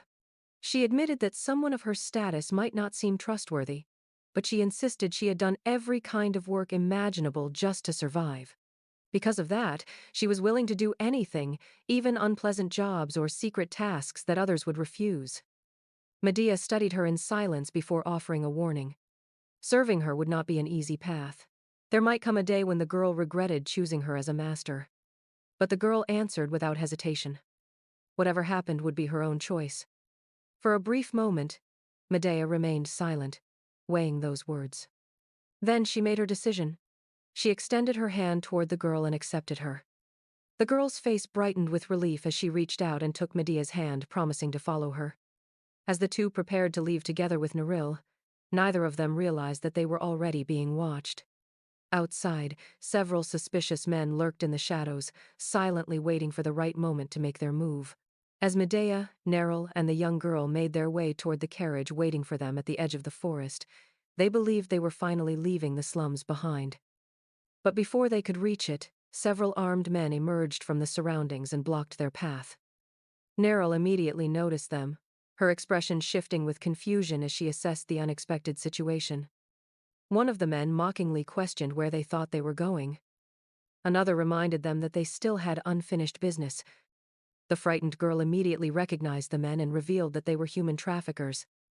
The leader openly admitted they had been expecting a large payment from selling the girl. He warned that if the group wanted to avoid bloodshed, they should hand over every coin they had. Medea calmly called Neril's name. Without hesitation, Neril stepped forward and tossed a heavy pouch of gold at the man's feet. The leader opened it and examined one of the gold coins inside. Medea explained that the amount was more than sufficient and declared that she was purchasing the girl. For a brief moment, the leader appeared impressed by her generosity. Then he laughed. He admitted the money was indeed more than enough to buy the frail girl, but if his men captured the wealthy young noblewoman standing before them instead, they could earn 5 times that amount in ransom. With a simple gesture, he signaled the rest of his men. In an instant, Neril found herself surrounded. Remaining perfectly composed, Medea opened the carriage door and instructed the girl, Saya, to wait safely inside. She then ordered Neril to deal with the attackers. Neril accepted the command without hesitation. The thugs scoffed at the idea of one woman standing against all of them. Confident in their numbers, they rushed forward together, convinced they would force her to beg for mercy. Neril calmly watched every movement. Then, in a single swift motion, she struck. Before anyone could react, 4 of the attackers collapsed, clutching their injured arms as cries of agony echoed through the forest. The sudden display of skill left the gang leader completely stunned. He realized at once that the princess's escort was far stronger than he had anticipated. Their security was far beyond anything he had prepared for. Panicked by the unexpected turn of events, one desperate thug ignored Neril entirely. Weapon raised, he charged straight toward Medea, intent on seizing the princess herself. As Medea stood her ground with unwavering composure, memories from her previous life surged through her mind. Back then, after becoming the Grand Duchess, she had learned a painful lesson through countless humiliations. Those who were supposed to serve and protect her had treated her like nothing more than baggage, while Jason had watched every injustice unfold without lifting a finger. That lonely existence had carved a single truth into her heart: if she wished to survive, she could never depend on anyone else. She had to become strong enough to protect herself. Returning to the present, that resolve guided every movement she made. The thug charging toward her never saw the counterattack coming. In one swift motion, Medea raised the weapon in her hand and struck him squarely in the throat. The blow was precise and devastating, instantly knocking him unconscious before he could even swing his own weapon. Without a trace of hesitation, she looked down at the fallen man with icy composure, her gaze carrying the unmistakable intent of someone who had long grown accustomed to life-and-death situations. The sight left Neril momentarily speechless. She had never imagined the princess could move with such speed or precision. Before anyone could recover from the shock, the gang leader let out a furious roar and hurled 2 knives directly at Medea. Seeing the blades flying toward her mistress, Neril's heart nearly stopped. She shouted a desperate warning, urging the princess to get out of the way. Yet Medea did not move. She remained perfectly still, calmly watching the deadly knives race toward her. Then, in the blink of an eye, 2 stones shot through the air with incredible accuracy. Each stone struck a knife mid-flight, knocking both weapons off course before they could reach their target. For the first time in the battle, Medea's calm expression gave way to surprise. Neril immediately rushed to her side, apologizing for reacting too slowly and blaming herself for nearly allowing the attack to reach the princess. Medea reassured her that no harm had been done and there was nothing to worry about. With the immediate danger under control, Neril quietly asked whether every one of the attackers should be killed. Medea dismissed the idea without hesitation. There was no need to stain their hands with unnecessary bloodshed. They had more important matters to attend to, and time was far too precious to waste. She simply ordered Neril to handle the situation appropriately. Receiving her command, Neril readied her sword once more. Meanwhile, the gang leader, realizing just how hopeless the situation had become, immediately abandoned his arrogance. Fear replaced his earlier confidence as he desperately begged for his life, pleading for mercy. But even as he begged, he suddenly shouted at the top of his lungs, his voice echoing across the area as though he were desperately trying to summon someone else to the battlefield. Hidden among the trees some distance away, 2 silent observers had witnessed the entire confrontation without revealing themselves. As the princess's carriage finally rolled away from the battlefield, Gallo let out a long breath of relief. The fierce, killing intent that had filled the air moments earlier still lingered in his mind. Watching Medea fight had completely shattered every expectation he had held about the Princess of Valdina. Rather than behaving like sheltered royalty, she had moved with the precision of a seasoned warrior, striking directly at her opponent's vital points without the slightest hesitation. The realization left him questioning what kind of princess could possess such terrifying combat instincts. Beside him, Cesare remained silent. 2 small stones still rested in his hand, the very stones that had intercepted the knives before they could reach Medea. His expression betrayed nothing, but his thoughts lingered on the silver-haired princess. The image of Medea standing fearlessly in the face of danger replayed over and over in his mind. Earlier, he had been trying to understand the mysterious prophecy surrounding the fortress of Valdina. Until now, he had assumed it referred to a place, a fortress built of stone and walls. But after witnessing Medea with his own eyes, a new possibility emerged. For the first time, Cesare wondered if Valdina's true fortress had never been a castle at all. Perhaps it was a single person. Back in her chambers, Medea quietly listened as Neril delivered her report. The young girl they had rescued from the slums had settled into palace life surprisingly well. According to the maids, she was hard-working, quick-witted, and remarkably skilled at reading the atmosphere around her, making her well-liked despite being a newcomer. Hearing that, Medea felt reassured. The girl had adapted exactly as she had expected. She then shifted to another matter that had been lingering in her thoughts. She asked whether there had been any trace of the mysterious old woman they had encountered in the slums. Neril lowered her head apologetically. Despite searching thoroughly, they had found nothing. It was as if the old woman had vanished without leaving behind even the smallest clue. Medea quietly accepted the report, but inwardly, disappointment settled over her. She had hoped to meet the old woman just one more time. As silence filled the room, the old woman's prophecy echoed through her mind once again. She remembered the strange words about the blood that had once flowed within her, the blood of the wisest man on the continent and of the one who carried the goddess's will. The meaning had remained a mystery ever since. Then, suddenly, a thought struck her. The wisest man on the continent. Her eyes widened. Without another word, Medea rose abruptly from her seat. The realization had connected pieces that had never fit together before. Neril, caught completely off guard, hurriedly called after the princess as Medea rushed out of the room without offering an explanation. She hurried through the palace corridors and descended the stone stairway leading deep beneath the castle, toward the hidden chamber that only a select few were permitted to enter. As she descended, her thoughts raced faster than her footsteps. The sage.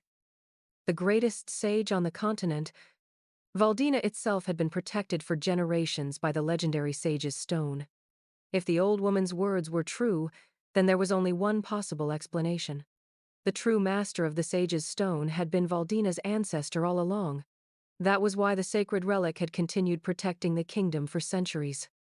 Reaching the massive stone door, Medea pushed it open without hesitation and stepped into the hidden chamber.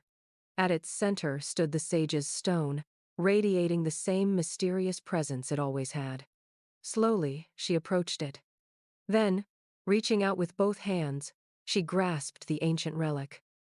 With quiet determination, she pleaded for the truth. If the stone truly carried a will, if there was something it had been trying to tell her all this time, then now was the moment to reveal it. The chamber suddenly filled with an intense light. The sage's stone began to glow brilliantly. A loud cracking sound echoed through the room. Medea stared in stunned disbelief as fine fractures spread across its surface. The sacred relic, believed to be indestructible, was breaking apart before her very eyes. As the brilliant light spilled from within the shattered stone, something hidden at its core slowly revealed itself.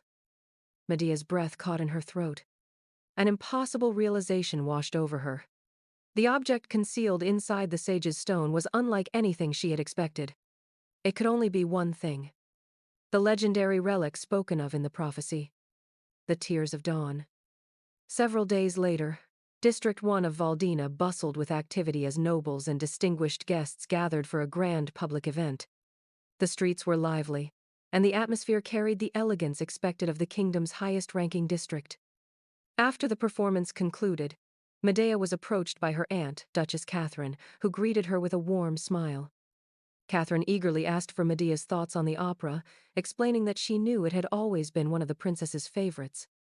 To make the occasion special, she had personally arranged for an entirely new cast and orchestra, hoping the performance would please her. Medea calmly reflected on what she had just watched. Only then did she realize why the aria had sounded unfamiliar. The differences in the performance now made perfect sense. Catherine immediately offered an apologetic smile, humbly admitting that she should have realized sooner if the performance had failed to meet the princess's standards. She presented herself as a caring and attentive aunt, asking Medea not to be disappointed by her shortcomings. Then, gently taking Medea's hands, Catherine smoothly shifted the conversation to the true purpose of the day's gathering. She revealed that House Claudio had organized a grand banquet in honor of Medea's recovery.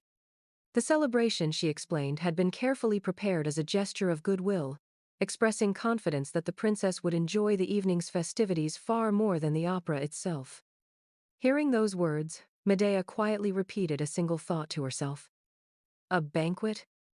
The invitation sounded generous on the surface, but beneath Catherine's warm smile, Medea could already sense that this celebration carried far greater significance than a simple welcome-back feast.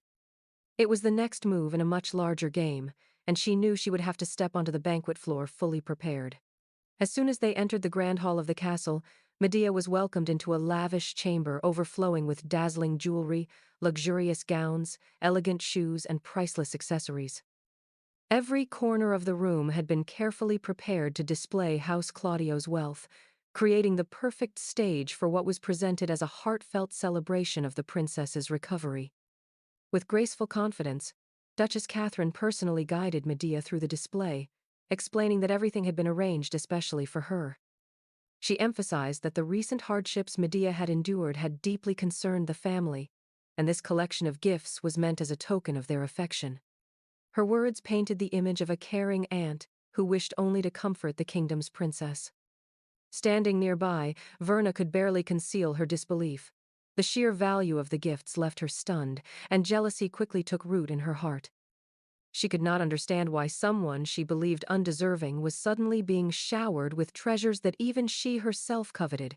Every expensive ornament placed before Medea only fueled her growing resentment. Medea, however, remained composed. She calmly acknowledged Catherine's generosity, remarking that she had never realized her aunt held her in such high regard. The response was polite, yet reserved, revealing none of the excitement everyone had expected. Catherine maintained her warm smile and assured Medea that nothing pleased her more than seeing the princess appreciate the family's efforts. While her words sounded sincere, Verna silently fumed at Medea's restrained reaction, convinced that the princess should have shown far more gratitude after receiving treatment beyond what she deserved. Watching Verna's barely hidden envy, Medea quietly observed every expression crossing her cousin's face, carefully taking note of the emotions unfolding before her. With the introductions complete, Catherine revealed one final surprise. For the evening's banquet, she had prepared a special dress that she wished Medea to wear. Claiming she needed to step away briefly, Catherine instructed Verna to remain behind and personally escort the princess once she had finished changing. Verna obediently agreed. As the maids approached to assist Medea with the elaborate gown, the princess calmly declined their help. Instead, she specifically called for Mariu to attend to her. Without another word, Medea and Mariu entered the private dressing room together, leaving everyone else waiting outside as preparations for the banquet continued. While waiting outside the dressing room, Verna sat in silence, her thoughts growing darker by the moment. She mocked Medea inwardly, convinced that the princess was foolish for continuing to keep a maid who had once betrayed her. In Verna's eyes, elegant clothing alone could never change anything. She believed Medea lacked both the beauty and the presence to carry such extravagant attire, certain that no magnificent dress could truly suit her. Moments later, the dressing room doors opened. The maids froze in amazement before breaking into excited admiration. They could hardly believe the sight before them. To them, Medea looked breathtaking, as though starlight itself had taken human form. Her graceful appearance was so radiant that they compared her to an ethereal fairy, unable to hide their astonishment. Verna's confident expression instantly crumbled. Shock swept across her face as the reality before her completely shattered her expectations. This was not the outcome she had imagined. Instead of embarrassing herself, Medea had effortlessly become the center of everyone's admiration. Before Verna could recover from her disbelief, one of the maids approached and reminded her that it was also time for her to prepare for the banquet. The thought alone filled Verna with dread. She imagined herself standing beside Medea while wearing the dress that had been prepared for her. In her mind, she could already hear the whispers of the guests, picturing them mocking her appearance and dismissing her outfit as plain and unfitting. Rather than standing out, she feared she would look like nothing more than Medea's attendant. The comparison consumed her with resentment, and she bitterly questioned what Medea possessed that she did not, unable to accept that the princess she had always looked down upon now outshined her so completely. Medea quietly observed every flicker of emotion crossing Verna's face before calmly asking for her opinion of the dress. Forcing a smile despite the jealousy raging inside her, Verna praised Medea's appearance and admitted that the dress looked truly beautiful on her. Though the compliment sounded sincere, the strained expression on Verna's face betrayed the bitterness she struggled so hard to conceal. The grand banquet hall glittered with unmatched extravagance as nobles from every corner of the kingdom gathered to celebrate Princess Medea's recovery.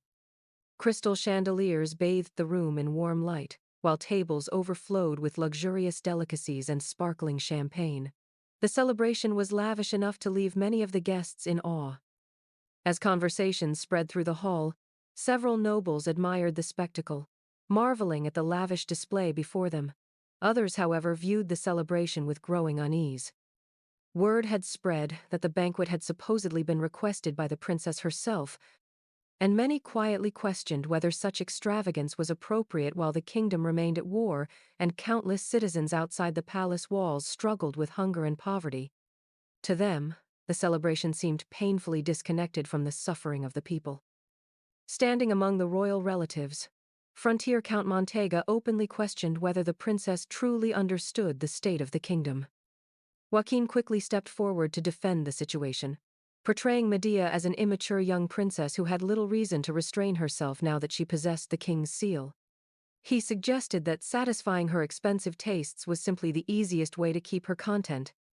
Montega offered no response, silently observing everything around him. Catherine smoothly reinforced Joaquin's narrative, explaining that hosting an extravagant banquet every now and then was a small price to pay if it kept the princess satisfied. The performance was carefully rehearsed, intended to convince every noble present that Medea was nothing more than a spoiled royal who cared only for luxury. Behind his composed expression, Joaquin felt certain that everything was falling perfectly into place. He eagerly awaited Medea's entrance, believing that the dress prepared for her would complete the carefully crafted image they had been building before the kingdom's most influential nobles. Then the announcement echoed throughout the ballroom. Princess Medea and Lady Verna Robin Claudio entered together. The entire hall fell silent. Every noble turned toward the entrance in stunned disbelief. Even Joaquin and Catherine froze. The sight before them completely overturned everything they had planned. The magnificent gown they had intended for Medea was instead being worn by Verna. Meanwhile, Medea entered wearing a simple yet graceful dress, whose understated elegance only emphasized her natural dignity. Rather than appearing extravagant and wasteful as they had intended, she carried herself with quiet refinement, instantly shattering the image House Claudio had hoped to create. For a brief moment, neither Joaquin nor Catherine could hide the shock on their faces. Their carefully arranged scheme had unraveled the instant Medea stepped into the ballroom, and they could only stare in disbelief as the banquet began to unfold in a way they had never anticipated. As Medea and Verna made their way through the grand ballroom, the eyes of every noble followed them. Verna felt their attention immediately, and mistook their astonishment for admiration. A smile spread across her face as she convinced herself that she belonged in the royal palace far more than Medea ever could. With growing confidence, she glanced at the princess, believing she had finally proven herself the more fitting figure to stand at the center of the kingdom. Just then, Frontier Count Montega approached. Having only just returned from the frontier, he respectfully greeted the woman he believed to be Princess Medea, bowing before Verna and paying his respects. Verna was caught completely off guard. Confused by the greeting, she could only stare back, unable to respond. Without creating a scene, Medea calmly stepped forward. With flawless royal etiquette, she returned the count's greeting and welcomed him back from the frontier, revealing through her composed demeanor who the true princess was. Montega immediately realized his mistake. He apologized for failing to recognize Medea, explaining that time had passed since they had last met. Even so, he admitted that what he now saw before him was entirely different from the impression Duke Claudio had given him. Before anyone else could react, Catherine hurried toward Verna in alarm. The moment she saw the magnificent gown Verna was wearing, panic flashed across her face. That dress had been intended for Medea, not Verna, and Catherine immediately demanded to know why her daughter had put it on. Verna could offer no proper explanation. Montega calmly shifted his attention toward her. Having initially mistaken her identity because of the extravagant attire, he now understood that she was merely the daughter of House Claudio standing unusually close to the princess. Trying to smooth over the awkward situation, Catherine nervously explained that Verna and Medea were cousins and naturally shared a resemblance. She quickly urged Verna to greet her granduncle, hoping to divert the conversation. But Montega remained unmoved. With quiet authority, he remarked that while the two young women might indeed resemble each other, it was even more obvious how desperately his niece wished to imitate the princess herself. His words struck like a blade. Catherine's expression froze, while Verna felt the sting of humiliation wash over her in front of the assembled nobles. The illusion she had built only moments earlier collapsed in an instant. Realizing the damage that had been done, Catherine immediately scolded Verna, insisting that her granduncle had misunderstood the situation. She demanded to know what possessed her daughter to wear the princess's gown, desperately trying to salvage what little dignity House Claudio still had before the watching crowd. As the uncomfortable silence lingered over the ballroom, Medea gently stepped forward before Catherine could continue reprimanding Verna. With calm composure, she explained that there was no need to scold her aunt's daughter so harshly. She revealed that Verna had admired the gown so much that she had willingly given it to her. Verna's eyes widened in shock. At that moment, her thoughts raced back to the dressing room. She remembered Medea quietly offering her the magnificent gown, asking if she would like to wear it instead. Only now did Verna realize what had truly happened. The princess had anticipated everything from the beginning, and the realization filled her with frustration. She could no longer shake the suspicion that Medea had orchestrated the entire situation on purpose. Back in the ballroom, Medea continued speaking with the same gentle tone. She explained that House Claudio had always showered her with lavish gifts, so she believed it was only appropriate to return the kindness every now and then by giving one of those gifts to Verna. Her explanation immediately stirred whispers throughout the gathered nobles. Many quietly concluded that Verna had coveted the princess's dress badly enough to accept it without hesitation. Others looked upon the young noblewoman with open disapproval, questioning how someone from a cadet branch could forget her place so completely. Before the gossip could spread further, Medea calmly shifted the conversation toward the kingdom itself. She reminded everyone that Valdina was still at war. The king remained on the battlefield while countless citizens struggled against hunger every single day. Under such circumstances, she questioned how a princess could possibly justify indulging in unnecessary extravagance. Her words silenced much of the room. One noblewoman then spoke up, pointing out that Medea was the kingdom's only true princess. Regardless of what she chose to wear, no one possessed the authority to criticize her appearance. Medea accepted the sentiment with quiet dignity. She affirmed that her position as Valdina's sole princess did not depend on luxurious gowns or priceless jewels. Her identity remained unchanged regardless of what she wore, making excessive displays of wealth meaningless. The noblewoman nodded in admiration, praising Medea's wisdom. She remarked that no one needed proof of the princess's status through expensive clothing, for her royal dignity spoke for itself without the burden of lavish adornments. As words of praise spread through the hall, Verna stood silently among the guests. Surrounded by whispers she could no longer control, she clenched her hands in frustration, realizing that the gown she had believed would elevate her had instead become the very thing that exposed her before the entire nobility. As the murmurs throughout the grand ballroom slowly settled, Joaquin raised a champagne glass, its clear ring echoing across the hall and drawing every guest's attention. With a warm smile, he began addressing the assembled nobles. He proclaimed that the evening's banquet had been organized in honor of Princess Medea, praising her for carrying the burden of state affairs while His Majesty remained on the battlefield. He spoke of her tireless efforts, claiming that she had worked so relentlessly that she had even sacrificed her own health for the kingdom. Though he admitted the celebration could never truly repay her devotion, he declared that the banquet was meant to celebrate her recovery and express everyone's gratitude for her continued well-being. The speech earned the attention of every noble in attendance. Frontier Count Montega, however, could not help but remark that Joaquin's praise exceeded even what the king himself would normally bestow upon the princess. Joaquin simply continued, elevating Medea as the very pride of Valdina before raising his glass in a formal toast dedicated to the kingdom's princess. Watching him from across the hall, Medea remained outwardly composed. Yet behind her calm smile, memories from her previous life resurfaced. She finally recognized the familiar look hidden behind Joaquin's polished appearance, the predatory eyes of a wolf. They were the same merciless eyes that had once destroyed her brother, torn her own life apart, and ultimately seized the throne of Valdina for himself. This time, however, she refused to become his victim again. A faint smile touched her lips as quiet determination filled her heart. She had already resolved that history would not repeat itself. With measured steps, Medea moved to the center of the gathering and gracefully accepted the attention of every noble. She acknowledged House Claudio's generous treatment toward her, but gently suggested that there was another purpose behind the evening's celebration, one her uncle had not openly revealed. She then announced that this night marked the rising of the eternal star of victory above St. Esther's castle. Her unexpected declaration immediately stirred the crowd. Several nobles whispered among themselves, recognizing that the moment resembled the beginning of a formal royal proclamation. Others exchanged surprised glances, wondering if the long-awaited announcement had finally arrived. Medea continued without hesitation. She declared that the true purpose of the banquet was not to celebrate her recovery, but to offer prayers for victory in the ongoing war and to seek St. Esther's blessing for His Majesty, who continued to fight upon the vast plains far from the capital. The atmosphere shifted instantly. Just as her words settled over the hall, countless eyes turned toward the heavens. A brilliant light suddenly pierced the night sky.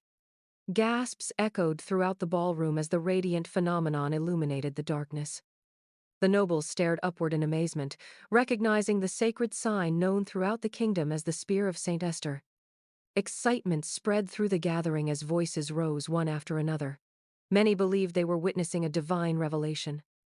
Others wondered if Saint Esther herself had bestowed a blessing upon Valdina, taking the celestial sign as an omen that the king would soon return victorious from the battlefield. The entire hall stood frozen beneath the glowing sky, overwhelmed by the extraordinary sight unfolding before them. Joaquin could only stare in disbelief as the heavens lit up with the miraculous sign that no one had anticipated. The appearance of Saint Esther's blessing shattered the carefully crafted spectacle he had prepared, leaving him visibly shaken. Nothing about the evening was unfolding according to his design. Watching his stunned expression, Medea quietly reflected on how different this night had become from the one she remembered. In her previous life, this very banquet had been one of the most terrifying nights she had ever endured. Back then, she had been nothing more than a puppet in her uncle's hands, unable to resist his manipulation or recognize the trap closing around her. There had been only one person who truly understood the danger lurking behind Joaquin's gentle smile, her older brother, Peleus. The memory of his warning surfaced vividly in her mind. He had repeatedly cautioned her not to place her trust in their uncle, sensing the ambition and cruelty hidden beneath his loyal facade. At the time, she had failed to understand the weight of those words. Now, carrying the painful memories of the future, Medea silently apologized to her brother. She still lacked the strength to confront the monster who had destroyed their family. She had not yet avenged the brother who, in her previous life, had been mercilessly torn apart by the beast that coveted the throne. But above all else, she prayed that history would not repeat itself and that Peleus would survive this time. Far away from the grand banquet, across the vast battlefield where the kingdom's fate was being decided, King Peleus sat quietly beside a campfire within the military encampment.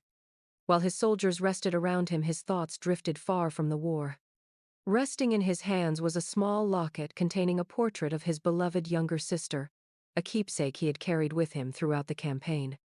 His most trusted knight and closest confidant, Angel, approached and noticed the king gazing silently at the locket. Curious about what occupied his thoughts so deeply, the knight asked what was on his mind. Peleus simply admitted that, for reasons he could not explain, he had been thinking about Medea all evening.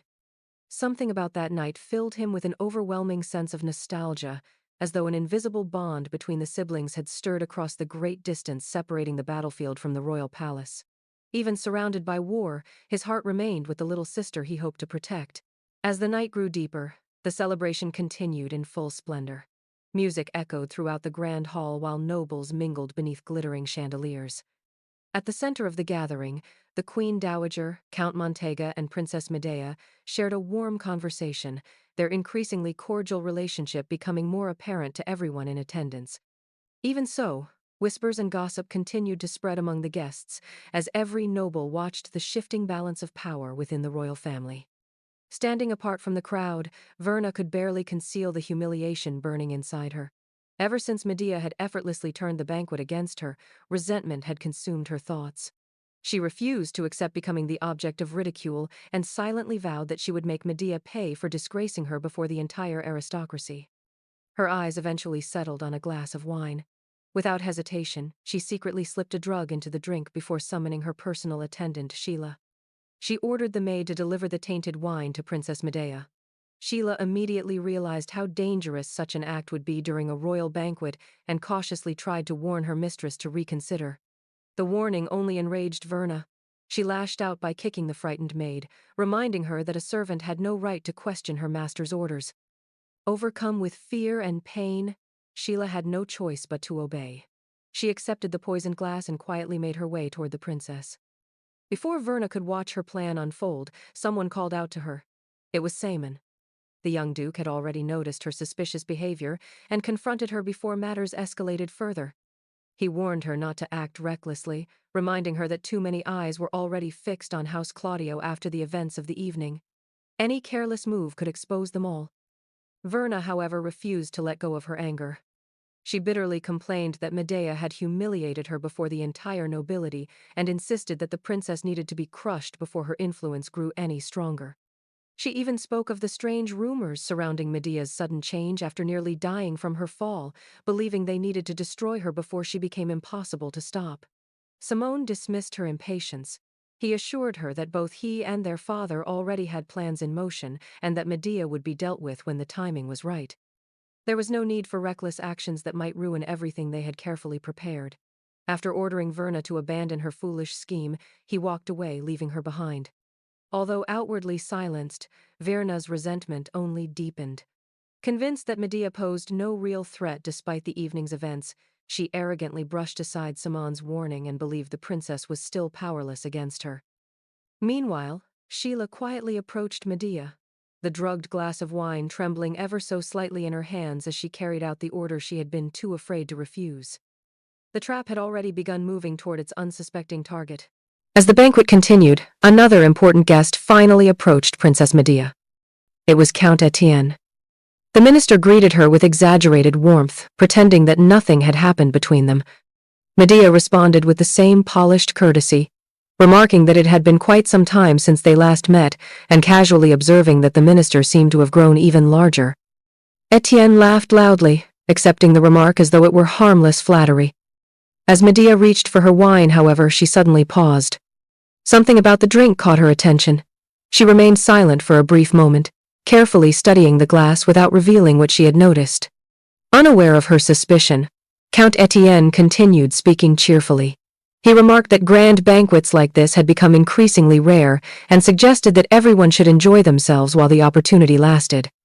Medea calmly agreed before steering the conversation in an entirely different direction. She pointed out that Chancellor Ceseo would never have approved an extravagant celebration of this scale.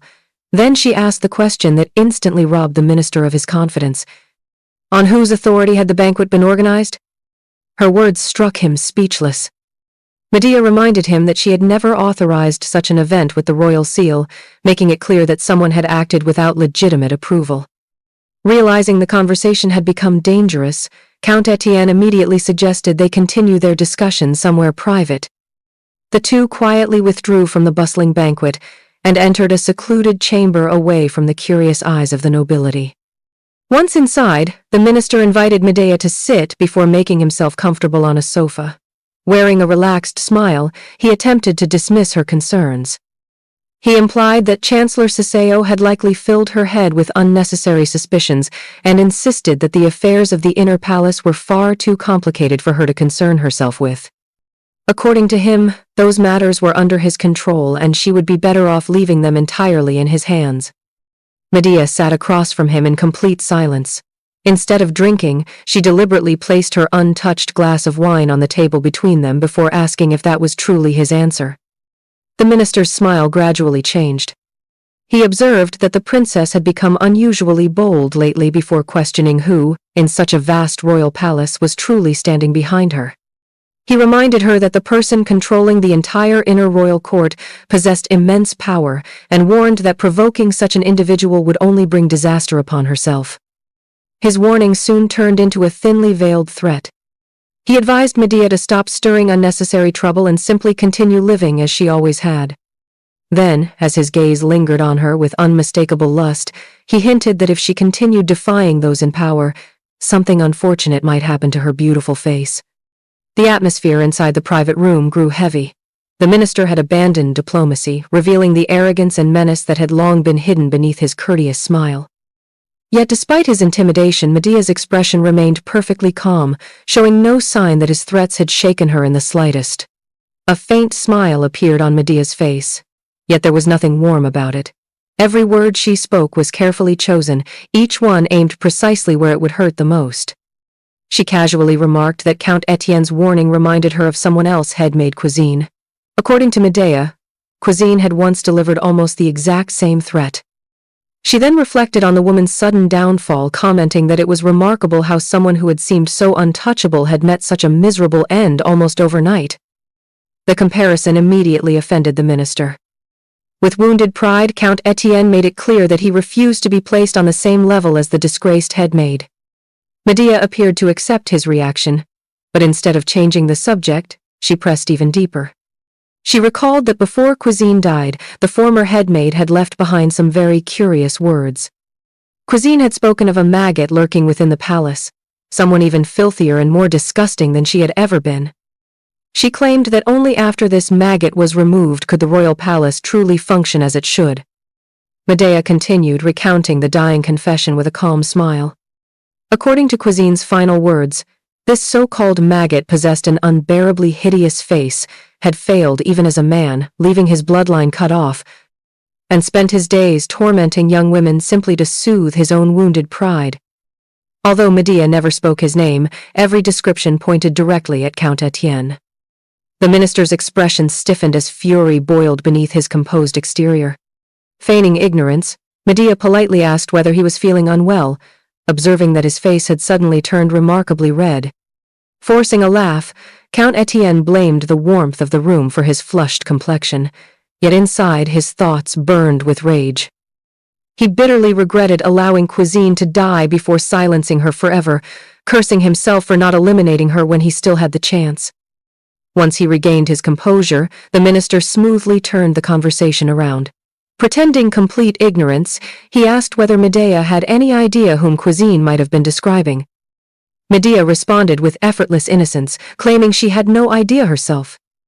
While she maintained her calm expression, Count Etienne's suspicions only deepened.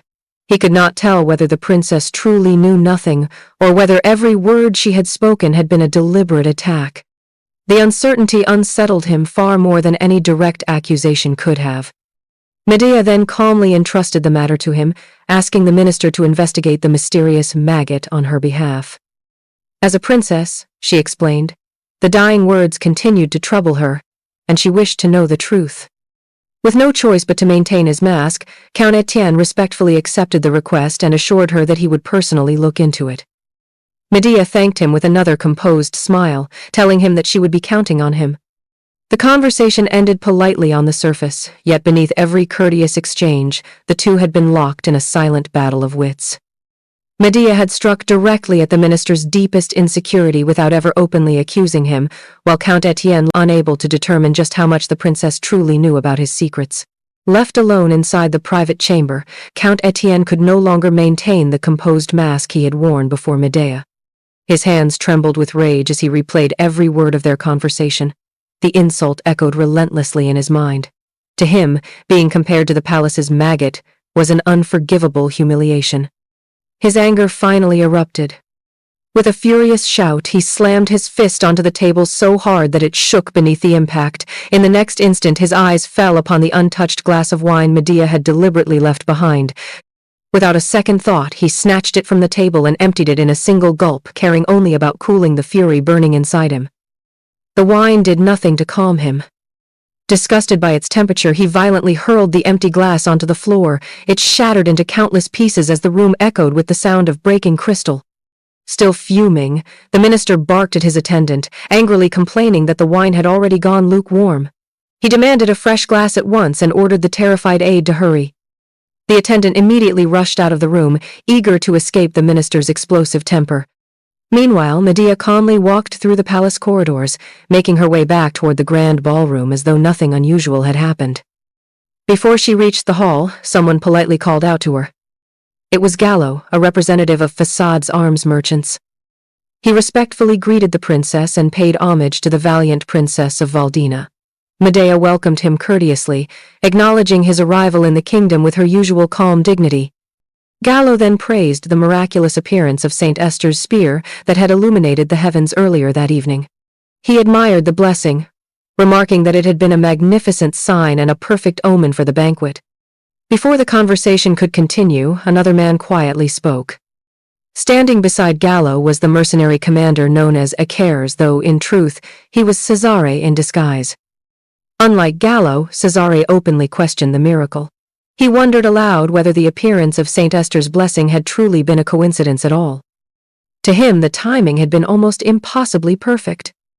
He observed that the heavens rarely aligned themselves so conveniently with human affairs and questioned whether the gods were ever truly so considerate of mortal circumstances. His blunt skepticism immediately made Gallo nervous. The merchant hurriedly tried to smooth over the awkward remark, apologizing to the princess and explaining that his companion often made thoughtless jokes without considering his audience.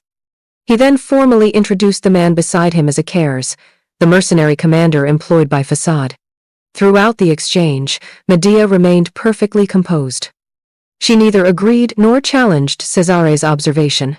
Instead, she quietly studied him, her expression unreadable as she carefully observed the mysterious mercenary who had spoken so boldly before royalty. After a brief silence, the introductions came to an end. Without another word, Medea and the two visitors returned to the grand ballroom, where the celebration continued, unaware that yet another quiet encounter had brought two remarkably perceptive minds one step closer to crossing paths. As Medea, Gallo, and the mercenary commander entered the grand banquet hall together, they immediately became the center of attention. Conversations quieted for a moment before whispers began spreading among the assembled nobles. Many recognized the visitors from Facade, murmuring that the renowned mercenary commander had actually come to Valdina. Curious eyes followed the trio as they crossed the hall. Breaking the brief silence, Medea calmly responded to the earlier discussion about miracles. She remarked that a mere mercenary could hardly be expected to understand the will of the gods, though she held no grudge over such ignorance. Cesare met her words without hesitation. He questioned whether that meant the princess was a woman of unwavering faith. Medea answered without the slightest doubt. Her faith in the goddess, she explained, was precisely why she remained merciful. If she did not believe in divine compassion, she hinted that she would never have overlooked the mercenary's earlier disrespect. Cesare simply listened, studying her expression without revealing his thoughts. Beside them, Gallo could only sigh inwardly. Watching his commander abandon the manners expected of an ordinary mercenary made him increasingly uneasy. He hurriedly tried to smooth things over, preparing to remind Awakens to show proper respect before the princess. Before he could finish speaking, a sudden uproar erupted near the entrance of the ballroom. The entire hall turned toward the commotion. Standing in the doorway was Count Etienne. His formal appearance had completely fallen apart. Bare from the waist up, disheveled and stumbling as though heavily intoxicated, the minister looked nothing like the dignified noble everyone knew. Shock spread through the crowd. Several nobles hurried toward him, asking what had happened and attempting to escort him away before he embarrassed himself further in front of the assembled guests. Etienne violently shook them off. Consumed by rage and no longer in control of his senses, he shouted incoherently, insisting that no one had the right to call him a maggot. The nobles tried once more to calm him, reminding him that many ladies were present and pleading with him to compose himself. Their words never reached him. Instead, the poison twisting his mind transformed the surrounding voices into cruel insults. In his hallucinations, every noble mocked him as a filthy maggot, ridiculed his disgrace, and sneered that no respectable person would ever associate with someone like him. The imagined taunts only intensified, striking at his deepest insecurities and humiliations. Etienne erupted in fury, screaming at the invisible voices to be silent. Then another wave of hallucinations overwhelmed him. He imagined the crowd whispering that he had become worthless, that he could no longer perform his duties as a man, and that he compensated for his weakness by tormenting the young and powerless. His breathing became erratic as his eyes frantically searched the room. Then he saw Medea. From across the ballroom, the princess stood watching calmly. Yet in Etienne's distorted mind, he heard her voice joining the chorus of mockery, calling him disgusting. That final illusion shattered whatever reason he had left. With a furious roar, Count Etienne charged directly toward Princess Medea. Gasps echoed throughout the grand hall as horrified nobles cried out in alarm, realizing the minister was rushing straight at the kingdom's princess. The festive atmosphere instantly dissolved into chaos as every eye followed the enraged noble racing toward his target. A wave of shocked gasps swept through the banquet hall as Count Etienne charged recklessly toward Princess Medea. Panic spread among the nobles, and cries rang out as many realized the princess was directly in the path of the enraged minister. Several guests shouted that Her Highness was in danger. Yet Medea did not retreat. Her expression remained cold and unwavering as she calmly steadied herself. Her hand quietly moved toward the weapon she carried, fully prepared to defend herself if necessary. Before she could react, someone moved first. In a blur of motion, Cesare, still disguised as the mercenary commander Awakens, stepped in, wrapped an arm around Medea's waist, and effortlessly lifted her out of harm's way. For a brief moment, Medea was caught completely off guard. She stared at the man holding her, unable to hide her surprise.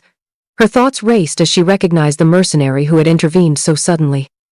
Meanwhile, Cesare never took his eyes off the charging Count Etienne. With perfect timing, he subtly extended his foot into the minister's path. Etienne stumbled. Already charging forward at full speed and robbed of his balance, he could no longer stop himself. Directly ahead of him stood Virna. She froze in disbelief as the staggering minister lurched straight toward her.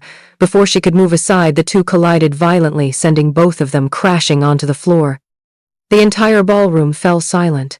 Joaquin and Catherine watched in complete shock as Count Etienne landed squarely on top of Virna. Humiliated and furious, Virna struggled desperately beneath him, screaming for the minister to get away while trying to shove him off. But Etienne's mind had already been consumed by the poison. Lost in terrifying hallucinations and no longer aware of reality, he paid no attention to her desperate resistance. The nobles looked on in horror as Virna's elegant gown became disheveled during the struggle, making the already scandalous scene even more humiliating. At nearly the same moment, Seaman stormed forward in fury. He demanded that Count Etienne release his sister immediately. Instead of obeying, the delirious minister suddenly grabbed Seaman's wrist. A strange laugh escaped him as he stared at the young noble with unfocused eyes, unable to distinguish reality from the fantasies created by the poison. Still trapped inside his hallucinations, Etienne made bizarre and deeply inappropriate remarks, mistaking Seaman for someone else entirely. He even reached toward him, attempting to pull him closer while continuing his incoherent rambling. That was the final straw. Enraged beyond reason, Seaman drove a powerful punch straight into the minister's face. The blow hurled Count Etienne backward, sending him sprawling across the banquet floor. But Seaman's fury did not end there. Consumed by bloodlust and humiliation over what had just happened to his sister, he seized a nearby knight's sword, drew the blade from its scabbard, and advanced toward the fallen minister with unmistakable intent. The festive banquet had completely descended into chaos, and in the span of a few moments a royal celebration had become the scene of a deadly confrontation. The chaos that erupted inside the grand banquet hall spread through the crowd in an instant. Joaquin immediately realized that if things escalated any further, the entire Claudio family would be dragged down alongside the disgraced minister. Without hesitation, he stepped forward and barked an order for Seaman to stop. Although Seaman burned with murderous fury after Etienne's humiliating actions toward both Virna and himself, he was forced to lower his weapon. Joaquin quickly commanded the knights to seize Count Etienne and remove him from the hall at once before the scandal grew even worse. At the same time, he demanded that the royal physician be summoned immediately, hoping to salvage what little dignity remained. Nearby, Catherine rushed to her daughter, embracing the shaken Virna, whose elegant appearance had been reduced to humiliation before the eyes of the entire royal court. Amid the confusion, Cesare still held Princess Medea securely in his arms, his attention lingering on the unfolding disaster that Count Etienne had created. Only when Medea calmly called his alias did he finally return his focus to her. At her quiet request, he gently lowered her back onto the floor, offering a respectful apology and explaining that he had reacted instinctively the moment he believed the princess was in danger. Yet beneath his composed expression, another thought crossed his mind. As he replayed the brief encounter, he could not shake the feeling that Medea herself had never truly been the one in danger. If he had not intervened, the outcome might have been far different than everyone believed. Once her feet touched the ground, Medea shifted her attention to Gallo instead. Without raising her voice, she delivered a cold warning, comparing Cesare to an unruly stray dog that had a habit of interfering in matters that did not concern him. Her words carried an unmistakable edge, cautioning Gallo to keep his subordinate under control before Fasade's reputation suffered because of him. Gallo was left speechless by the sharp rebuke, while Cesare responded only with a faint smile, seemingly amused rather than offended. For a brief moment, neither of them spoke as Medea regained her composure and walked away without looking back. Cesare silently watched her retreating figure until she disappeared into the crowd. Something about the princess continued to capture his attention, and despite their brief exchange, his curiosity only deepened. Eventually, he turned away as well, leaving the banquet hall behind. The grand celebration that Duke Claudio had carefully orchestrated to strengthen his family's reputation had instead ended in complete disaster. Rather than elevating House Claudio, the banquet became the greatest source of gossip throughout the kingdom. In the days that followed, every noble household discussed the shocking scandal, with Count Etienne's disgrace dominating every conversation. Yet his name was not the only one whispered throughout the royal court. The Claudio siblings Joaquin, Salmon, and Virna found themselves standing at the center of the rumors as well, their carefully crafted image beginning to crumble before the eyes of the kingdom. Back at the Claudio residence, the aftermath of the disastrous banquet had left the household in turmoil. Virna's furious screams echoed through the mansion as she remained in her room, overwhelmed by humiliation. Every cruel rumor and mocking whisper that had spread through high society replayed endlessly in her mind, driving her into a fit of rage. She repeatedly swore that she would make those responsible pay with their lives, unable to bear the disgrace she had suffered before the entire nobility. Seated quietly beside the bed, Catherine tried to calm her daughter, urging her to regain her composure. But Virna broke down in tears, convinced that her future had been ruined forever. The memory of everyone witnessing her humiliating encounter with Count Etienne haunted her relentlessly. In her despair, she feared that no nobleman would ever seek her hand in marriage again, believing her reputation had been irreparably destroyed. Catherine embraced her tightly, offering comforting words and assuring her that she was destined for someone far greater than an insignificant provincial noble. Outwardly, she soothed her daughter's fears, promising that everything would eventually work out, yet beneath her gentle expression, anger simmered. In her heart, she blamed Medea for everything that had happened, convincing herself that the entire disaster had begun because the princess refused to follow their plans. The humiliation inflicted upon Virna was something Catherine could not forgive, and she silently vowed that Medea would one day pay dearly for making her daughter suffer. Sometime later, mother and daughter walked together through the halls of the Claudio residence. Determined to lift Virna's spirits, Catherine reminded her that the gossip of high society was always fleeting. Today's scandal would eventually be replaced by tomorrow's. Although Virna remained discouraged, Catherine suggested they spend the day shopping instead, promising to buy whatever she desired.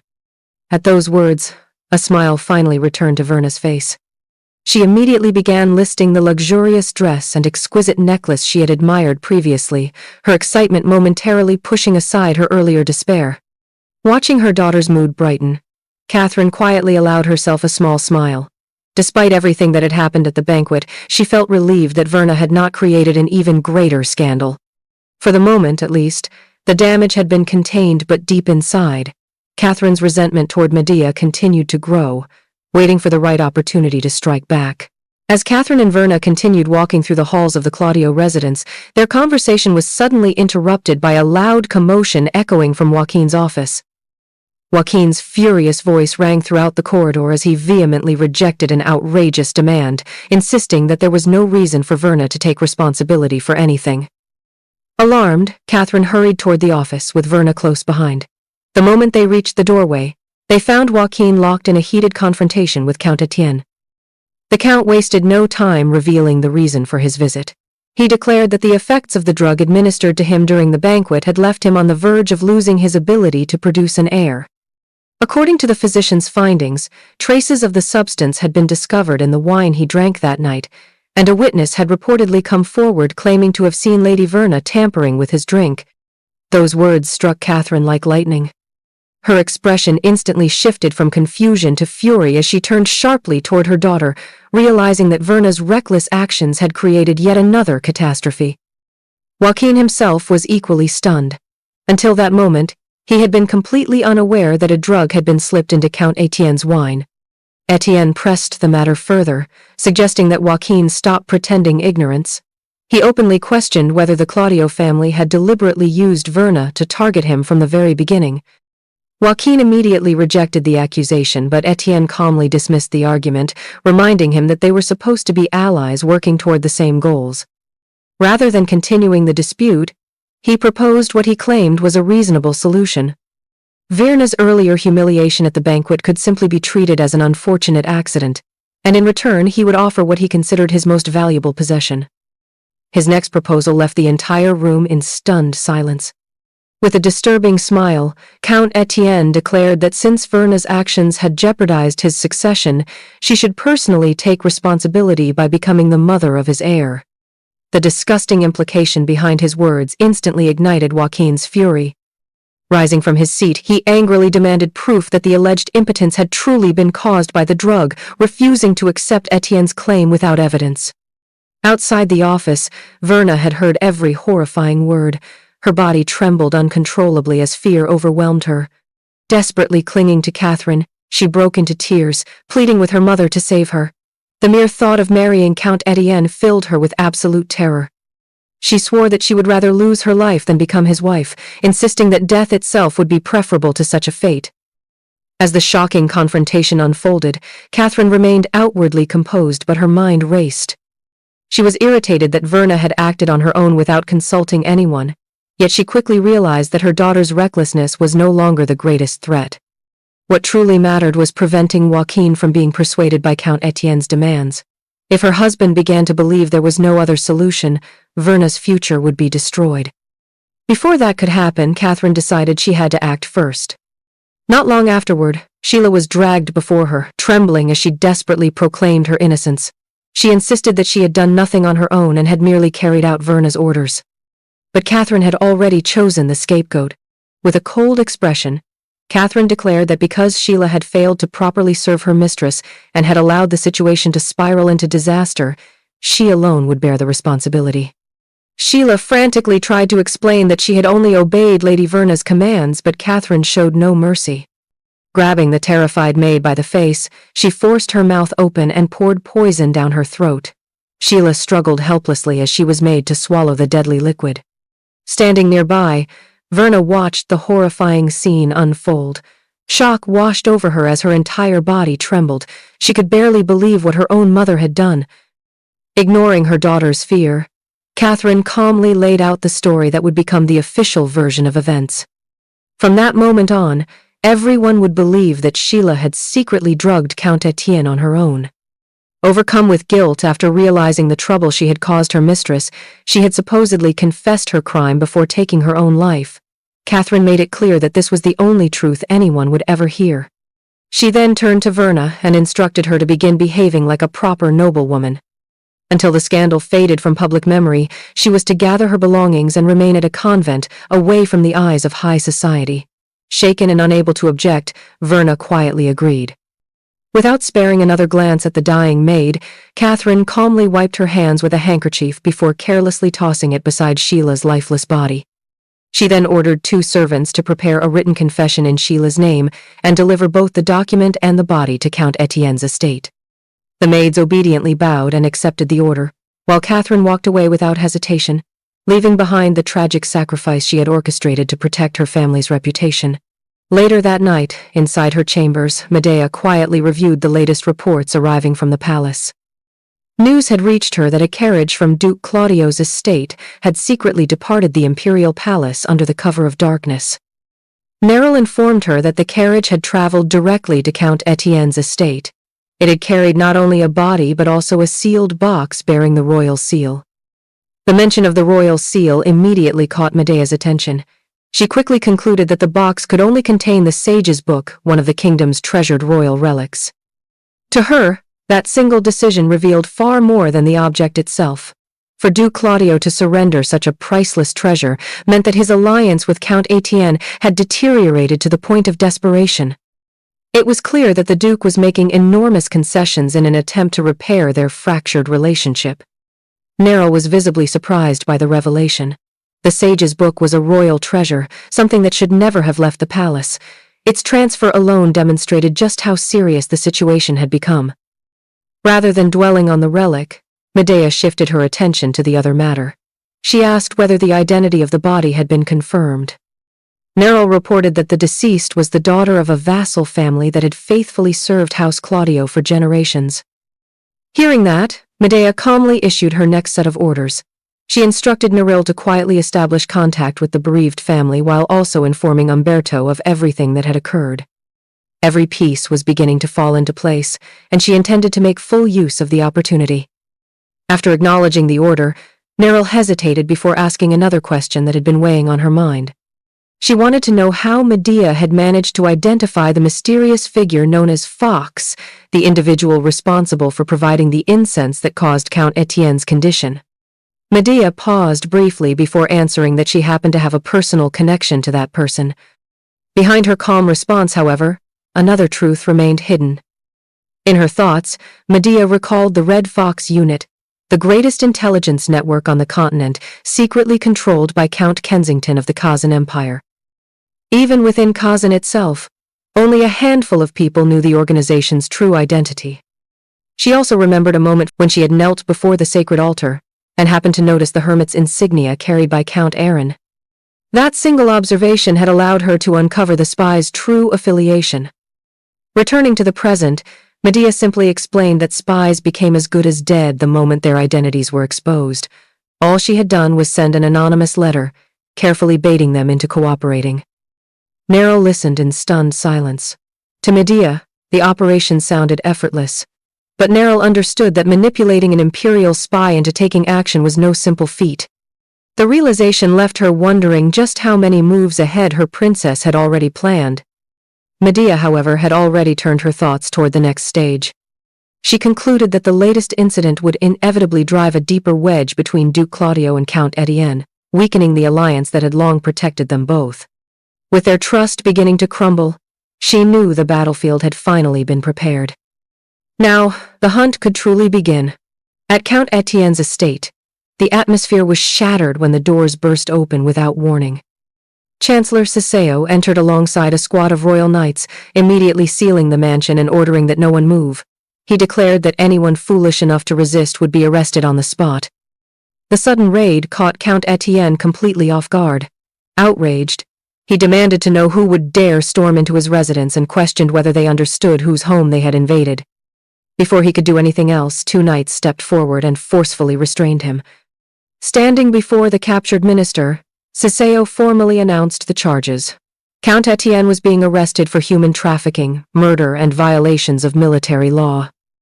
Etienne furiously dismissed the accusations as complete nonsense, but Siseo remained unmoved. He calmly revealed that the investigation had uncovered Etienne's connection to head-made cuisine and to the mysterious disappearances of children from the royal palace. According to the evidence, those children had been abducted to satisfy Etienne's depraved desires before being sold into slavery in foreign nations, with the profits secretly diverted into his personal slush funds. To remove any possibility of denial, Siseo threw a stack of documents onto the floor in front of the stunned minister. Every piece of evidence had already been secured, leaving no room for escape. Even then, Count Etienne remained arrogant. He scoffed at the idea of being imprisoned over the sale of a handful of commoner children, believing such crimes would never truly threaten someone of his status. A faint smile appeared on Siseo's face as he reminded Etienne of the final charge he had announced. During wartime, trafficking palace personnel to foreign countries was not merely a criminal offense, it was a direct violation of military law.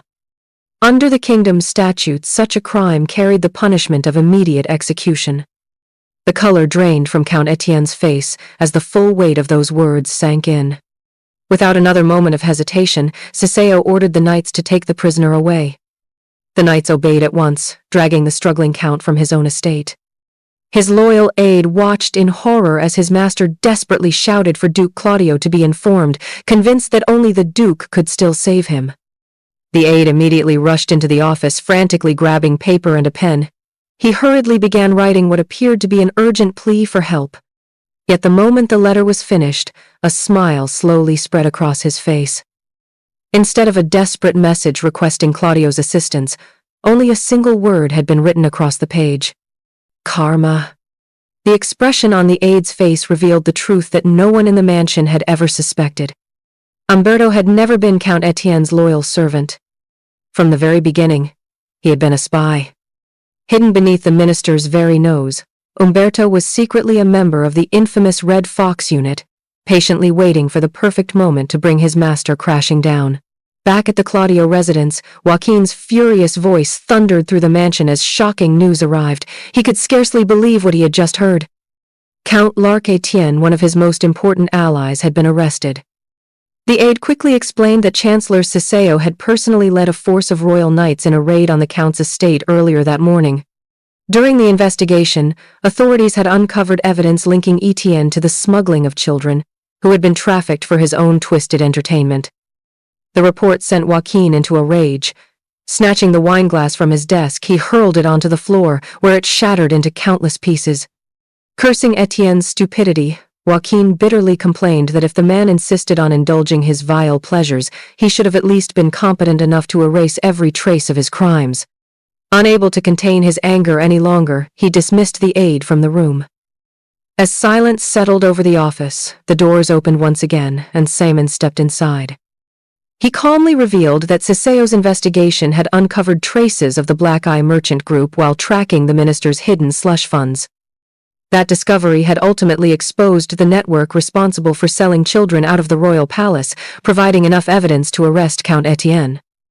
Joaquin let out a frustrated sigh. Had their relationship with Etienne remained intact, they might have been able to contain the situation before it spiraled out of control.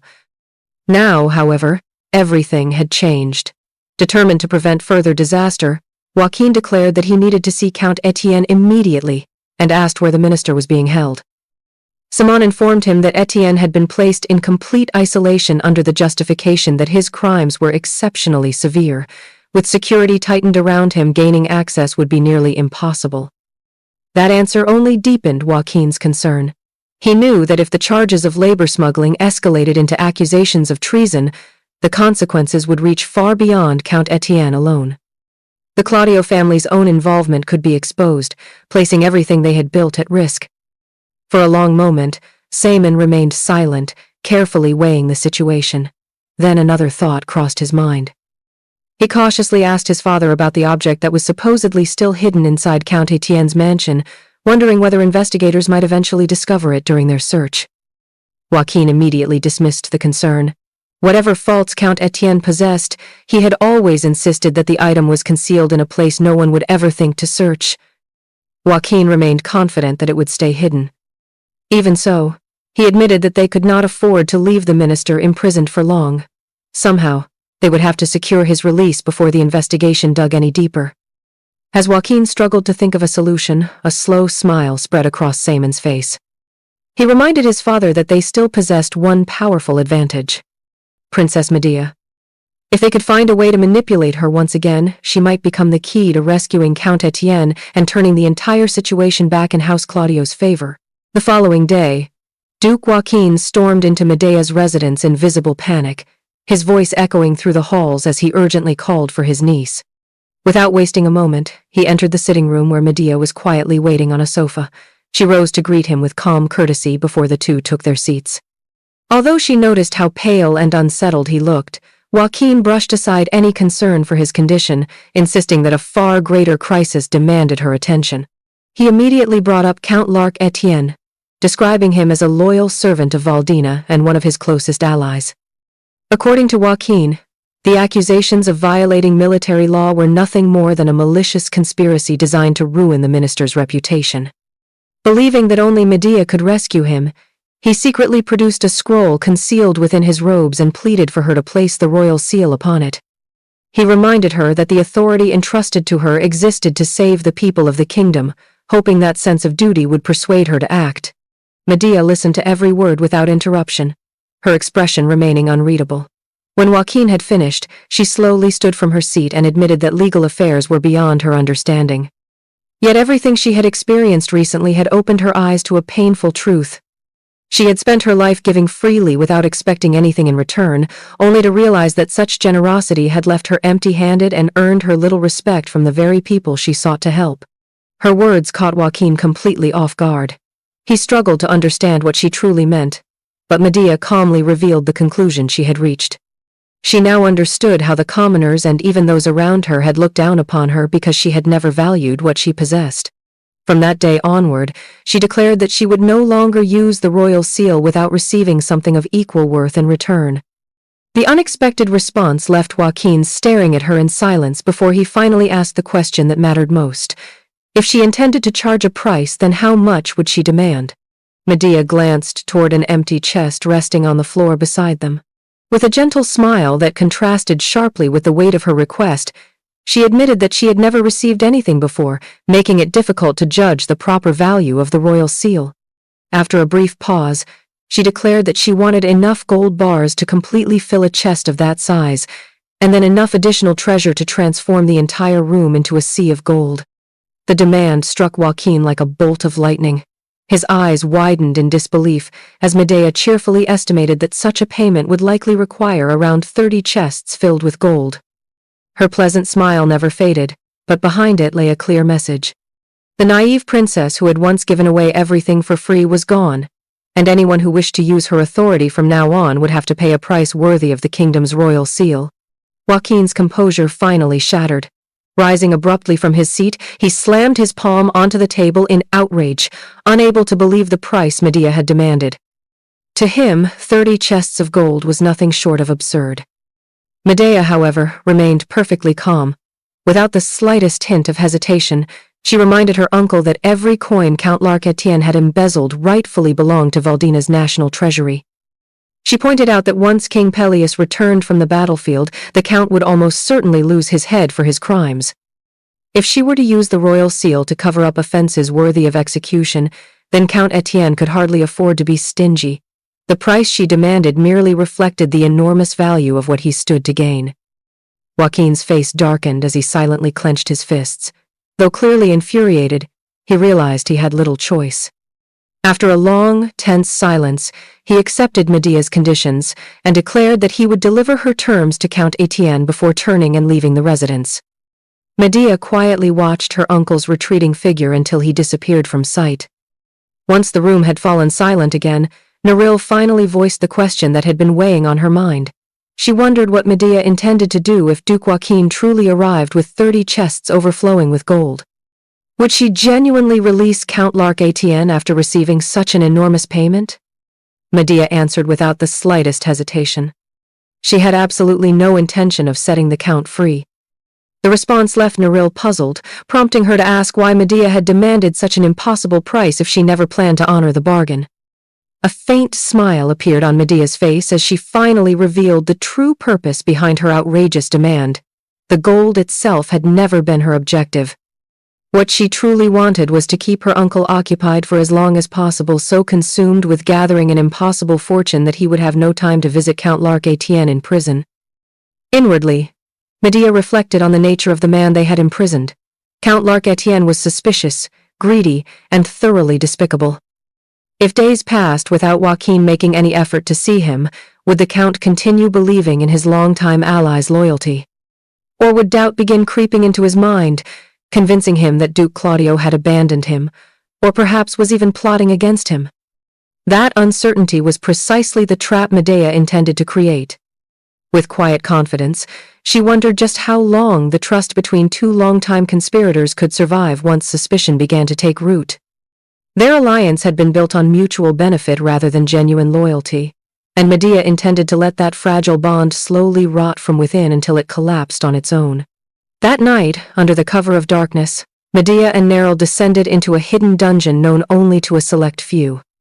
Deep within one of its isolated cells sat a man bound tightly to a chair, his face concealed beneath a heavy cloth. The chamber was silent, except for the sound of their footsteps echoing against the cold stone walls. As Medea approached, Neril stepped forward and removed the covering from the prisoner's face, revealing Umberto. His eyes remained shut for a moment, struggling to adjust to the sudden light. When he finally opened them, surprise washed over his face as he recognized the princess standing before him. His first reaction was not fear for himself but concern for his master. Believing Countton had somehow been captured, he urgently pleaded for Medea to save him, explaining that knights had suddenly taken the Count away.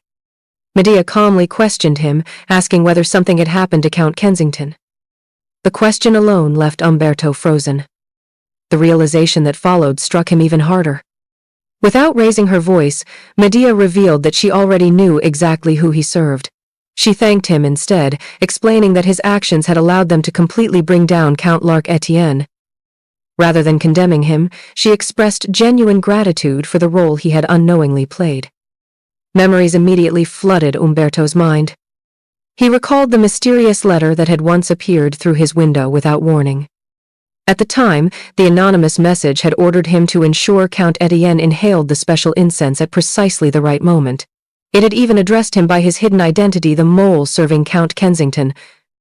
Along with the letter had come the strange incense capable of inducing paralysis, instructions he had reluctantly followed without ever knowing who stood behind them. Now everything made sense.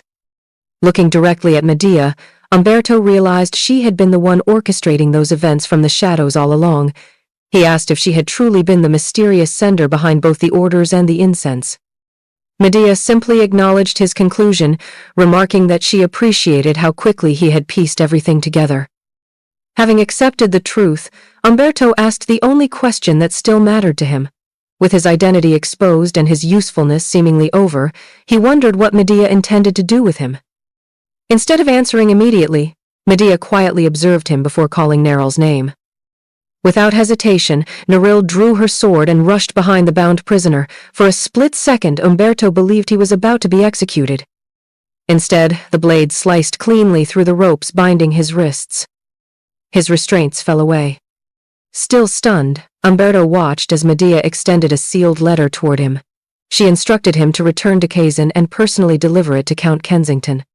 He silently accepted the letter and carefully read its contents, his expression growing increasingly thoughtful. Medea and Neryl then turned and began walking toward the dungeon exit, leaving the cell without another word.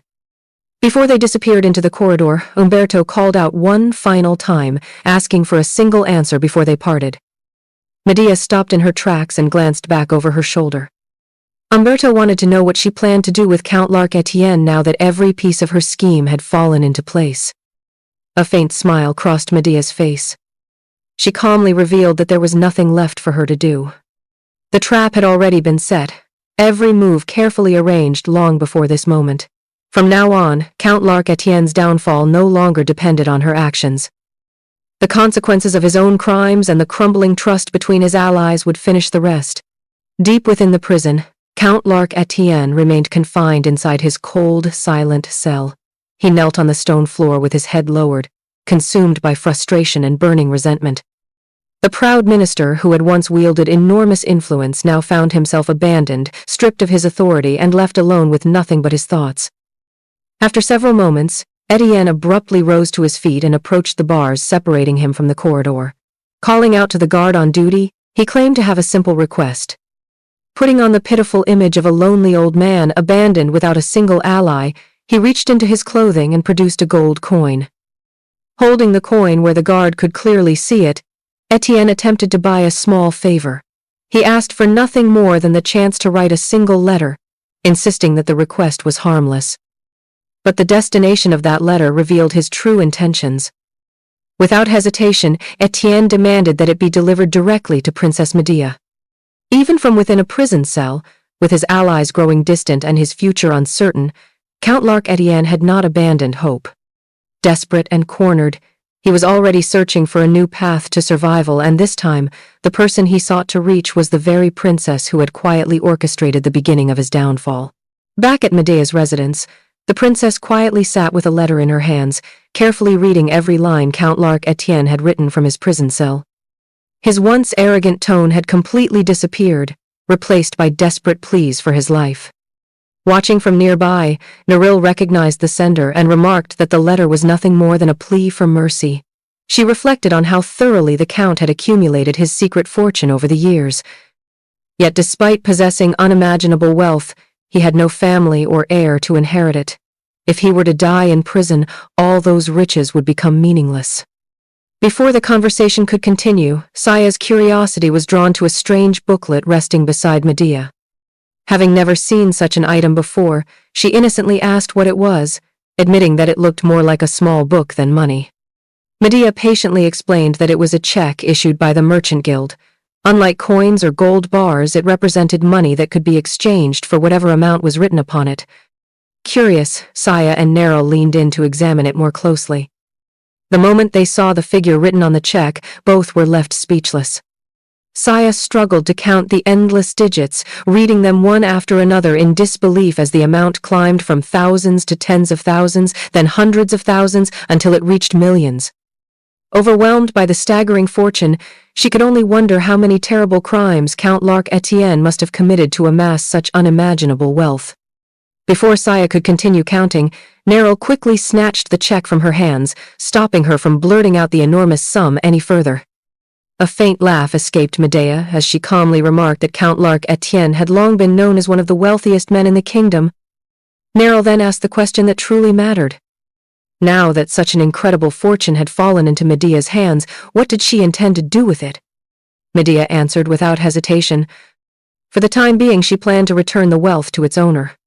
The response caught both Neril and Saya by surprise.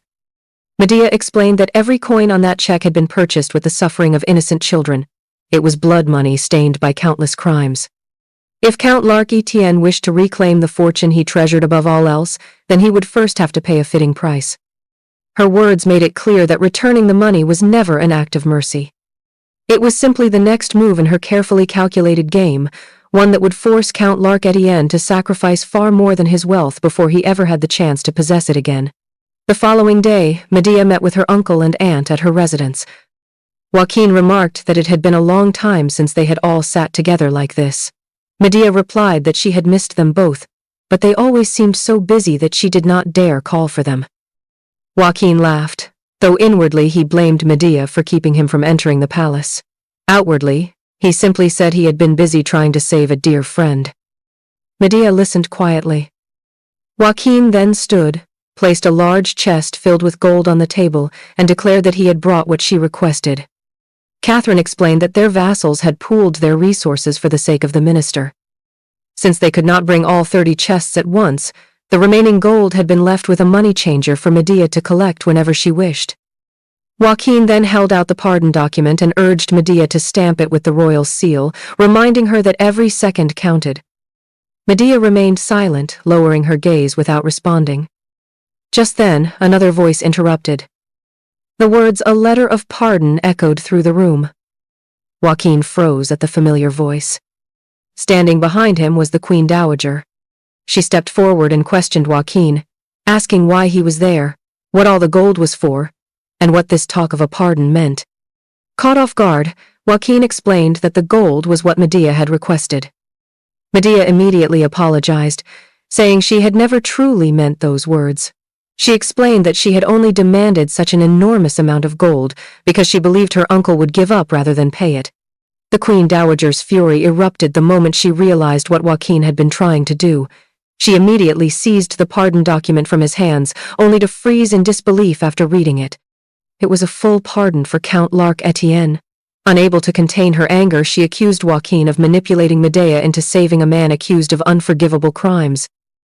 Joaquin desperately insisted that Count Etienne had been falsely accused. He claimed the minister had always been a loyal servant of Valdina and pleaded for time to explain the truth behind the charges. Before he could continue, Medea stood and firmly rejected his argument. With tears welling in her eyes, she reminded everyone that countless remains of murdered children had been discovered inside Count Etienne's estate. She questioned how anyone responsible for such atrocities could still be called a loyalist of Valdina. No matter how much Joaquin begged, she declared that she would never use the royal seal to pardon a man like him. Joaquin was left speechless by her refusal. The Queen Dowager's patience finally broke. She condemned Joaquin's actions as disgraceful and accused him of deceiving and exploiting Medea for his own purposes all this time. In her eyes, the true traitors of Valdina were no longer Count Etienne alone, but Joaquin and those standing beside him. Joaquin continued insisting that everything was a misunderstanding, but Catherine quickly stepped in, urging him to withdraw before the situation grew even worse. The Queen Dowager refused to hear another word. She angrily ordered both Joaquin and Catherine to leave immediately. With no other choice, they quietly left the room. After the door closed, the Queen Dowager collapsed onto the sofa, still trembling with anger and disappointment. She mourned the painful realization that she had failed to see the true nature of the son she had raised. Medea then calmly suggested moving Count Etienne to a more isolated prison. She explained that Joaquin's obvious attachment to the Count might cause him to waver even further if they remained close enough to communicate. The Queen Dowager immediately understood the reasoning. Agreeing that it was the safest course of action, she assured Medea that she would personally see to the prison transfer. Inside a newly assigned isolated prison cell, the guards roughly threw Count Etienne onto the cold stone floor. They informed him that this would be his new prison, a place where no one would be able to visit him, before locking the heavy door behind them. Left alone, Count Etienne erupted in anger, shouting after the guards and threatening that they would regret abandoning him there. But before his voice could settle, a shadow silently emerged behind him. Neril, disguised as an assassin, slipped a rope around his neck and tightened it without hesitation, choking him from behind. She coldly declared that he had caused far too much trouble and that the only way to ensure his silence was through death. As he struggled for air, panic overwhelmed Count Etienne. In that desperate moment, he became convinced that the assassination had only one purpose: to silence him forever. His thoughts immediately turned toward Duke Claudio, believing his longtime ally had decided to eliminate him before he could reveal any secrets. Unbeknownst to him, everything unfolding inside that prison cell had been carefully orchestrated by Medea. The assassination attempt was nothing more than a calculated illusion designed to make Count Etienne believe that Joaquin had betrayed him. Just then, voices echoed from outside the prison. The guards respectfully welcomed Princess Medea, surprised that she had personally come to such a remote place. After asking where Count Etienne was being held, they escorted her directly to his cell. Hearing their approach, Neril immediately released the rope with a click of her tongue and vanished into the shadows before anyone could see her. Count Etienne collapsed to the floor, desperately gasping for breath. Moments later, Medea stepped into view. She expressed what appeared to be sympathy for his situation, explaining that she had come to offer her condolences. However, she calmly stated that she could not accept his previous offer and advised him to quietly accept the punishment awaiting him. Having said her piece, she turned to leave. Desperation seized Count Etienne. He frantically begged her to stop, warning her not to trust Duke Claudio any longer.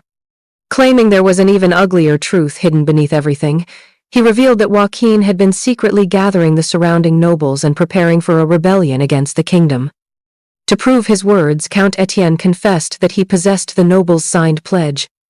Medea slowly turned back toward him. Inside, she finally realized that she had uncovered exactly what she had been searching for all along: the true beginning of the rebellion and the very root that would one day plunge Valdina into chaos. Elsewhere in Valdina, night had fallen over the training grounds as Cesare continued a sparring session with one of his knights. Even in his weakened condition, his skill remained overwhelming. With a single decisive strike, he knocked the knight's wooden sword from his hands, sending it flying across the arena before it clattered onto the ground. The knight respectfully thanked him for the lesson. As the training ended, Terence approached with a clean towel and quietly observed how much strength Cesare had lost. Concerned by his condition, he urged him to take his medicine again, reminding him that his body was growing weaker. Cesare dismissed the suggestion, insisting he could still manage. Turning his attention elsewhere, Cesare immediately asked Gallo about the sage's book. Gallo reported that his investigation had uncovered an important lead. The Duke Regent no longer possessed the royal treasure. After the disastrous banquet, the book had reportedly been handed over to Count Etienne in an attempt to cover up the incident. Realizing what that meant, Cesare concluded that the sage's book should now be somewhere inside Count Etienne's estate. Gallo quickly warned him against personally going there, especially in his current condition.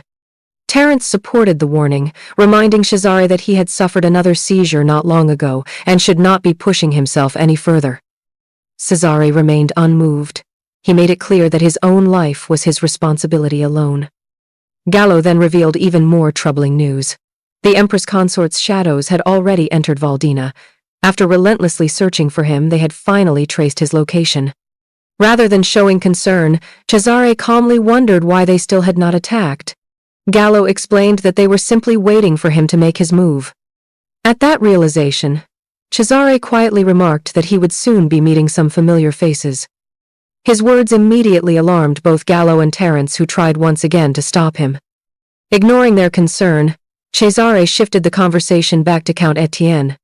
After confirming that the Count had been transferred to a high-security prison, he concluded that others would soon take advantage of the situation and raid the abandoned estate in search of whatever had been hidden there. If they delayed any longer, they could lose both the sage's book and every other secret concealed inside. Without another moment of hesitation, Cesare ordered Gallo to accompany him. Their destination was Count Etienne's estate. That night, Count Etienne's estate was filled with uncertainty. As two maids walked through the corridors, they quietly discussed the chaos surrounding the household. They had still received no word from their master, and even the butler had been dismissed. With the estate falling into disorder, they began wondering if it was time for them to leave as well. Hidden just around the corner, Medea remained perfectly still, listening to every word while waiting for the right moment to move unnoticed. Once the corridor was clear, she slipped through the mansion without making a sound. The confusion throughout the estate made it far easier to infiltrate than she had expected. As she climbed toward the third floor, she relied on her memory of the mansion's complicated layout. She knew Count Etienne's office was located there, and only someone familiar with the estate could navigate its maze-like halls.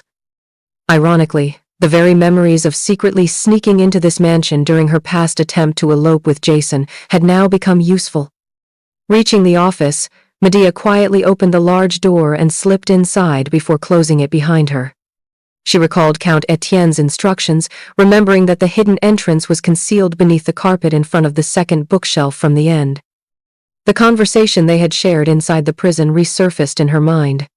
Count Etienne had revealed that a teleportation circle was hidden beneath the carpet and warned her not to enter alone if she intended to retrieve the signed decree. When she had questioned the reason, he hesitated and never finished his explanation. Standing before the bookshelf, Medea reminded herself that she had already prepared for whatever danger lay beyond. Just as she stepped forward, her instincts suddenly flared. Sensing someone concealed behind the curtain, she instantly drew her short sword and slashed toward the hiding place. A figure burst from the shadows. It was Cesare, disguised and equally unaware of his opponent's identity. The two immediately clashed. Cesare seized Medea by the throat and forced her to the floor while she struggled to break free. During the struggle, she drove her blade into his arm. The unexpected wound made Cesare finally look closely at his attacker. The sight of her silver hair caught him completely off guard. Taking advantage of his brief hesitation, Medea drove her knee into his stomach with enough force to make him loosen his grip. The instant she was free, she scrambled toward the hidden teleportation circle, knowing she only needed to reach it. The moment her hand touched the magic circle, it activated. Brilliant light erupted across the room, swallowing both Medea and Cesare before either of them had a chance to react. Meanwhile, inside Joaquin's study, frustration erupted as he learned that the Queen Dowager had transferred Count Etienne to a high-security prison.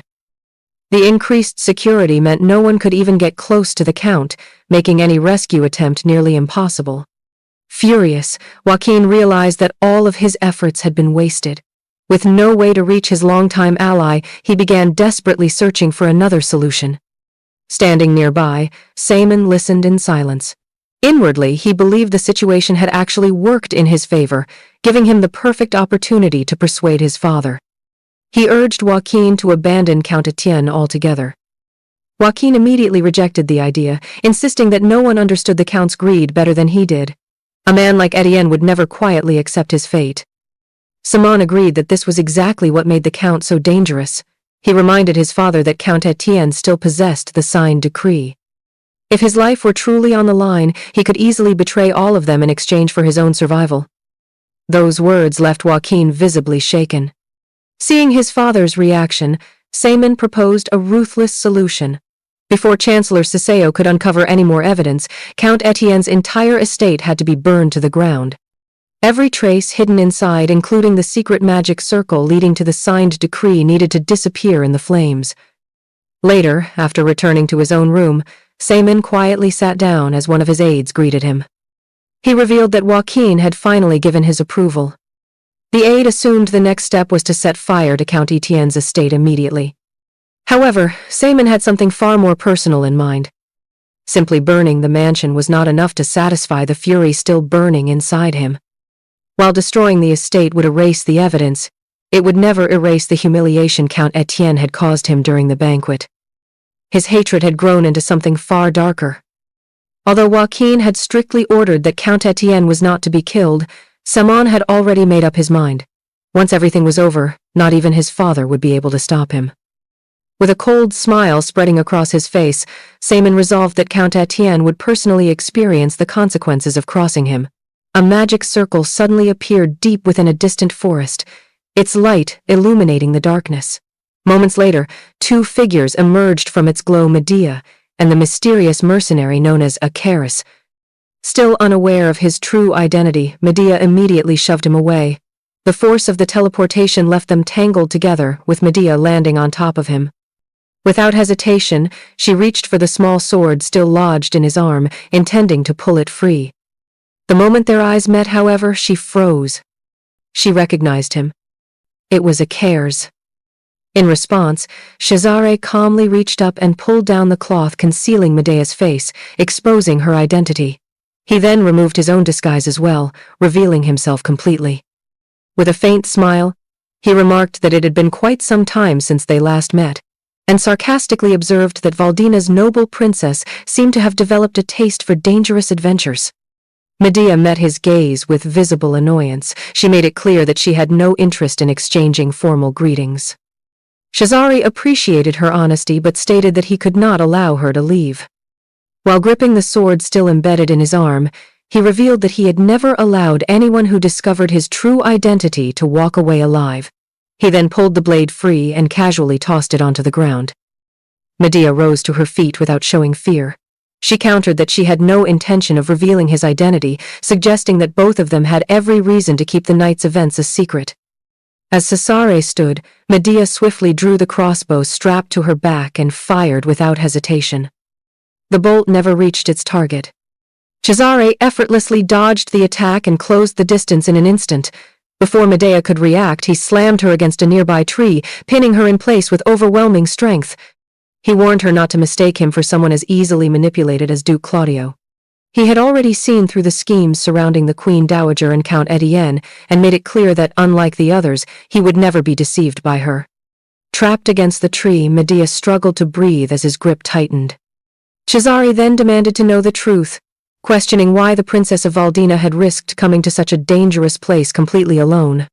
As Cesare questioned Medea about why she had come alone, a sudden presence emerged from the darkness behind him.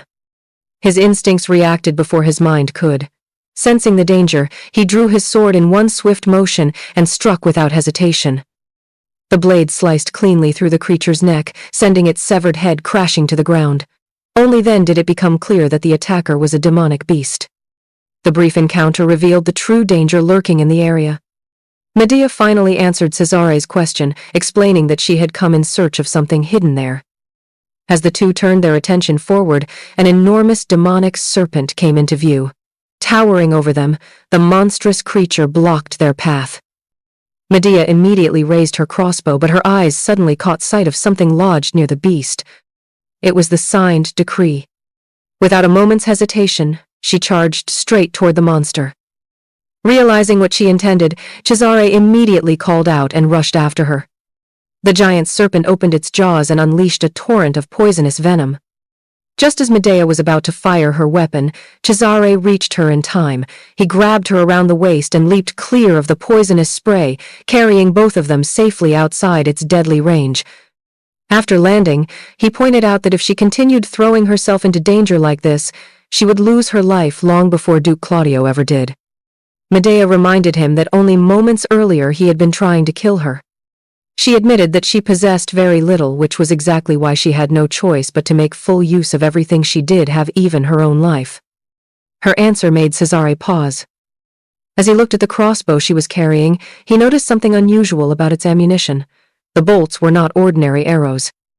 They had been coated with resin and packed with gunpowder, making them far more destructive than they first appeared. A faint smile crossed his face as he realized she had prepared another hidden weapon. Recognizing both her determination and her strategy, Cesare decided to change sides. He stepped forward and declared that he would assist her. Medea was visibly surprised by his sudden offer. Cesare simply looked at her and, with complete composure, placed himself at her command. Working together, Medea and Cesare fought the demonic beast with remarkable coordination. Cesare took the front line, engaging the monster in close combat with his sword, while Medea remained at a distance, supporting him with precise shots from her crossbow. Their attacks complemented each other perfectly, forcing the creature back despite its overwhelming size. As the battle continued, Medea couldn't help but be impressed. She had expected a mercenary from Facade to be skilled, but Cesare's strength far exceeded anything she had imagined. It made her wonder why someone with abilities like his was working as nothing more than a mercenary. Eventually only the serpent's final head remained. Just as Cesare prepared to strike it down, Medea quickly stopped him, warning that they could not simply kill the last head. Understanding her meaning immediately, Cesare changed his approach. He gripped his wounded arm, letting fresh blood coat his hand before smearing it across the blade of his sword. At once, the weapon became enveloped in a dark, cursed aura. Without hesitation, Cesare lunged forward and delivered a single decisive strike. The attack instantly brought the monstrous serpent down. As he watched the beast collapse, Cesare quietly reflected that the primordial darkness within him did have its uses at times like this. Once the monster was defeated, he walked toward the object it had been guarding. There, he picked up the signed decree. Turning toward Medea, Cesare held the document in his hand and asked if this was what she had been searching for all along. Back inside Count Etienne's estate, the teleportation circle flashed once more, returning Medea and Cesare to the library. The moment they reappeared, Medea secured the signed decree by slipping it beneath her coat, making sure it was hidden from sight. Cesare acknowledged that she had successfully obtained what she came for. However, he made it clear that he still had no intention of letting her leave so easily. Before either of them could make another move, a loud commotion erupted outside the library. Medea immediately sensed something was wrong. The air carried the unmistakable smell of smoke and fresh blood, telling her that chaos had already spread throughout the estate. An instant later, the library doors were violently burst open as several armed figures in disguise stormed inside. Recognizing that they had been surrounded by a new threat, Cesare calmly suggested that he and Medea continue traveling together a little longer. Medea accepted without hesitation. With no more words to waste, Cesare stepped forward and charged straight into the attackers, launching the next battle. Count Etienne's estate was quickly consumed by flames as chaos spread through every corridor. Disguised assassins swept through the mansion, attacking anyone they encountered. Servants cried out for help as panic erupted throughout the estate. Some desperately fled for their lives, while others were cut off before they could escape. The once grand residence had become a battlefield. Amid the destruction, Medea and Cesare raced through the corridors, searching for a way out. As they ran, Medea pieced together what was happening. The scale of the massacre made it clear that this was far beyond an attempt to destroy evidence. Whoever had ordered the attack intended to eliminate everyone connected to Count Etienne, including his household. She immediately dismissed the possibility that Joaquin was responsible.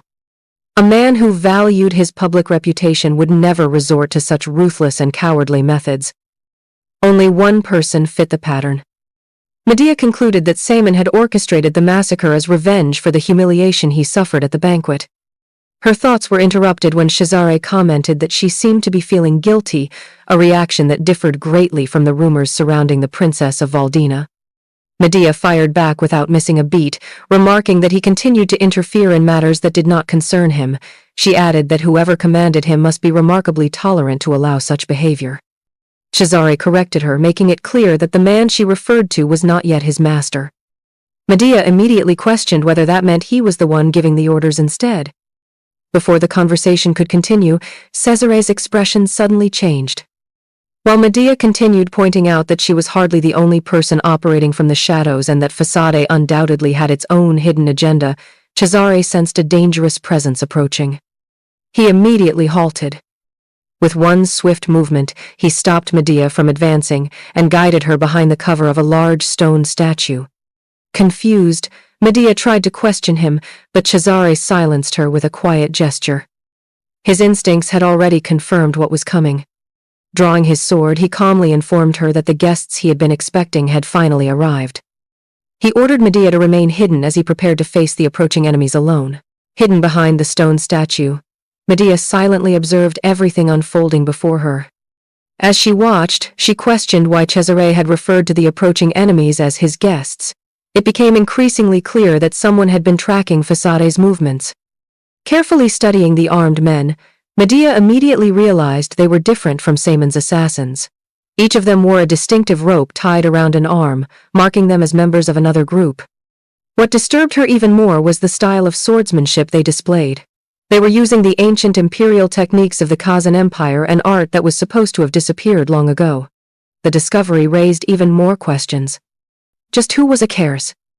One of the assassins lay wounded on the floor as Cesare approached to finish him off. But before his sword could fall, a sudden wave of unbearable pain struck him. His body froze in place. The wounded assassin immediately recognized the opportunity and desperately shouted for his companions to kill him while he was unable to move. Still concealed nearby, Medea witnessed everything. Without revealing herself, she quietly raised her crossbow, took aim, and fired. The bolt detonated on impact, releasing a massive cloud of smoke that engulfed the entire corridor. The assassins were thrown into confusion, coughing and struggling to see through the thick haze. By the time the smoke finally began to clear, both Medea and Cesare had vanished. Realizing their targets had escaped, the assassins cursed in frustration before immediately giving chase. As they rushed through the burning estate, they shouted a single command to one another. Their true objective had finally been revealed. They were hunting the first prince, convinced that he could not have escaped very far. Inside a hidden tunnel beneath the estate, Medea and Cesare continued forward through the darkness. Cesare leaned heavily against her as she supported his weight, helping him walk despite his injuries. He admitted that he owed her a debt for saving his life. Without slowing down, Medea dryly suggested that if he truly felt indebted, he could start by walking on his own. Cesare could only admit that he was already on the verge of collapsing. Even so, he remained curious about how the Princess of Valdina knew of such a well-hidden passage. Medea brushed aside the question, pointing out that he still seemed to have enough strength left to keep talking. Cesare responded with nothing more than a quiet laugh. As they continued deeper into the tunnel, old memories surfaced in Medea's mind. In her previous life, she had once traveled through this very passage while fleeing to the Empire alongside Jason. At that time, she had believed a happy future awaited her at the end of the tunnel. Looking back now, she could only see how foolish she had been. There was no one else to blame for those choices but herself. Her thoughts were interrupted when she realized just how close Cesare had leaned against her. She told him to lift his head slightly, but before she could finish, she noticed the alarming state he was in. The color had drained from his face.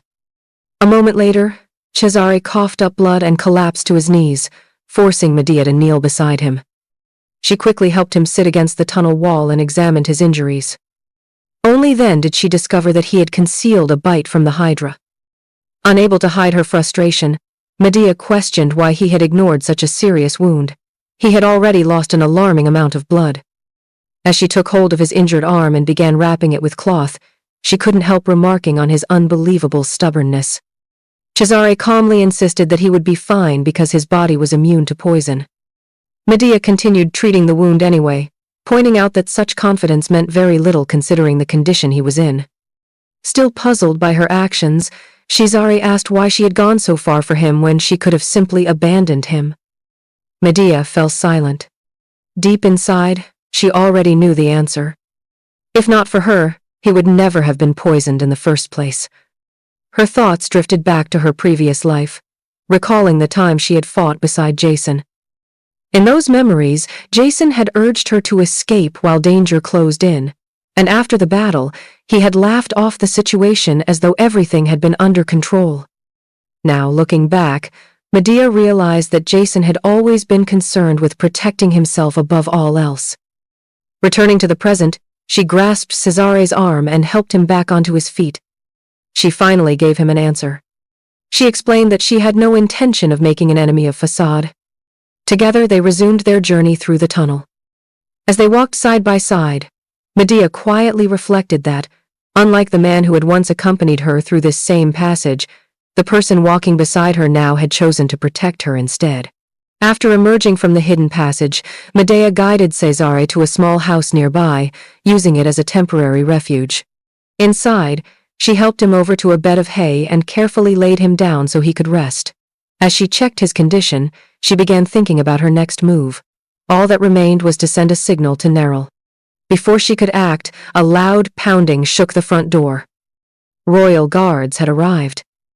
They announced that they were searching for a dangerous criminal and demanded that whoever was inside open the door immediately. Outside, the guards grumbled about the tedious task of searching every house.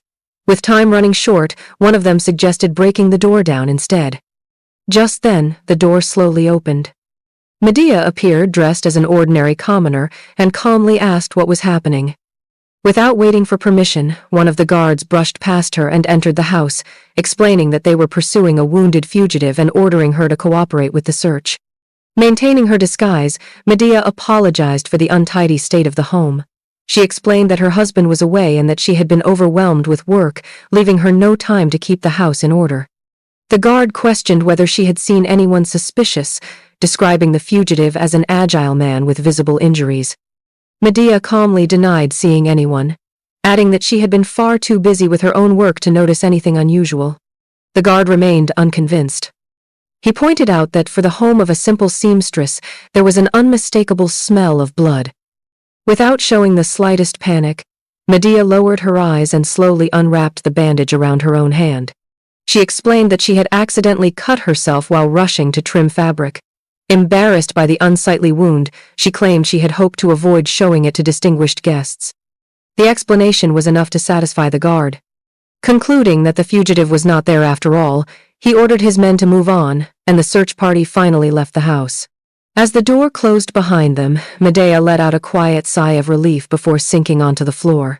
She realized that her quick thinking had saved them both. From behind her, Cesare broke the silence.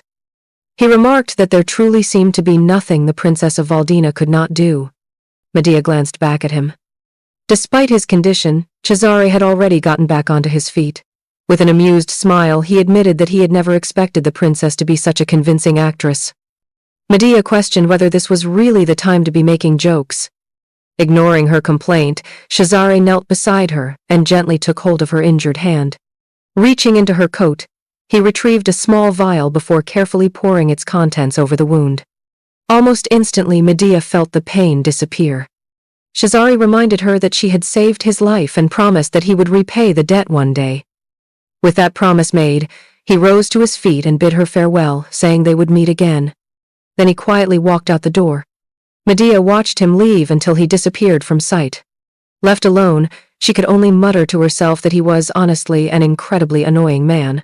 The following day, back at the princess's residence, Neril apologized for failing to remain at Medea's side.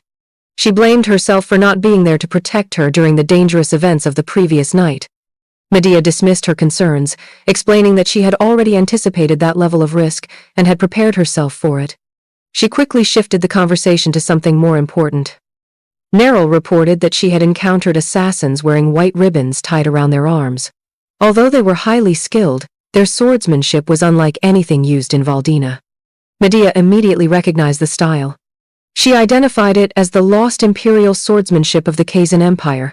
With the empire lacking its rightful master, she realized that countless opportunists had begun exploiting the chaos for their own ambitions. Rising to her feet, Medea reflected on the true significance of the signed decree she had obtained. The document contained the names of every conspirator involved in the rebellion, including Joaquin, Simone, and the nobles secretly aligned with them. With that evidence now in her possession, she finally held enough proof to bring her uncle's treason into the open. Even so, Medea understood that exposing the conspiracy alone would not restore peace. Only Peleus's return could truly stabilize the kingdom. Determined to end the turmoil before it grew worse, Medea resolved to find a way to help her brother bring the war to a swift conclusion. Meanwhile, inside Count Etienne's prison cell, the disgraced minister struggled desperately for air as a masked assassin tightened a rope around his neck. Barely able to breathe, Etienne cried out for help, hoping someone would hear him. The assassin coldly delivered a message from his master, explaining that they could no longer risk Etienne having a change of heart or exposing their secrets. For the sake of everyone involved, he would have to sacrifice himself. The words struck Etienne like a blade. As he fought for breath, he finally realized what was happening. In his final moments, he became convinced that the Claudio family had abandoned him. The assassin showed no sympathy, blaming Etienne for allowing himself to be captured in the first place. With nothing more to say, he tightened the rope until the Count stopped struggling. That morning, Count Larquetien was found murdered in his prison cell. The shocking news spread across Valdina with incredible speed. Newspaper vendors rushed through the streets announcing the death of the infamous minister, drawing crowds eager to hear the latest reports. People everywhere questioned the official explanation that Etienne had died from a chronic illness. The story made little sense to those who knew how obsessively he had cared for his health. At the same time, news of the mysterious fire that had destroyed his estate and claimed the lives of everyone inside only deepened the public's suspicions. As rumors spread, many began to believe that Duke Claudio himself had ordered the assassination to silence his longtime ally before dangerous secrets could be revealed. Others were disturbed by the thought that Etienne, once considered the Duke's trusted right-hand man, had been discarded so mercilessly. Among the nobles connected to Claudio's faction, fear quickly began to take root. Some concluded that if even Etienne could be eliminated without hesitation, then none of them were truly safe. They began wondering whether they would suffer the same fate if circumstances ever turned against them. For the first time, the once unshakable unity of House Claudio began to fracture as distrust and fear quietly spread through the ranks. Inside Valdina's prayer room, Medea knelt silently before the goddess, offering her prayers in complete silence. Outside, the palace maids quietly whispered among themselves. The recent death of Count Etienne had become the talk of the palace. They spoke about the horrifying revelations that he had kidnapped and murdered countless children. Looking around the prayer room, they noticed the many statues of baby angels and assumed that the princess had come to pray out of guilt and responsibility for the tragedy. Their conversation ended as Neril entered the prayer room and approached Medea. She reported that the investigation into Count Etienne's death had confirmed Medea's suspicions. The official story of a chronic illness was false. Evidence of strangulation had been found on the count's body. Medea calmly accepted the report. She concluded that her uncle had acted far more hastily than usual. By eliminating Count Etienne himself, he had severed one of his own most valuable allies. The decision suggested that he had panicked after learning that assassins from the Kazan Empire had become involved.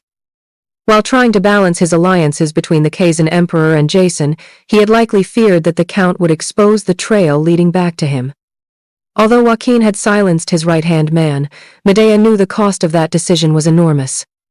Without Count Etienne, her uncle's influence would never be as strong as it had once been. Even so, she refused to let her guard down.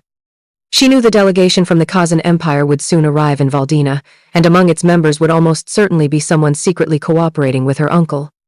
If she intended to stay ahead of them, she would have to act first. Having already decided on her next move, Medea ordered Neril to bring Saya to her, intending to make use of what Count Etienne had left behind.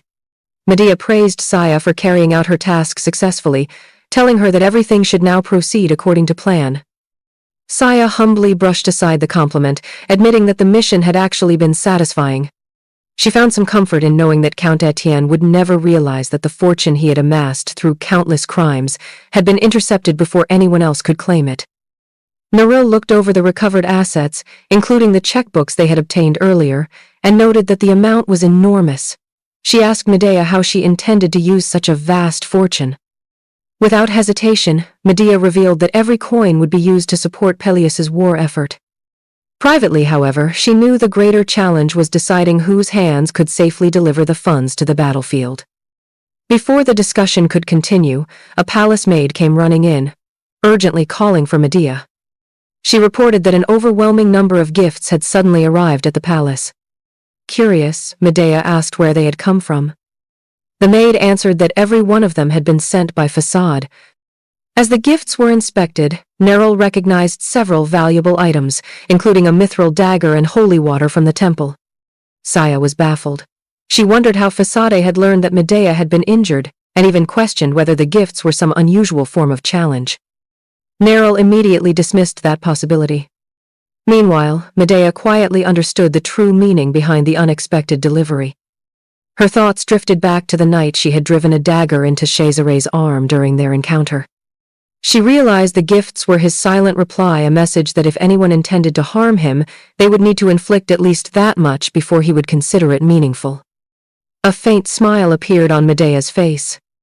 She picked up the vial of holy water and decided to keep only that single gift.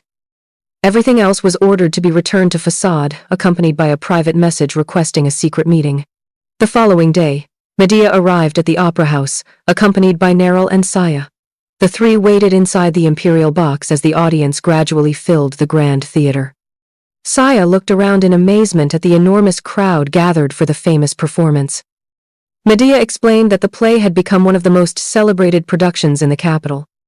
At the same time, she quietly observed the sea of spectators, realizing that a crowd of this size made it easy for one or two people to disappear without drawing attention. It was, she admitted to herself, an excellent choice for a secret meeting. As the audience settled into their seats, the announcer declared that the performance was about to begin. Moments later, a man entered the imperial box and respectfully informed Medea that everything was ready before escorting her away. Leaving the theater, Medea, Neril, and Saya were led into a private room where Gallo and Cesare were already waiting. Gallo warmly welcomed the princess and expressed his gratitude for saving his subordinate during their previous encounter.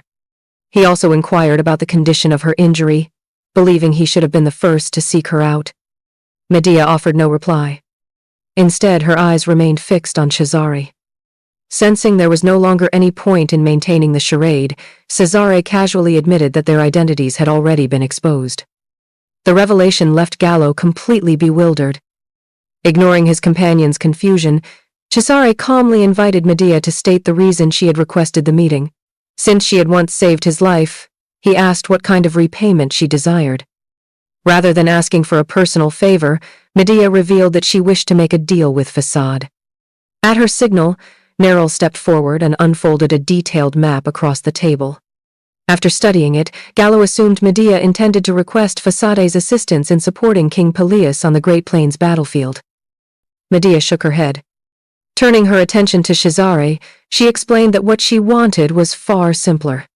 She pointed to a specific location on the map. It was the grain storage of the Lasai, a powerful warrior tribe of the plains. Medea revealed that a supply caravan from Ossoff would soon be transporting provisions there. Her proposal was direct.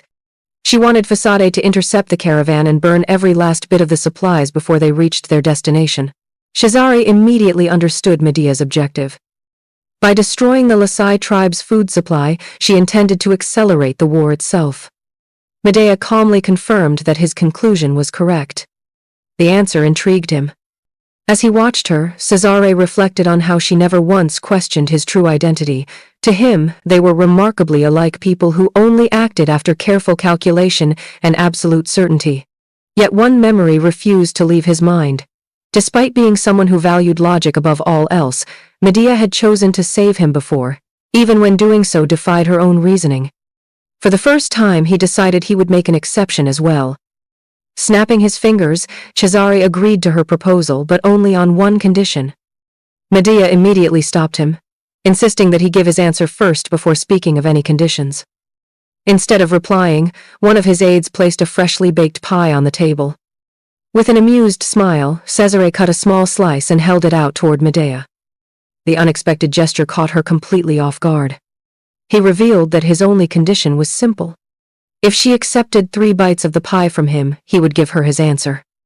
Across the room, Gallo could hardly believe what he was witnessing. Inwardly, he wondered if the Hydra's venom had somehow affected Cesare's mind. He recalled how Cesare had spent the entire morning personally baking the pie and had even used an incredibly rare and expensive resin from the world tree, only to make such an absurd request. Without hesitation, Medea knocked Cesare's hand aside, sending the piece of pie flying. She reminded him that he was standing before a princess of royal blood. Cesare simply apologized with a smile, claiming that, as someone of humble birth, he did not understand the finer points of royal etiquette. Completely unfazed, he calmly cut another piece of pie. He pointed out that in exchange for only 3 bites, his mercenaries would destroy the Lasai grain supply. He even remarked that not even the Emperor of Kazan would offer such generous terms, urging Medea to consider how efficient the deal truly was. Medea stared at him in silence. After a long moment, she let out a quiet sigh, accepting that he was as unreasonable as ever. Reluctantly, she agreed. Cesare gently fed her the first bite. Medea silently chewed the pie while maintaining eye contact with him.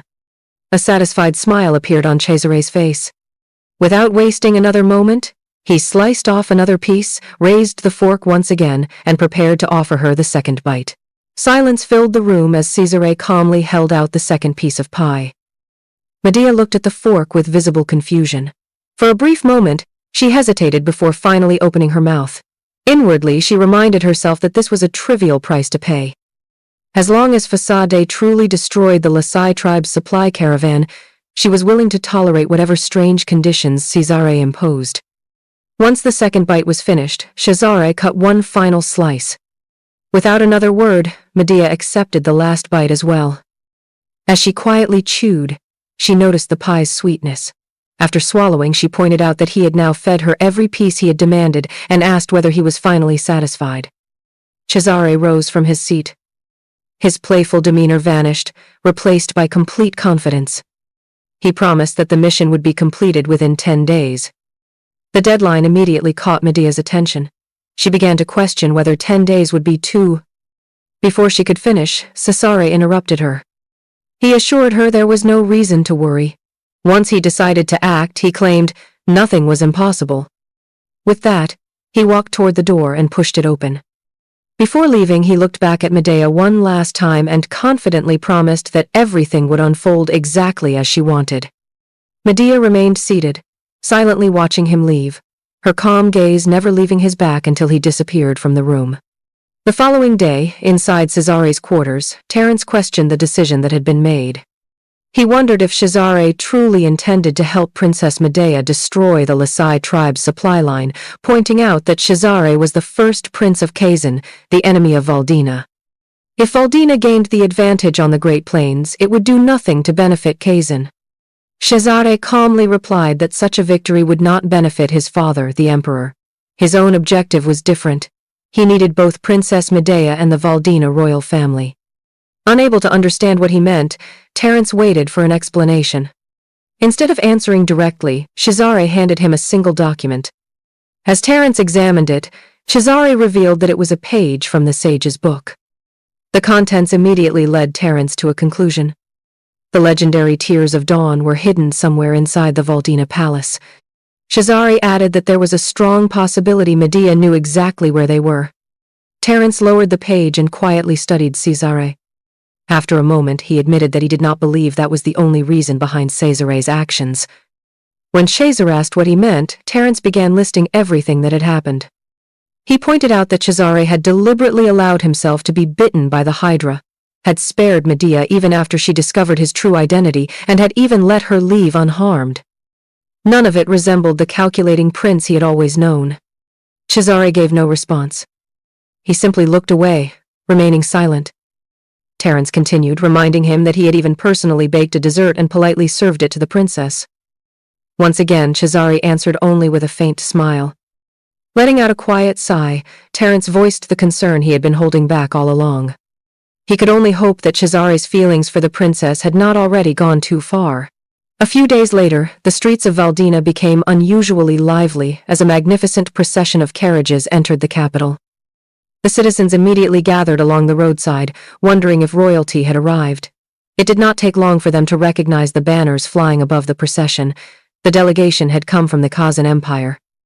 Inside the leading carriage sat the fourth princess of Kazan, Angelique Graham. From the moment she entered Valdina, her displeasure was obvious. She openly complained about being sent to what she considered a small and insignificant nation, questioning why she had been forced to make the journey at all. Seated across from her was Count Kensington, the Empire's diplomat. He calmly reminded the princess that Valdina occupied an important strategic position, making it a nation that even the Emperor watched closely. Because of that, her role in the delegation carried considerable importance. He even remarked that if she truly found the assignment unbearable, he could recommend transferring the responsibility to another prince or princess. The suggestion only irritated Angelique further. She insisted that there was nothing in Valdina that interested her. The only thing she had found worth looking at was the young king himself. She dismissed the royal cousin assigned to escort the delegation as nothing more than a poor imitation, mocking his appearance while recalling the king's striking silver hair and dignified, unwavering gaze that had left a far stronger impression. Count Kensington quietly sighed before attempting to change the subject. He mentioned that a famous circus troupe had been invited to perform at the royal palace, hoping it might improve her mood. Angelique questioned just how much the count seemed to know about the kingdom. Kensington simply answered that he knew only what was necessary to fulfill his duty as the delegation's escort. However, he reminded her of one important fact: this was Valdina, not the Kazan Empire. While she remained in a foreign kingdom, she would have to watch her behavior. Angelique reluctantly acknowledged the warning, though her expression made it clear she had no intention of taking it seriously. Turning toward the carriage window, she gazed at the streets of Valdina with quiet arrogance. In her mind, she was already convinced that this small kingdom would be easy to manipulate and bend to her will. Inside the circus arena, the performers continued their dazzling acts as the audience watched with excitement. Among the spectators were Count Kensington and Princess Angelique, who observed the performance in silence. Despite the crowd's enthusiasm, Angelique found the show utterly disappointing. In her mind, she wondered why everyone had praised the circus so highly when she saw nothing remarkable about it. Her attention suddenly shifted. On the stage, a young child was performing alongside a baby tiger. The pair worked together effortlessly, delighting the audience with their cheerful performance. For the first time that evening, a smile appeared on Angelique's face. She turned to Count Kensington and revealed what had caught her interest. Without hesitation, she declared that she wanted the tiger cub. Kensington immediately reminded the princess that they were in Valdina, not the Kazan Empire, subtly warning her not to cause trouble. Angelique paid no attention to the warning. She arrogantly dismissed Valdina as a weak nation incapable of protecting itself, believing that without Kazan's support, the kingdom would be no better than helpless insects unable to survive on their own. With that belief, she called out loudly to the young performer. She demanded that the tiger cub be sold to her, assuring the child that generous compensation would be given in return. The child was visibly frightened and tried to explain that the tiger was not something that could simply be sold. The hesitant response immediately angered Angelique. Offended that a mere child had not obeyed her command, she stepped forward and ordered everyone to move aside. The Kazan knights instinctively tried to stop her, knowing exactly where her impulsive actions were leading. Confused by their hesitation, Angelique questioned why they were blocking her path. Not far away, Grand Duke Jason Castulo of the Kazan Empire quietly watched the entire scene unfold. Seeing the commotion at last, he calmly concluded that his niece had finally begun causing trouble. Angelique's patience finally snapped. Furious that a mere child had refused her command, she declared that someone of such low status had no right to defy her. When the child tearfully insisted that the tiger cub was family and could never be sold, Angelique mocked those words. She decided to test that devotion herself, ordering one of her knights to hand her a whip. Her intention was clear: she would have the child whipped until the defiance disappeared. Terrified, the child clung tightly to the young tiger. The two closed their eyes together, bracing for the punishment they believed was about to fall. Before the whip could strike, a calm voice cut through the arena. Medea stepped forward and ordered that it was enough. Angelique turned in disbelief as Medea reminded everyone that the child had already made it clear the tiger cub was family. Watching from a distance, Jason Castulo immediately rose from his seat the moment he saw Medea. The sight of her caught him completely off guard, and he found himself unable to look away, struck by her beauty. Angelique, however, was outraged that someone had dared interrupt her. She immediately ordered her knight to seize Medea and force her to kneel. The knight rushed forward without hesitation. Before he could lay a hand on the princess, Medea calmly called Neril's name. In a single swift movement, Neril drew her sword, dashed forward and stopped with her blade pressed against the knight's throat, halting him instantly. The sudden display only fueled Angelique's anger.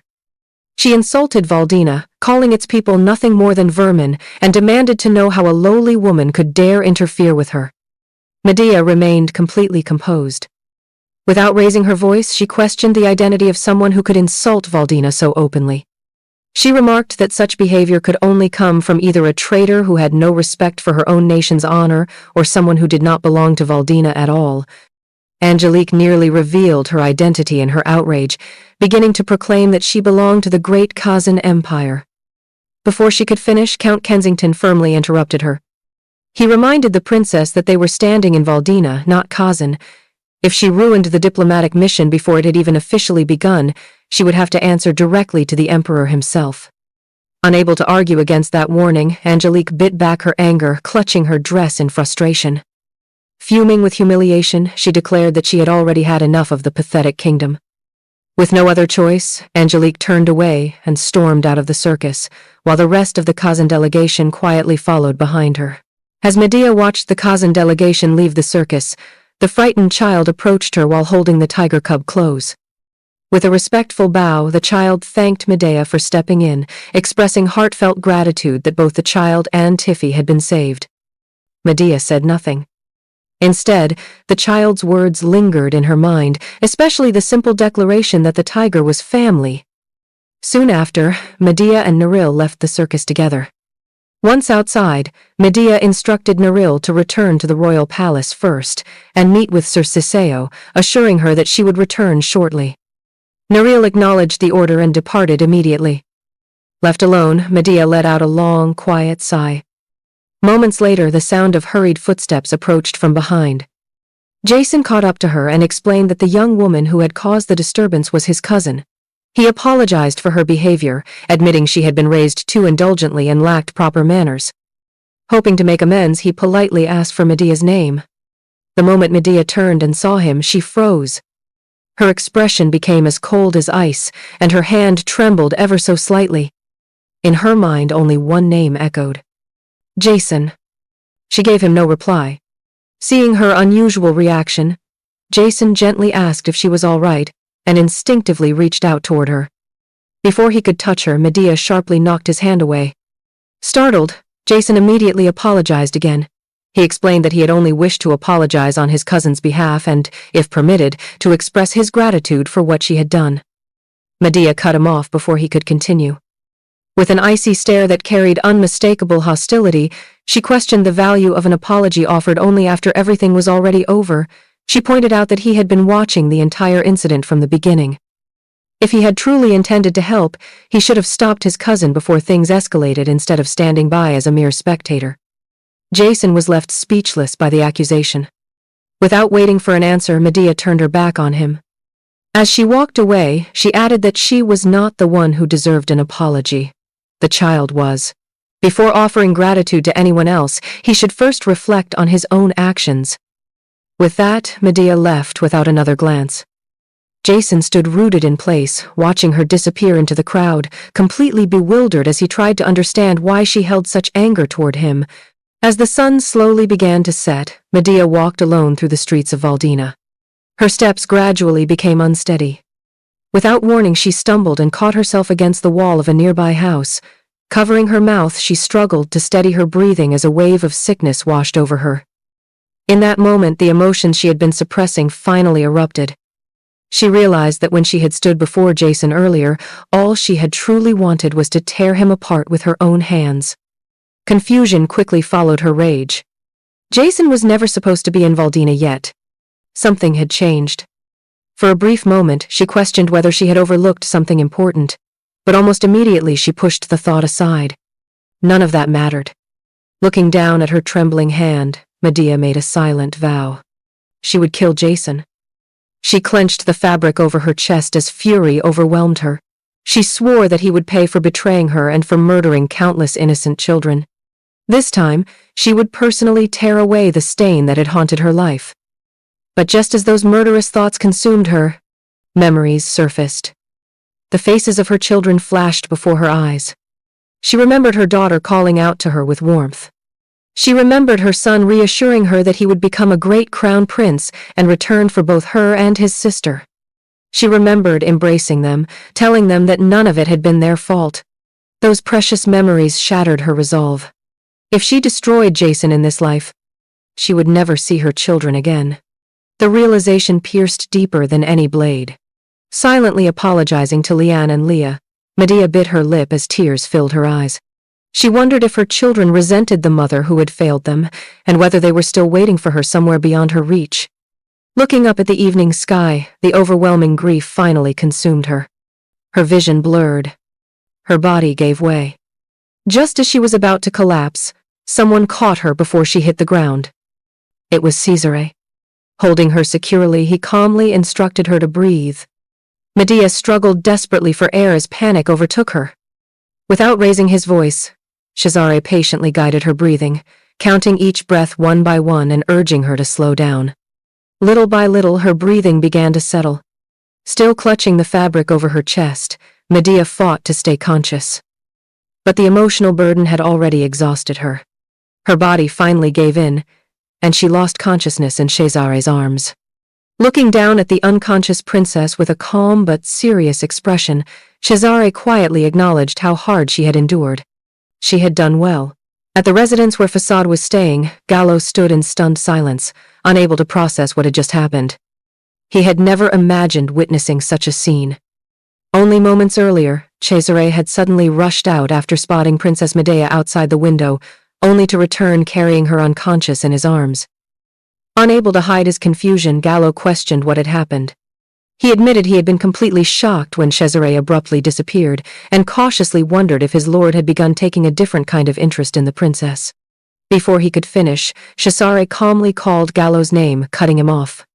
Changing the subject entirely, Cesare asked whether Princess Medea had ever met Jason before. Gallo replied that it was highly unlikely. As far as he knew, Medea had never once left Valdina, while this was Grand Duke Jason Castulo's first visit to the kingdom. He explained that Jason had spent years hiding within his own territory, too fearful of Cesare to make any move. Only now, after rumors spread that the first prince was on his deathbed, had Jason finally begun acting. Though he appeared indifferent on the surface, Gallo described him as a deeply ambitious man who secretly coveted the imperial throne. As Gallo spoke, Cesare quietly reflected on Jason's identity. Jason Castulo was the only son of the former Emperor Alcetus II and the empire's former crown prince. After Cesare's father seized the throne from his younger brother, Jason had remained silent for years simply to survive. Now, it seemed he had finally decided to make his move. Cesare lowered himself into a chair, carefully weighing the situation. Even if Jason succeeded in gaining the support of Valdina's royal family, he would never become a true obstacle. At most, he would be an inconvenience. But another thought refused to leave his mind. His memory returned to the moment he had caught the unconscious Medea. Even while trapped in a nightmare, she had desperately cried that she would never go back and would never be fooled again. Then she had spoken Jason's name. That single word had shocked Cesare more than anything else. Even now, Medea's desperate cries continued to echo in his thoughts. Watching the unconscious princess resting nearby, Cesare became convinced of one thing. Medea had reacted as though she already knew Jason. The realization only deepened the mystery surrounding her. She was hiding far more secrets than anyone realized. Just then, another of Cesare's aides entered the room with an urgent report. The fourth princess's personal guards were searching throughout the city for Princess Angelique, clearly intending to retaliate over the humiliation she had suffered earlier. The aide asked how they should respond. After a brief silence, Cesare gave his answer without the slightest hesitation. He ordered them to crush the guards completely and send them back in pieces. That night, inside Cesare's room, Medea slowly regained consciousness. She sat up on the bed, pressing a hand against her forehead as she tried to recognize her surroundings. Before she could gather her thoughts, Cesare approached her. He informed her that there was no need to worry because he had already erased every trace that could expose what had happened. At the same time, he remarked that she seemed to have a habit of throwing herself into danger, warning that if he were in her position he would have been far more cautious. As Medea looked at him, she suddenly remembered. It had been Cesare who caught her just before she collapsed. Cesare placed a candle on the table beside the bed before taking a seat nearby. He reminded her that it was far too early for someone in her position to lower her guard. His words struck home. Medea silently admitted that he was right. She had allowed herself to become overconfident. Had her identity been exposed before the Kazan delegation, the consequences would have been disastrous. Determined to leave, she rose from the bed and acknowledged that she had shown him a disgraceful side of herself. She promised that she would repay the favor another time. Cesare, however, sounded almost disappointed. He pointed out that they had practically been on the same side ever since she had saved him from the assassins. Medea immediately rejected that idea. She made it clear that helping him once did not mean she intended to make the Kazan imperial family her enemy. Cesare then questioned whether that was the reason she had personally appeared before the imperial delegation earlier that day. Medea remained silent. After a brief pause, Cesare explained that he only divided people into two kinds: allies and enemies. As he spoke, he lightly touched a flower vase beside him. The vase toppled to the floor and shattered into pieces. Using it as an example, He pointed toward the broken vase and implied that the Kazan delegation belonged on one side, before adding that he believed the two of them ultimately wanted the same thing. Medea offered no response. She simply looked at him before quietly walking toward the door. Before leaving, she repeated that she would repay the debt another time. Cesare watched her in silence until she disappeared from the room. Only then did he quietly accept her answer. Later, as a carriage rolled through the streets of Valdina, Medea sat inside with Neril. While gazing out the window, she carefully organized everything she knew. The Kazan delegation had arrived exactly as it had in her previous life. The fourth princess, Angelique, was present. So was Grand Duke Jason Castulo. But neither of them was the true threat. The real danger was Count Kensington, the leader of the Red Fox intelligence network and one of the Kazan Emperor's most trusted confidants. At the same time, one detail continued to trouble her. Jason was never supposed to be part of the delegation this early. Something had changed because of her actions. For a moment, Medea questioned whether the future itself was beginning to shift. But instead of worrying, she saw an opportunity. If fate had brought her enemies together sooner than expected, then she would destroy them sooner as well.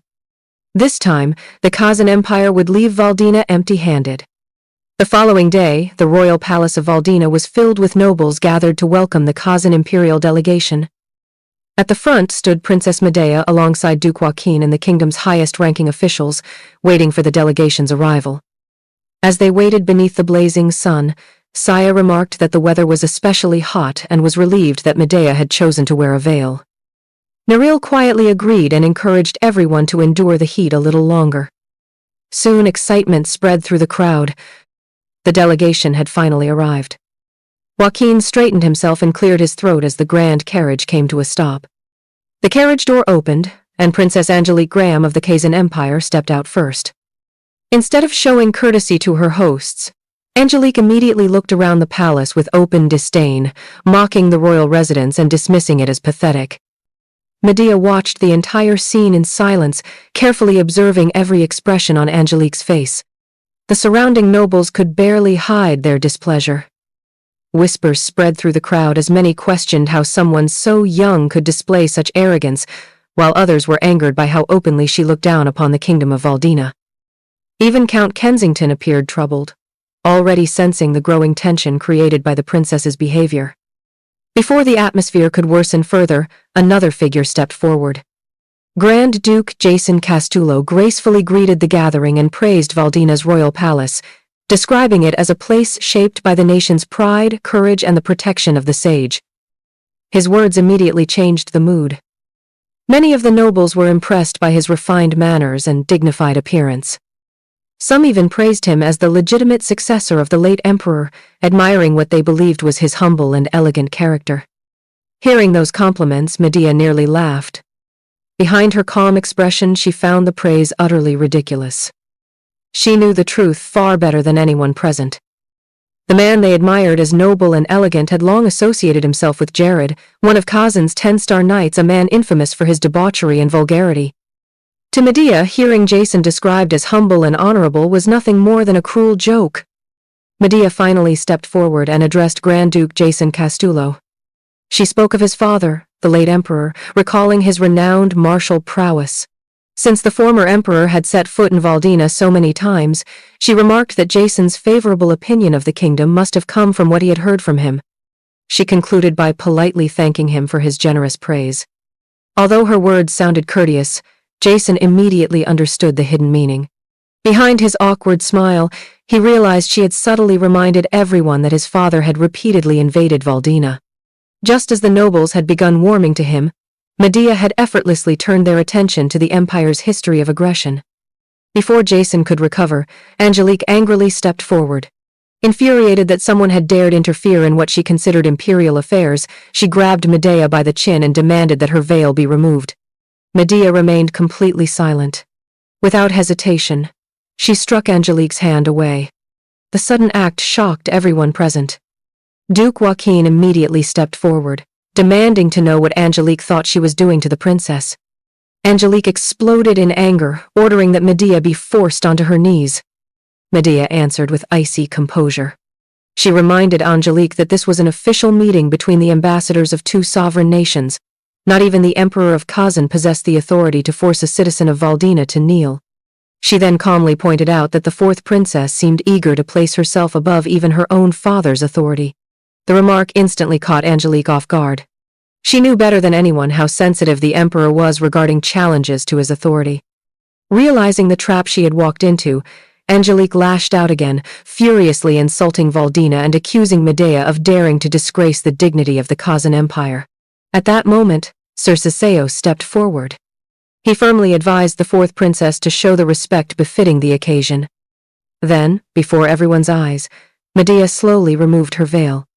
Siseo formally introduced her as Princess Medea of Valdina, the only sister of His Majesty the King. The revelation stunned both Angelique and Count Kensington. Angelique immediately recognized her. She was the same mysterious woman who had humiliated her at the circus. Medea met her gaze with a faint smile. She calmly remarked that there was no need for Angelique to demonstrate the dignity of the great empire, because she had already seen it once before. At the lodgings of the Kazan delegation, Jason remained alone in his room, unable to stop thinking about Princess Medea. He replayed their encounter over and over in his mind, realizing that the mysterious woman from the circus was none other than the Princess of Valdina. To him, she was unlike any woman he had ever seen, beautiful, unwavering, and impossible to ignore. He convinced himself that meeting her was nothing less than fate itself. His thoughts were interrupted when Jared entered the room. Jared admitted that he had never expected to find such a remarkable beauty in a country he considered so insignificant. He remarked that the princess had exceeded all his expectations. Jason agreed that Medea was certainly an extraordinary woman. Jared then shamelessly declared that proud women were the most satisfying to conquer. Viewing Medea as nothing more than another prize, he claimed he had finally found someone worthy of his attention and even asked Jason to help arrange an introduction. Jason smiled on the outside. Inside, however, he looked down on Jared with complete contempt. He believed a low-born mercenary swordsman had no right to desire a princess. In Jason's mind, only someone like himself was worthy of standing beside Medea. He convinced himself that their first meeting, followed by their unexpected reunion, was proof that destiny had already intertwined their lives. From there, his ambition grew even greater. If he could make Medea his woman and bring the kingdom of Valdina to his side, then even claiming the imperial throne of Kazan would no longer be an impossible dream. Jared shifted the conversation to politics. He observed that Jason seemed determined to build influence within Valdina, but questioned whether the support of such a small and seemingly weak kingdom would truly make any difference. He reminded Jason that his true opponent was not the emperor, but the feared first prince, the Black Devil, a warrior who had dominated battlefields long before reaching adulthood. Jason remained confident. He explained that Valdina's royal guard, the Agema, was one of the continent's finest military forces. Though small in number, their strength was unmatched. If the kingdom's general and his soldiers sided with him, even the walls of the imperial castle could be overcome. Deep down, Jason dismissed the first prince as a threat altogether. He believed the primordial curse had already reduced the prince to a dying man. Convinced that fortune itself favored him, Jason resolved that he would claim Medea for himself. And no matter what stood in his way, he would make that future a reality. At Duke Joaquin's residence, Count Roberto Laju, a member of the Kazan delegation, met with the Duke in private. After hearing everything that had happened, Roberto remarked that the downfall of the minister of the royal household must have been a heavy blow. He acknowledged the hardships Joaquin had recently endured. Joaquin accepted the sympathy, complaining that his own son was stubborn, believed he was always right, and that his vassals had proven incompetent. Surrounded by people he could no longer rely on, he confessed how isolated he had become. Roberto assured him that this visit would work in his favor. He revealed that the Kazan delegation intended to withdraw the aid previously promised to Valdina. Joaquin immediately voiced his concern, knowing the Queen Dowager would never accept such a decision without resistance. Roberto calmly explained that this was exactly what they wanted. If the Queen Dowager opposed the withdrawal, they would use her resistance as an excuse to permanently cut off all assistance. The people of Valdina would eventually blame her for their suffering, weakening her influence until she became nothing more than a powerless figurehead. Once that happened, Joaquin would step forward and petition Kazan for renewed food support. By presenting himself as the one who restored aid to the kingdom, his political influence would become even greater than before. Hearing the plan, Joaquin was delighted. He praised Roberto for making everything fall perfectly into place. Roberto simply laughed, reminding him that they were both working toward the same goal. Joaquin then openly revealed their shared ambition. Once Grand Duke Jason Castulo ascended the Kazan throne, Roberto would be rewarded as one of the empire's greatest contributors, while Joaquin himself would claim the throne of Valdina. Grateful for Roberto's assistance, Joaquin promised he would never forget the favor. The two men raised their wine glasses in celebration. Roberto declared that everything he had done was for the safety of his homeland and for the sake of their friendship. Joaquin acknowledged the sacrifices Roberto had made, praising him for rising from an ordinary citizen of Valdina to such a respected position within the Kazan Empire.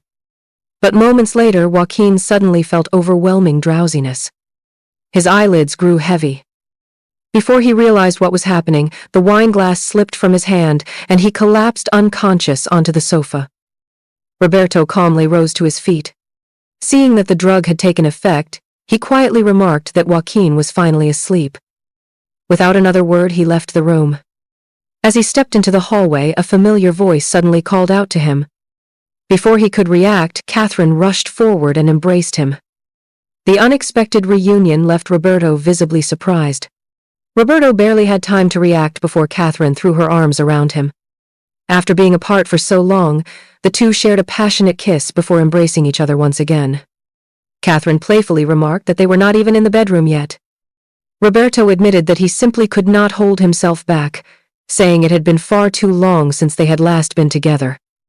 Their conversation soon turned to Joaquin. Catherine asked what had happened to her husband.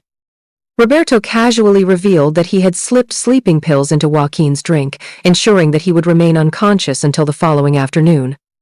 Although Catherine reminded him not to be too cruel, since Joaquin was still her husband, Roberto challenged her, asking who truly held her heart.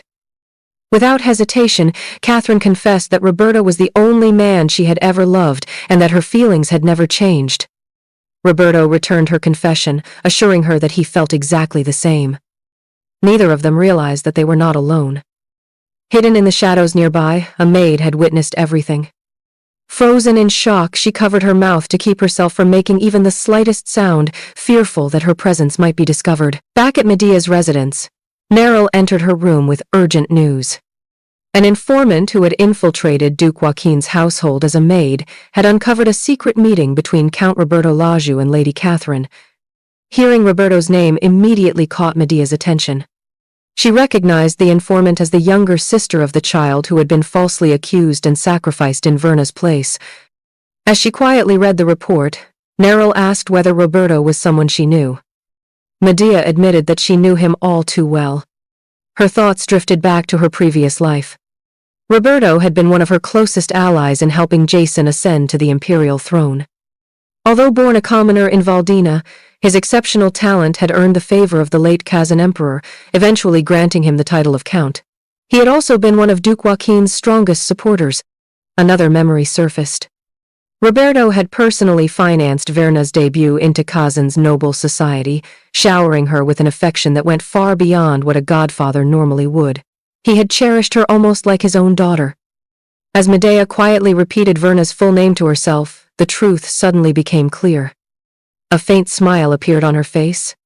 She realized that Catherine had hidden her lover's name inside her daughter's own name. When Neril asked what she meant, Medea calmly revealed her conclusion. Roberto Laju was Verna's biological father. The revelation left Neril stunned. If the lady of House Claudio was truly the daughter of a commoner rather than Duke Joaquin, the scandal would devastate the entire house should the truth ever become public. Medea remained silent. Without another word, she held the report over a candle and watched it burn to ashes. For now, she decided that the secret would remain hidden. Deep inside, however, she had no intention of letting those responsible escape. After everything they had done, including the death of her daughter Leah, she would not allow them to fall so easily. Everything would happen according to the timetable she had chosen. One by one, Neril quietly accepted the decision before informing Medea that both the Emperor and Grand Duke Jason had sent even more gifts to the palace. Medea's expression immediately turned cold. She ordered every one of the gifts to be burned. Neril respectfully acknowledged the command, encouraged Medea to get some rest, and quietly left the room. Left alone, Medea let out a long, weary sigh. A cool night breeze drifted through Medea's chamber, gently pushing her window open.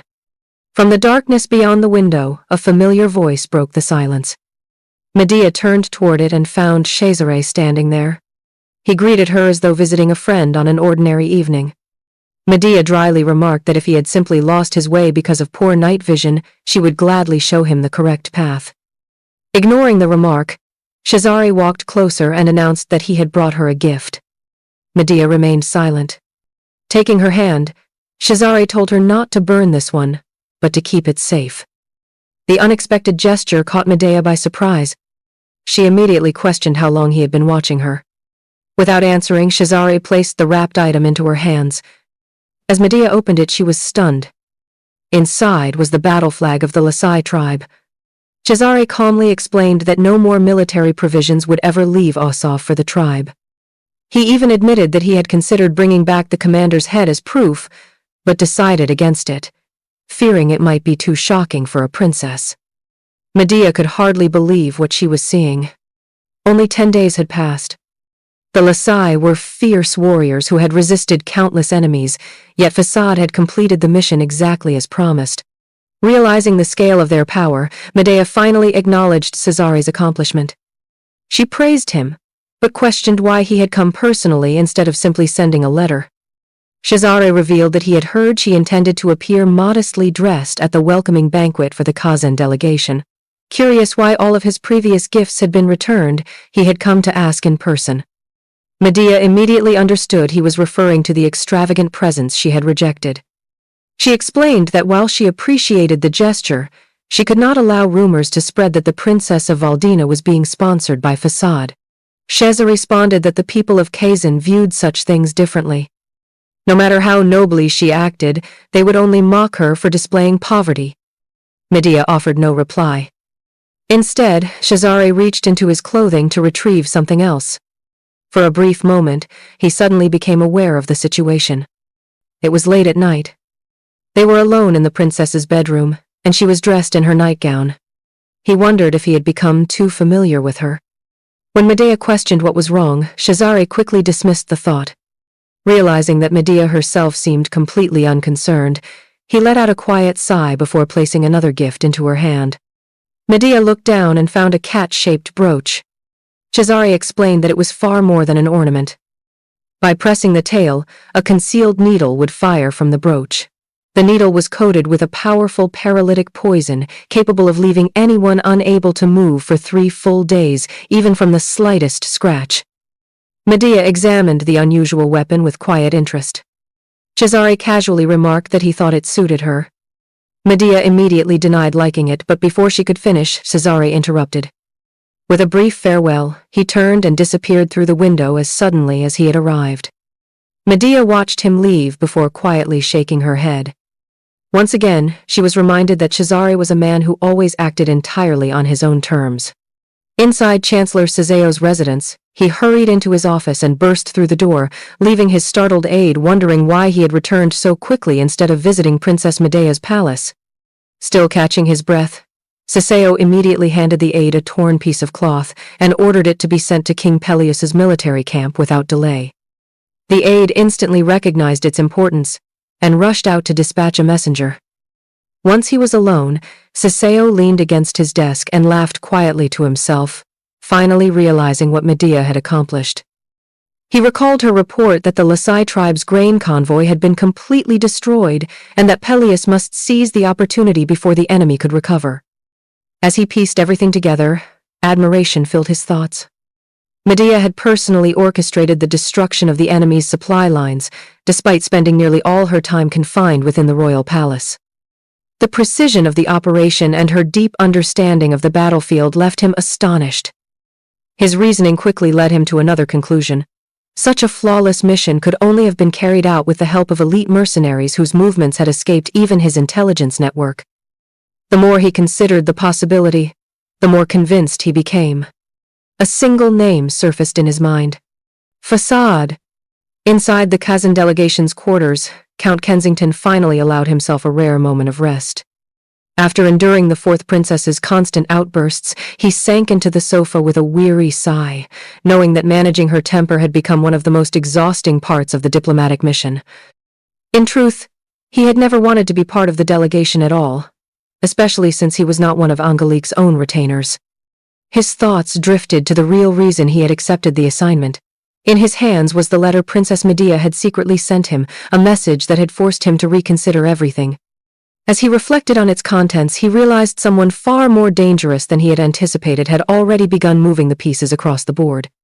Kensington concluded that Medea already knew about the existence of the Red Fox intelligence unit. Even Umberto, one of their most capable operatives, had been exposed, something that should have been nearly impossible unless an elaborate trap had been laid long in advance. The downfall of Count Etienne had also been orchestrated by Medea, and she had not hesitated to publicly corner the fourth princess during their very first encounter. For someone so young to accomplish all of that was nothing short of astonishing. The veteran diplomat quietly admitted to himself that another monster had appeared in this era. In his eyes, Medea possessed the same frightening caliber as the Black Devil himself, the first prince of Kazan. After a lifetime spent navigating political intrigue, even Kensington found himself unsettled by how quickly she had risen as a force capable of reshaping the balance between nations. Before he could gather his thoughts, one of his aides entered the room with an urgent announcement. A visitor had arrived requesting an audience. When Kensington asked who it was, the answer immediately erased every trace of composure from his face. The guest waiting outside was none other than Princess Medea herself. Shock spread across Kensington's expression as he realized the very woman he had been cautiously analyzing had come to meet him in person. Medea and Count Kensington walked together through the palace garden, away from prying eyes. Medea remarked that she had expected Kensington to contact her eventually, but she had not anticipated that he would personally travel all the way to Valdina. She dismissed any discussion about the fourth princess, making it clear that her purpose for requesting the meeting was entirely different. She assured him that she had no intention of hunting down the remaining members of the Red Fox intelligence network hidden throughout Valdina. As long as they each kept the other's secrets, both sides would benefit. With that understanding established, Medea revealed that she had come for one reason: to warn him. Kensington paused before responding. Although he acknowledged her words, he reminded her that he was a loyal subject of the Kazan Empire and questioned what advice the princess of a small kingdom could possibly offer him. Medea calmly answered. She revealed that she knew the crucial role Kensington had played in placing the current emperor of Kazan upon the throne. However, she warned that the political situation had changed. An emperor struggling to secure his own authority would eventually begin to fear powerful subordinates. The very strength of the Red Fox intelligence unit, she explained, would one day become the reason the emperor turned against him. Her final warning struck even deeper. The emperor of Kazan would betray him. For the first time, Kensington's composure visibly faltered. He quickly cautioned Medea against making such serious accusations without proof, but the certainty in her voice had already unsettled him. Medea continued without hesitation.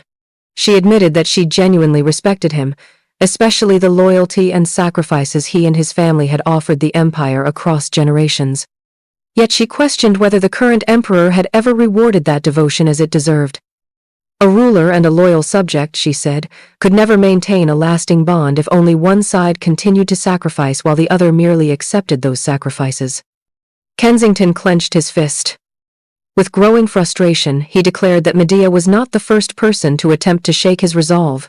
Regardless of what others said, his loyalty belonged to the Emperor of Kazan alone. Medea accepted his answer with a quiet sigh. She told him that she respected his convictions and had only wanted to offer a warning. Turning away, she left him with one final thought. A man as valuable as Kensington should never be sacrificed to satisfy the greed of ungrateful rulers. Without another word, Medea walked away. Kensington remained standing in the garden, unable to respond. After a long silence, only a frustrated curse escaped his lips as Medea's warning continued to echo in his mind. As the grand banquet welcoming the Kazan delegation began, the magnificent ballroom of Valdina filled with nobles from both kingdoms. Fresh flowers decorated every corner of the hall, their fragrance filling the air, while Valdina's aristocrats quietly hoped the lavish preparations would be enough to satisfy their notoriously demanding guests. Their hopes were quickly dashed. The Kazan delegation entered the hall with the same arrogance they had displayed since arriving in Valdina. Rather than acknowledging the effort that had gone into the celebration, they openly mocked the decorations, dismissing the banquet as little more than a simple tea party. They ridiculed the floral arrangements and criticized the decorations as outdated, making no attempt to hide their contempt for the kingdom hosting them. Among them, Count Kensington could only endure the embarrassing spectacle in silence, visibly burdened by the behavior of his own delegation.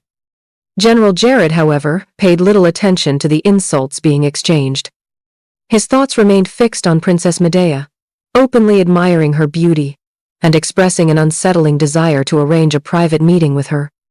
His crude remarks only further disgusted Kensington, who sharply rebuked him and ordered him to hold his tongue. Across the banquet hall, the Valdinan nobles listened to every insult with growing anger. Count Montega condemned the delegation's vulgar behavior, questioning how they could show such disrespect inside the royal palace itself. The Queen Dowager was equally furious, remarking that the Kazan nobles had not changed at all over the years. Their arrogance and lack of manners were exactly as she remembered, and only the kingdom's dependence on the promised aid kept her from responding more harshly. Penatelli attempted to calm her, while Count Montega turned to Claudio, urging him to protest on behalf of the royal family. Claudio offered only a restrained response, suggesting that the banquet had only just begun. Yet behind his composed expression, his thoughts revealed growing frustration. He had hoped to create a favorable impression of Grand Duke Jason Castulo, but the delegation's constant arrogance was steadily ruining that plan before it could even begin. Meanwhile, Jason Castulo had little interest in the political tension unfolding around him. His attention was focused entirely on one person who had yet to appear. He wondered where Princess Medea was, and whether she had received the numerous bouquets and expensive gifts he had sent. In his mind, he convinced himself that no woman had ever remained so indifferent toward him. Her continued absence unsettled him in a way he had never experienced before, leaving him increasingly anxious as he questioned why he had become so desperate for her attention. At that very moment, the palace announcer declared the arrival of Princess Medea. The grand doors opened. Medea entered the ballroom with calm elegance, immediately drawing every eye in the hall. The conversations faded as the guests turned toward her, captivated by her presence. Jason stood frozen. The moment he laid eyes on Medea, his breath caught. He was completely mesmerized by her appearance, unable to look away. The restless feelings that had been growing inside him since their previous encounters suddenly became crystal clear in his mind. At that instant, Jason realized exactly what he wanted. He became convinced that, no matter the cost, Princess Medea was a woman he had to possess. The nobles of the Kazan delegation gathered around Princess Medea, offering courteous compliments about the lavish banquet. Medea accepted their praise with graceful composure, but subtly steered the conversation toward the true purpose of the gathering. She reminded them that all the effort poured into the celebration would only be worthwhile if it secured Kazan's promised aid, emphasizing that only then could the people of Valdina finally set aside their worries. Her words left the nobles in agreement, unable to deny the weight of her reasoning. Before the conversation could continue, another voice called out to her. Verna had returned. Medea calmly welcomed her back, expressing concern after hearing that Verna had been sent away to the nunnery. Around them, however, the Valdina nobles whispered among themselves, openly criticizing Verna's shameless return after the scandal that had forced her into hiding. Though Verna maintained a pleasant smile, inwardly she ignored every insult. She silently vowed that she would never allow herself to be looked down upon again and resolved to rise above everyone who mocked her. Her attention was suddenly drawn elsewhere as someone approached Medea. Grand Duke Jason Castulo stepped forward and greeted the princess with practiced elegance. He praised her beauty, reminded her of their previous encounter, and expressed his wish to personally apologize for the incident involving his cousin, hoping she would spare him a moment of her time. Medea merely acknowledged him with a composed greeting, offering nothing more. Before Jason could continue, another announcement echoed throughout the grand ballroom. The leader of Facade and his mercenaries had arrived. At the sound of Facade's name, Medea immediately shifted her attention toward the entrance. Her eyes settled on Cesare as he entered alongside his mercenaries, leaving Jason's attempt at conversation hanging unfinished. Jason froze as he watched the feared mercenary company enter the royal banquet. His thoughts raced with confusion and unease, recognizing Facade as the ruthless hounds of countless battlefields. He could not understand why such infamous warriors had suddenly appeared at Valdina's royal banquet, and the unexpected arrival instantly changed the atmosphere of the evening. As the grand banquet continued, Gallo stepped forward to represent Facade before the royal court. With calm confidence, he respectfully greeted the Queen Dowager and requested permission for Facade to participate in the celebration, explaining that they wished to honor the occasion that symbolized cooperation between the two nations. The Queen Dowager graciously welcomed them, declaring that peace recognized neither borders nor origins. She openly invited Facade to remain and enjoy the banquet for as long as they wished. Gallo expressed his gratitude, but the warm reception immediately drew the displeasure of Princess Angelique. Unable to hide her arrogance, Angelique looked down on Facade, dismissing them as nothing more than weapon merchants. She openly criticized Gallo for seeking permission from the ruler of Valdina instead of first acknowledging the authority of the mighty Kazan Empire, believing the empire's status should always come before that of a smaller kingdom. Gallo answered without the slightest hesitation. He pointed out that courtesy should always be shown to the owner of the house rather than another guest behaving as though they owned it. He even remarked that Kazan's customs seemed rather peculiar, adding that during his time in the empire, it had always been Kazan's distinguished officials who sought him out first. His composed yet cutting response instantly infuriated Angelique. She could hardly believe that someone she viewed as a mere merchant dared to speak to her so boldly. Watching the exchange from nearby, Jason silently observed the confrontation. Rather than focusing on Angelique's humiliation, his thoughts turned toward Facade itself. He knew their influence reached far beyond commerce. Facade supplied weapons that fueled wars while its mercenaries shaped the balance of power across the continent. Their leader commanded respect comparable to that of kings, and among them, the infamous mercenary known as awakens had earned a terrifying reputation on every battlefield. As Jason weighed the value of such power, ambition quickly overtook his thoughts. If he could somehow bring Facade to his side while also winning Princess Medea's support, he would gain not only the strength of Valdina's royal family but also the military might of Facade. With both forces behind him, his dream of claiming the Kazan throne would become far more attainable. While Jason remained lost in those calculations, Cesare noticed the Grand Duke staring directly at him. Their eyes briefly met. Instead of reacting with concern or curiosity, Cesare simply let out a quiet sigh before answering Jason's gaze with nothing more than a faint, sarcastic smile, a look that suggested he had already seen through the Grand Duke's ambitions. The atmosphere inside the royal banquet hall turned tense as Princess Angelique abandoned all restraint. She openly mocked Valdina, declaring that the kingdom's peace existed only because of Kazan's charitable relief aid. She went even further, ridiculing the late king as a warmonger whose actions had left the nation unable to stand on its own. The insult was more than the Queen Dowager could tolerate. Rising from her seat in anger, she condemned Angelique's disrespect, refusing to allow anyone to slander the late king within the royal palace. Angelique remained completely unapologetic. She insisted that the Queen Dowager was the one being disrespectful by speaking harshly to a princess of the Kazan Empire. She doubled down on her accusations, claiming that Valdina's current king was merely continuing his father's mistakes by forcing the people to endure war for short-term gains, arguing that a true ruler should think beyond immediate victories. Before the Queen Dowager could respond, Medea calmly stepped forward. With composed precision, she pointed out the contradiction in Angelique's argument. If seeking immediate gain was worthy of criticism, then by that same standard, the current emperor of Kazan had seized the throne from Grand Duke Jason Castullo, the rightful heir of the late emperor, out of nothing more than greed. The entire hall fell silent. Jason himself was caught off guard. Listening from nearby, he mistakenly believed Medea was defending him, and his admiration for her only deepened. Medea continued without hesitation. She compared two kinds of rulers, one who burdened his people through war, and another who betrayed his own flesh and blood in pursuit of power. She declared that she could not decide which was worse, and politely invited the fourth princess to enlighten everyone. Angelique was left speechless for a moment before anger overtook her. Whispers quickly spread throughout the banquet hall. The nobles quietly pointed out that everyone already knew the Emperor of Kazan had taken the throne from his own nephew.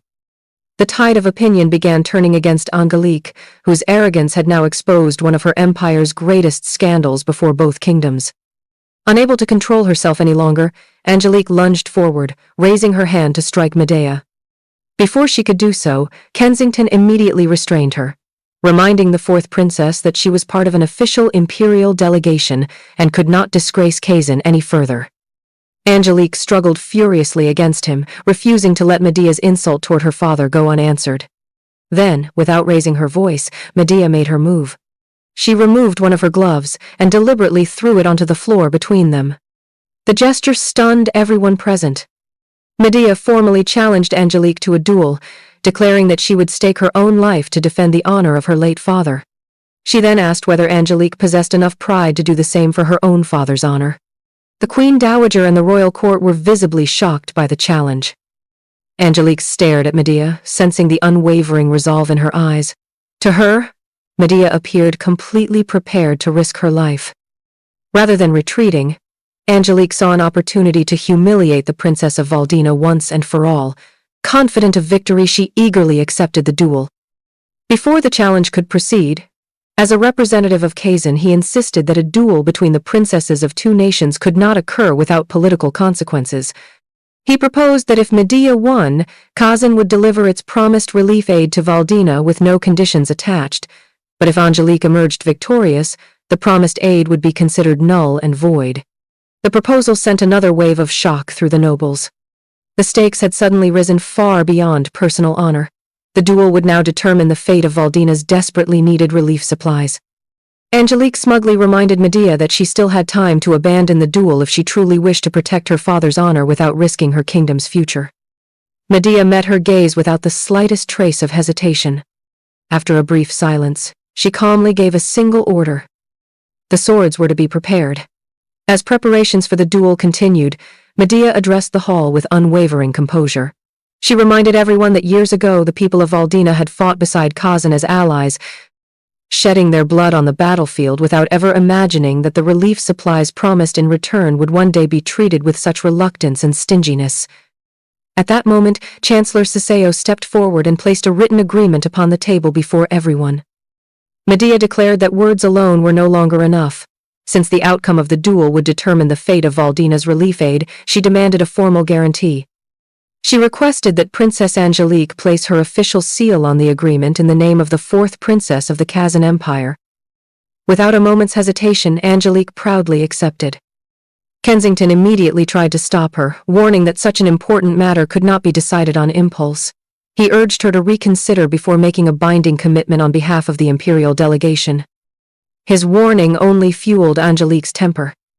In front of the assembled nobles, she struck Kensington across the face, silencing him as she reminded everyone that she, not Kensington, was the head of the delegation. Determined to prove her confidence, she forcefully pressed her royal seal onto the agreement before demanding that Medea sign it as well. Watching the scene unfold, Kensington could only quietly lament how unbearable the situation had become. Not far away, Jason observed everything with growing satisfaction. Rather than seeing a crisis, he realized the incident could strengthen his own position.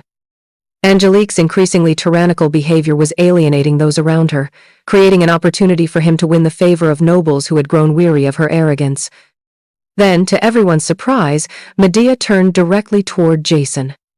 She addressed him with the utmost courtesy, acknowledging his noble blood as a prince of Kazan. Trusting in the honorable reputation he projected before the court, she formally requested that he serve as the impartial judge of the duel and personally guarantee that its outcome would be upheld fairly. Jason was visibly stunned. The unexpected request sent his imagination racing. Convinced that Medea's trust reflected something far more personal, he eagerly convinced himself that she had begun to rely on him.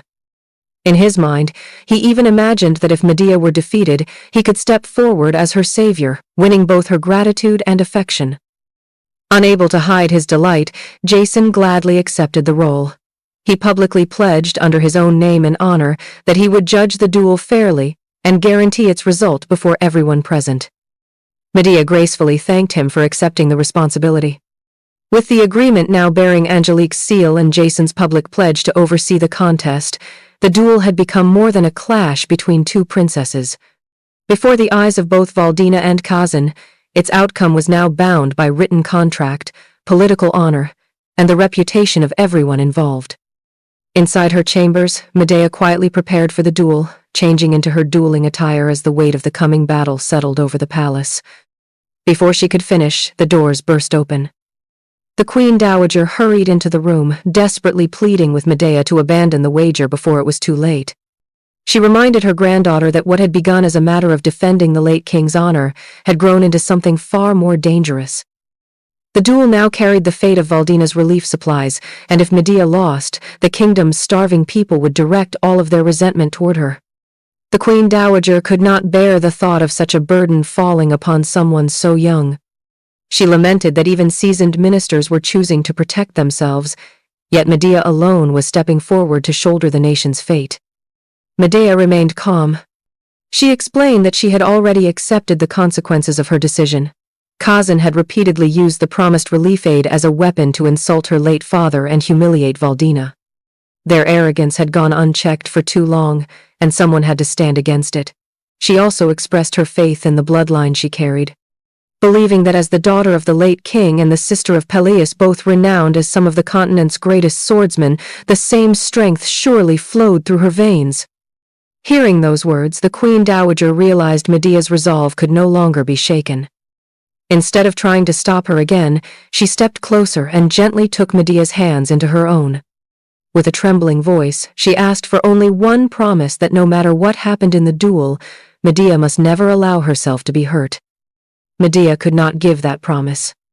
After a long silence, she could only offer a quiet apology. Without looking back, she turned and walked toward the door, leaving her chambers to face the duel. The moment Medea disappeared from sight, the Queen Dowager's strength gave out. She collapsed to her knees, overcome with fear and helplessness. Penitelli rushed to her side in alarm, but the Queen Dowager could only lift her prayers to the heavens. Unable to protect the child she cherished with her own hands, she entrusted Medea's safety to God, pleading with all her heart that the young princess would be watched over and returned safely from the battle that awaited her.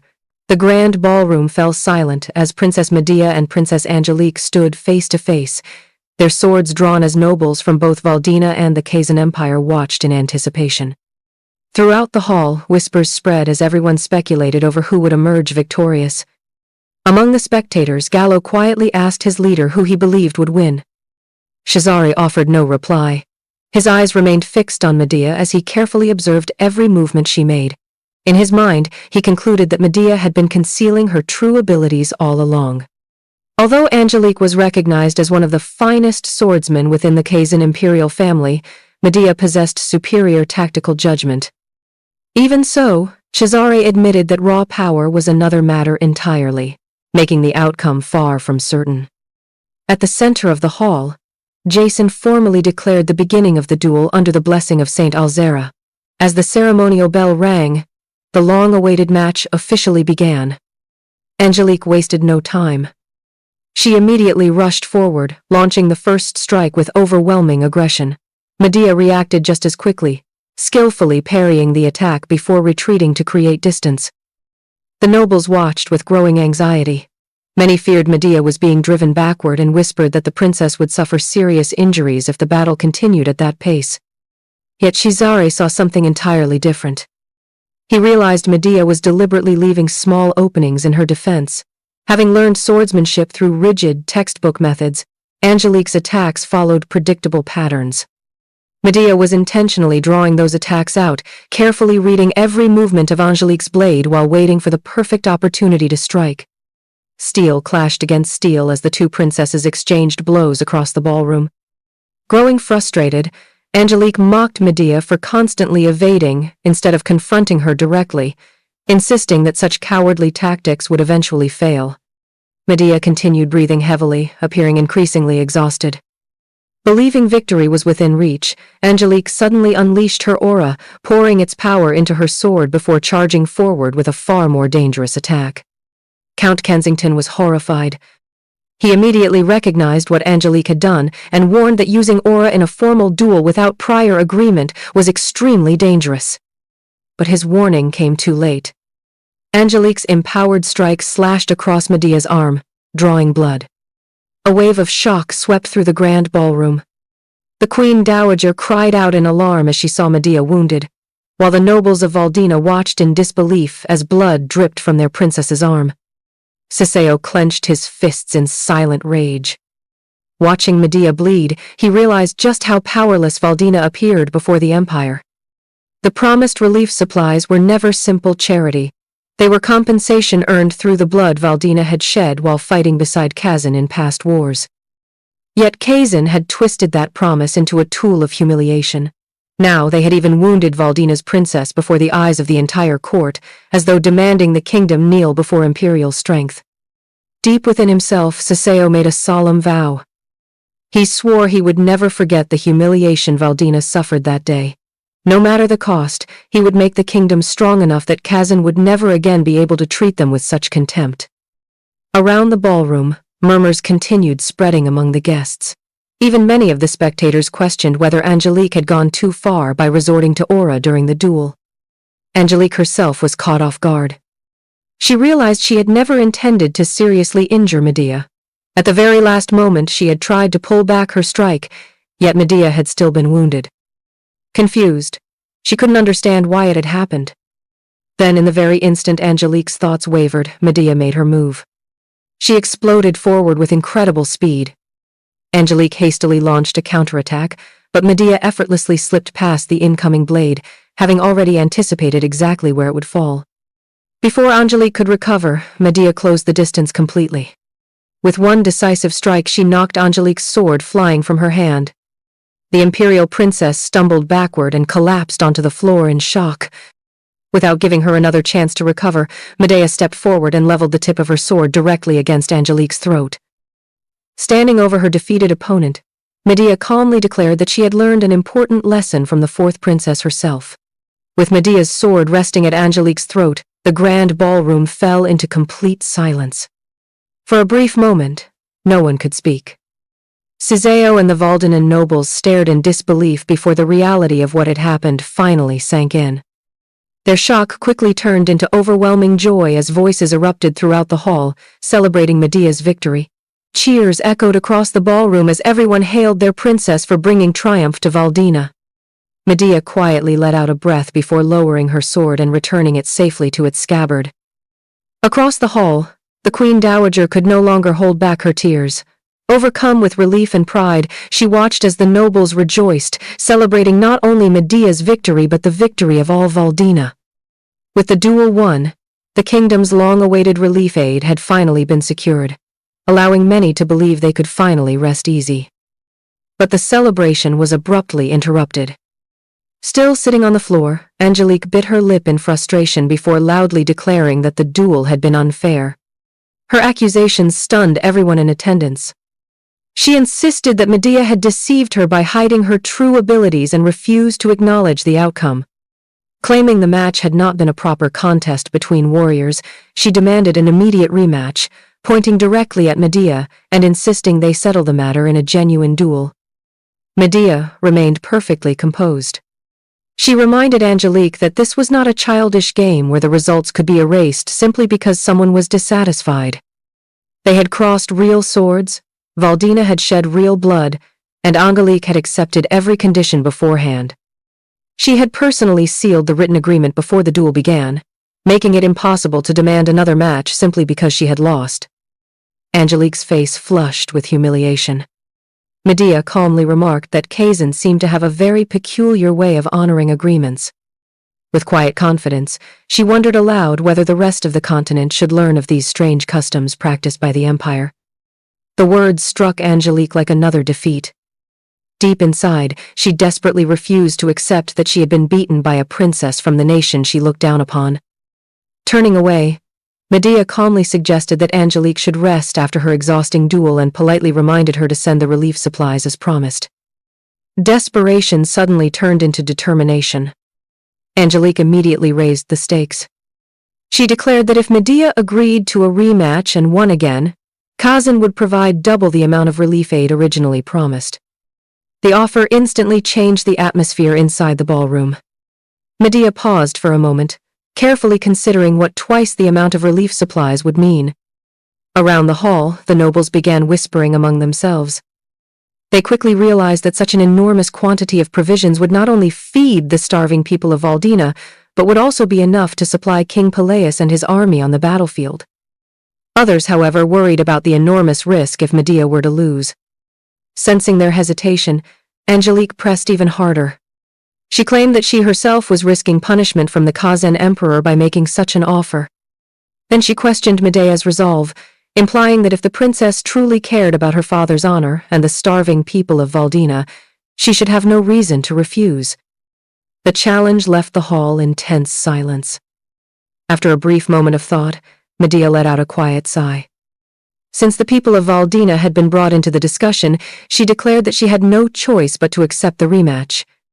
Angelique's expression immediately transformed into a triumphant smile. In her mind, she believed she had finally found a way to overturn her humiliating defeat and crush the pride of Valdina before everyone. Confidently, she revealed her final move. Rather than fighting Medea herself, Angelique announced that General Jared would represent Kazan in the rematch. Angelique confidently turned toward General Jared and asked whether he was willing to fight on behalf of the Kazan Empire. Without hesitation, Jared accepted. He declared that he could never refuse the opportunity to represent the fourth princess, making it clear that he would gladly take her place in the rematch. A wave of unease spread through the Valdinan nobles. The Queen Dowager immediately recognized that the situation had changed. One of the nobles explained that Jared was one of Kazan's legendary 10-star knights. Although infamous for his cruel and vicious nature, his swordsmanship was acknowledged throughout the continent, making him an extraordinarily dangerous opponent. As Medea looked upon Jared once again, memories from her previous life came rushing back. She remembered the countless times he had approached her with shameless arrogance, disguising harassment as jokes. He had repeatedly crossed every boundary, making crude remarks, grabbing her without permission, and mocking her whenever she rejected his advances. His obsession only grew stronger each time she refused him. Those filthy eyes, those disgusting hands. They were memories Medea could never erase. Another painful memory surfaced. She saw her young son Leon tied helplessly to a tree, crying for his mother. Without a second thought, Medea had rushed toward him in desperation, only to find Jared standing nearby. Instead of showing remorse, Jared casually claimed he had merely been practicing target shooting, as though endangering a child's life was nothing more than entertainment. That moment had become the breaking point. Fueled by a mother's fury, Medea personally ended Jared's life with her own hands. Yet instead of standing beside his wife and son, Jason's reaction had been something entirely different. Rather than expressing concern for the child who had nearly died, he exploded in anger over Jared's death. His first priority had been the consequences of losing one of his strongest generals and the impact it would have on their plans against the evil dragon. Medea had desperately reminded him that they had almost lost Leanne, but Jason silenced her outrage. Left with no other choice, she declared that she would personally slay the dragon herself if that was the price of protecting her family. Looking back now, Medea finally understood something that had once puzzled her. Jared had been cruel, but he was never reckless enough to provoke disaster without reason. The more she reflected on those events, the more convinced she became that Jason had quietly manipulated everything from the shadows. He had likely encouraged Jared's actions, already plotting to remove both Medea and Leanne from his path. Staring at Jared in the present, Medea's eyes grew colder than ever. Deep within her heart, she swore that the men who had destroyed her family would not escape judgment this time. One by one, every one of them would be dragged into the very hell they had prepared for others. Angelique looked around the grand ballroom and demanded to know who would represent Valdina in the rematch. The nobles immediately fell into uneasy whispers. They knew the kingdom's strongest warriors, the Agema, were still fighting alongside King Peleus on the battlefield. Without them, there seemed to be no one capable of standing against one of Kazan's legendary 10-star knights. Medea quietly considered the situation. She had already intended for Neril to fight on Valdina's behalf, but another thought crossed her mind. This might also be the perfect opportunity to expose her uncle's family for their cowardice before the entire court. Turning toward Saman, Medea publicly called upon him to save the people of Valdina in her place. Saman froze. Before he could answer, Duke Joaquin quickly stepped forward to stop the request. Claiming to be concerned for his son, Joaquin insisted that Saman had recently injured his leg during training and was in no condition to fight. He explained that although Saman undoubtedly wished to help, his injury made it impossible. Forced into the lie, Saman reluctantly agreed with his father's excuse, pretending to regret that he could not answer Medea's call. The explanation convinced almost no one. Murmurs spread among the Valdina nobles as they pointed out the obvious contradiction. Only moments earlier, Saman had been walking perfectly normally. Meanwhile, Princess Medea herself had continued fighting despite bleeding from her own wound. Watching the exchange, the Queen Dowager trembled with fury. Seeing Medea covered in blood while Joaquin and Saman shamelessly lied only to protect themselves filled her with silent rage. At the moment the kingdom needed them most, they had chosen their own safety over Valdina. Across the ballroom, Jared smiled confidently before stepping into the center of the hall. He loudly challenged anyone willing to fight him on Medea's behalf, declaring that he would gladly face whoever dared to step forward. Angelique watched with complete confidence, believing no one would answer. Jared mocked the silence, warning that if no champion appeared, the wounded princess herself would have to cross swords with him. Secretly, he welcomed that possibility. In his mind, the thought of forcing the proud princess to stand before him alone was even more exciting. He imagined seeing her overwhelmed with fear beneath his blade. Growing impatient, Jared announced that he would count to 3 before declaring that no challenger existed. As he began counting, Saseo could no longer remain still. Determined to defend Valdina himself if necessary, he ordered one of his aides to bring him his sword. The aide immediately rushed to obey.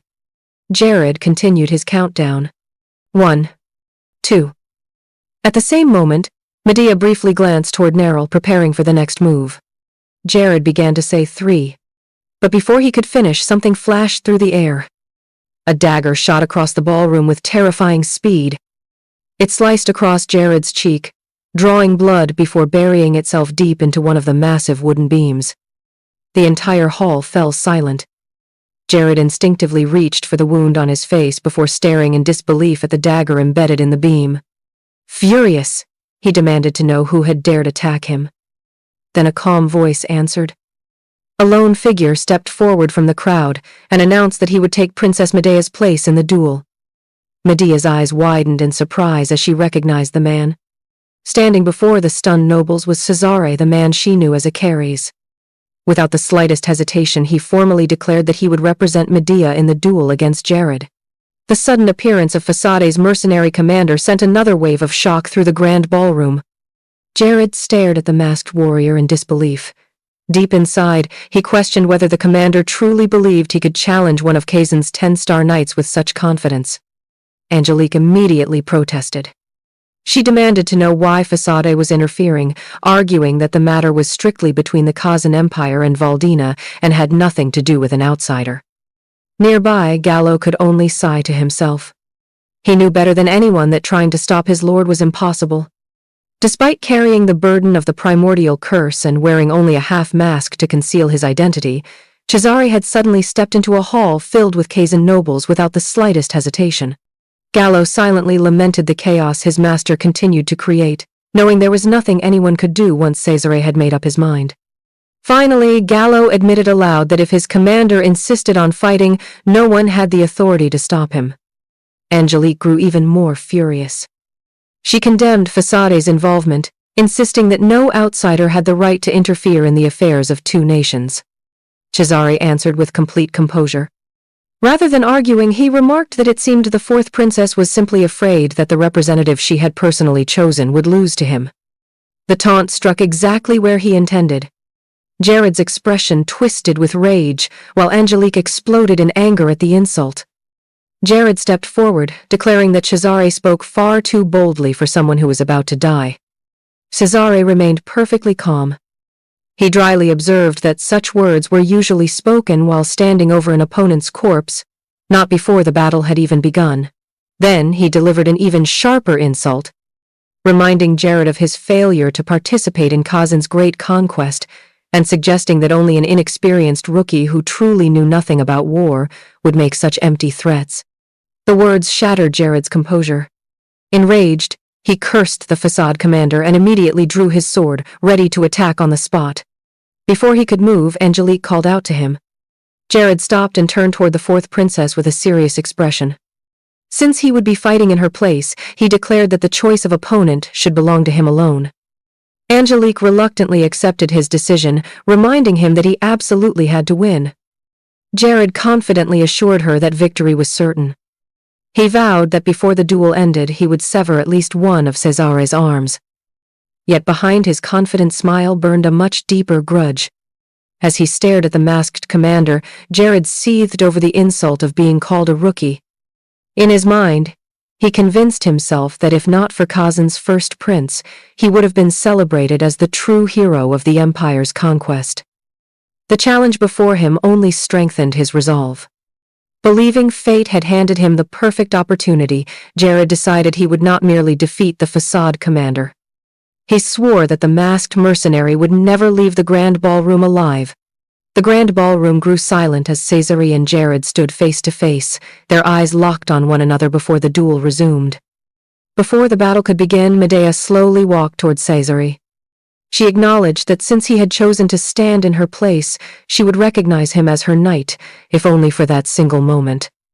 With calm hands, she took out a handkerchief embroidered with the royal crest of Valdina and carefully tied it around his arm as a symbol that he now fought in her name. As she finished fastening the cloth, her fingers briefly brushed against the ring finger of his hand. The unexpected touch caught Cesare completely off guard. For a brief moment, he simply stared at her in silence, unable to look away. Medea quietly urged him to fight carefully. Without saying another word, Cesare slowly lowered himself onto one knee before her.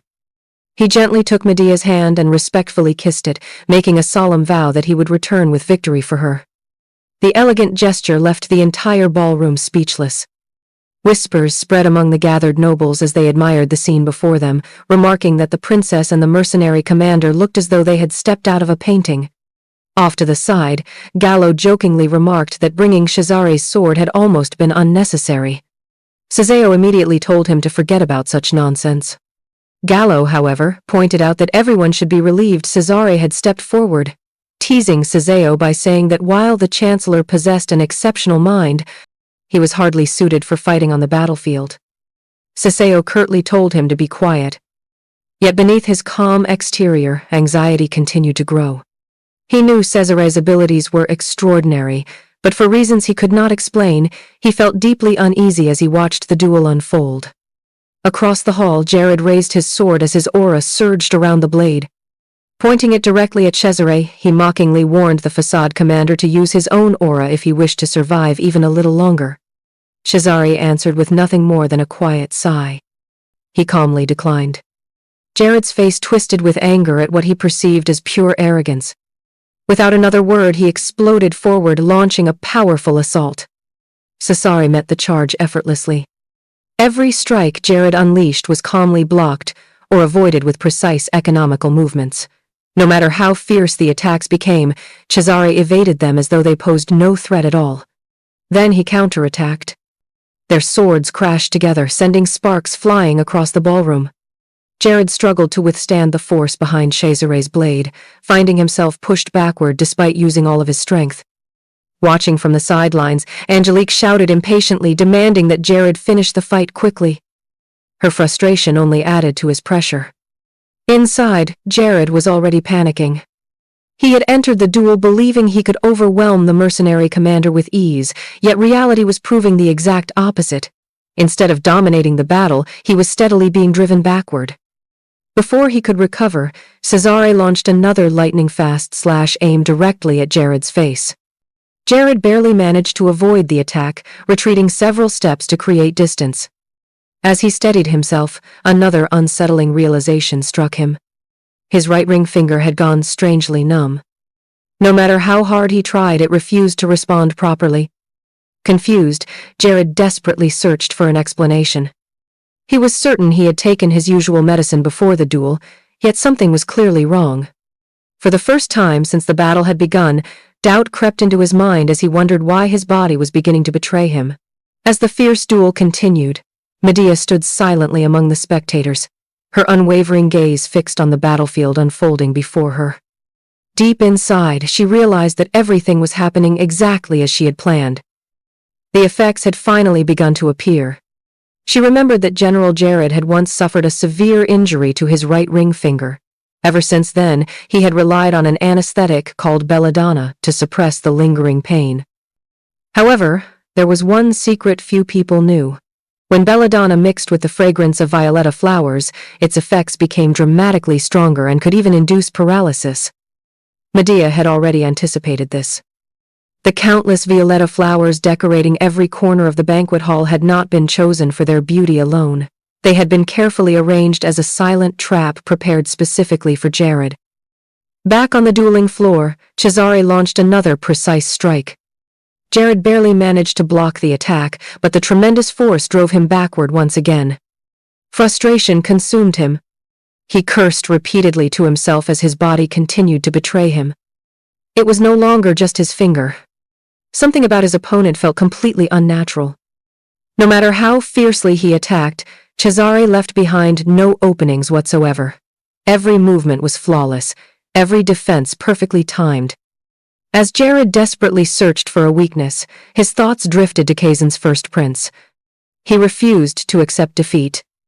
Determined to turn the battle around, Jared suddenly abandoned conventional swordsmanship. Drawing a hidden chain weapon, he hurled it toward Cesare before charging in at full speed, raising his sword for what he intended to be the finishing blow. The sudden attack caused an uproar throughout the ballroom. Several nobles immediately cried out in shock, accusing Jared of resorting to dishonorable tactics once again. Ignoring the protests, Jared roared as he rushed forward, fully intending to kill his opponent. Cesare, however, did not retreat. He stood perfectly still, calmly waiting for the exact moment to strike. Then, in a single flash of steel, the impossible happened. Before anyone could even follow his movements, Cesare's sword sliced cleanly through the incoming chain and continued straight through Jared's injured fingers. Silence swallowed the grand ballroom. Even Angelique stood frozen in disbelief.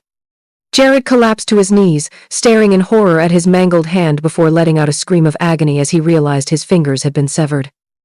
Without showing the slightest emotion, Cesare stepped forward and calmly placed the tip of his sword against Jared's neck. The duel was over.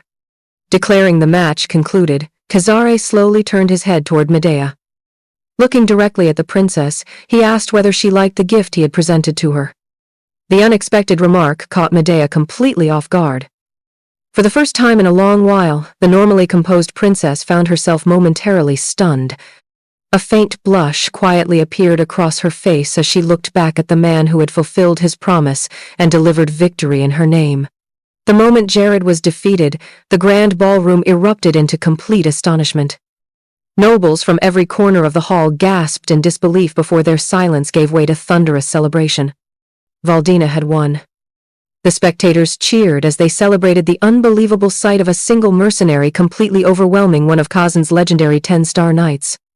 Others joyfully reminded everyone that the wager now meant the promised relief supplies would be doubled, while many declared that the outcome was nothing more than deserved punishment after Kazan had repeatedly resorted to dishonorable tactics. Standing at the center of the hall, Angelique trembled with humiliation and barely restrained fury. Medea calmly stepped forward and asked whether the fourth princess was finally satisfied with the result. Angelique struggled to answer. Without raising her voice, Medea reminded her that she surely could not refuse to accept the outcome once again after witnessing a fair and decisive victory before countless witnesses. Nearby, Jason silently watched everything unfold. Instead of focusing on the duel itself, his mind rapidly calculated the political consequences. He realized that Angelique's defeat would severely damage her standing within the imperial succession. As the only child of the Eastern Empress consort, her fall would force her supporters to seek another path. Rather than relying on the other imperial princes and princesses whom Angelique treated as enemies, they would likely turn to him, believing he could stand against the influence of the Western Empress consort. The thought filled him with satisfaction. But his calculations came to an abrupt halt. Medea suddenly called upon him. Since he had accepted the role of judge, she respectfully requested that Grand Duke Jason Castulo officially declare the winner of the duel. Jason hesitated. For the first time, he realized the trap he had walked into. He had been so consumed by thoughts of his own political advantage that he had forgotten the promise he had publicly made before the entire ballroom. If he declared Valdina victorious, he would offend powerful factions within Kazan. If he refused, he would destroy his own reputation for fairness and honor. Medea calmly reminded him of the oath he had given in his own name to judge the duel impartially. Jason found himself cornered with no escape. Watching from the sidelines, Cesare quietly smiled to himself. He had already understood Medea's true objective. The entire duel had been carefully designed as a political snare aimed directly at his older cousin. No matter which side Jason chose, he was destined to make enemies of the other. For a man desperately seeking allies in his pursuit of the imperial throne, it was a devastating position to be placed in. After a long pause, Jason finally gave his verdict. He officially declared that the victory belonged to Princess Medea. The announcement sent the ballroom into another explosion of celebration. Cheers echoed throughout the palace as the nobles proudly proclaimed Valdina's victory. Medea offered Jason a graceful smile and thanked him, remarking that his reputation for justice had proven to be well-deserved. She then turned her attention back to Angelique, whose face had darkened with humiliation and rage. Calmly reminding the fourth princess of the agreement, Medea requested that Kazan fulfill its promise by delivering double the amount of relief supplies. Unable to contain her anger any longer, Angelique let out a frustrated cry before storming out of the ballroom. Her attendants hurried after her, desperately trying to catch up as she left in disgrace. As the celebration continued, Siseo quickly approached Medea. Concerned about the wound she had suffered during the earlier duel, he suggested summoning the royal physician immediately. Medea calmly declined, insisting that there were far more urgent matters. Rather than worrying about her injury, she instructed Siseo to immediately notify the Kazan Empire and secure official confirmation of the agreement before anyone could attempt to deny it. Siseo immediately understood her intention. Going even further, he proposed sending copies of the agreement to the Pope of the Holy State as well, ensuring that the entire continent would remember the Empire's public promise and making it impossible for Kazan to break its word without disgrace. Medea approved the plan without hesitation. With every detail now secured, the people of Valdina celebrated more passionately than ever. The grand ballroom shook with countless voices as nobles, knights, and attendants alike proudly raised their cheers. "Long live Princess Medea!" The cry echoed throughout the royal palace, marking a day that would be remembered as one of Valdina's greatest diplomatic and political victories. After the intense events of the duel, the Queen Dowager immediately turned her attention to Medea. She anxiously checked her granddaughter's injuries, holding her hand while expressing her fear over how recklessly Medea had placed herself in danger. She pleaded with her never to do something like that again. Medea apologized for frightening her grandmother, but she could not make such a promise. Until King Peleus returned, she explained, she had no choice but to protect Valdina herself. The Queen Dowager fell silent. Medea's words awakened an old memory buried deep within her heart. She remembered her son, Medea's father, standing before her years ago. He had apologized to his mother before declaring that he had to protect Valdina and take responsibility for the country's future. Hearing Medea say almost the same thing now, the Queen Dowager realized just how much her granddaughter resembled her father. She was carrying the same determination, the same sense of responsibility, and the same willingness to place herself in danger for Valdina. Overcome by the memory, the Queen Dowager quietly accepted that she could not stop Medea from walking the same path. She then composed herself and told Medea to return to the palace, assuring her that she would take care of everything that remained in the ballroom.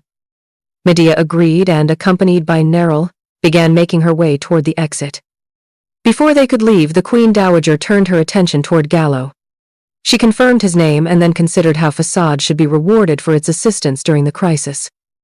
Knowing that a powerful merchant organization such as Facade had little need for ordinary wealth, she offered something more valuable instead, a special access pass that would allow them to attend royal events.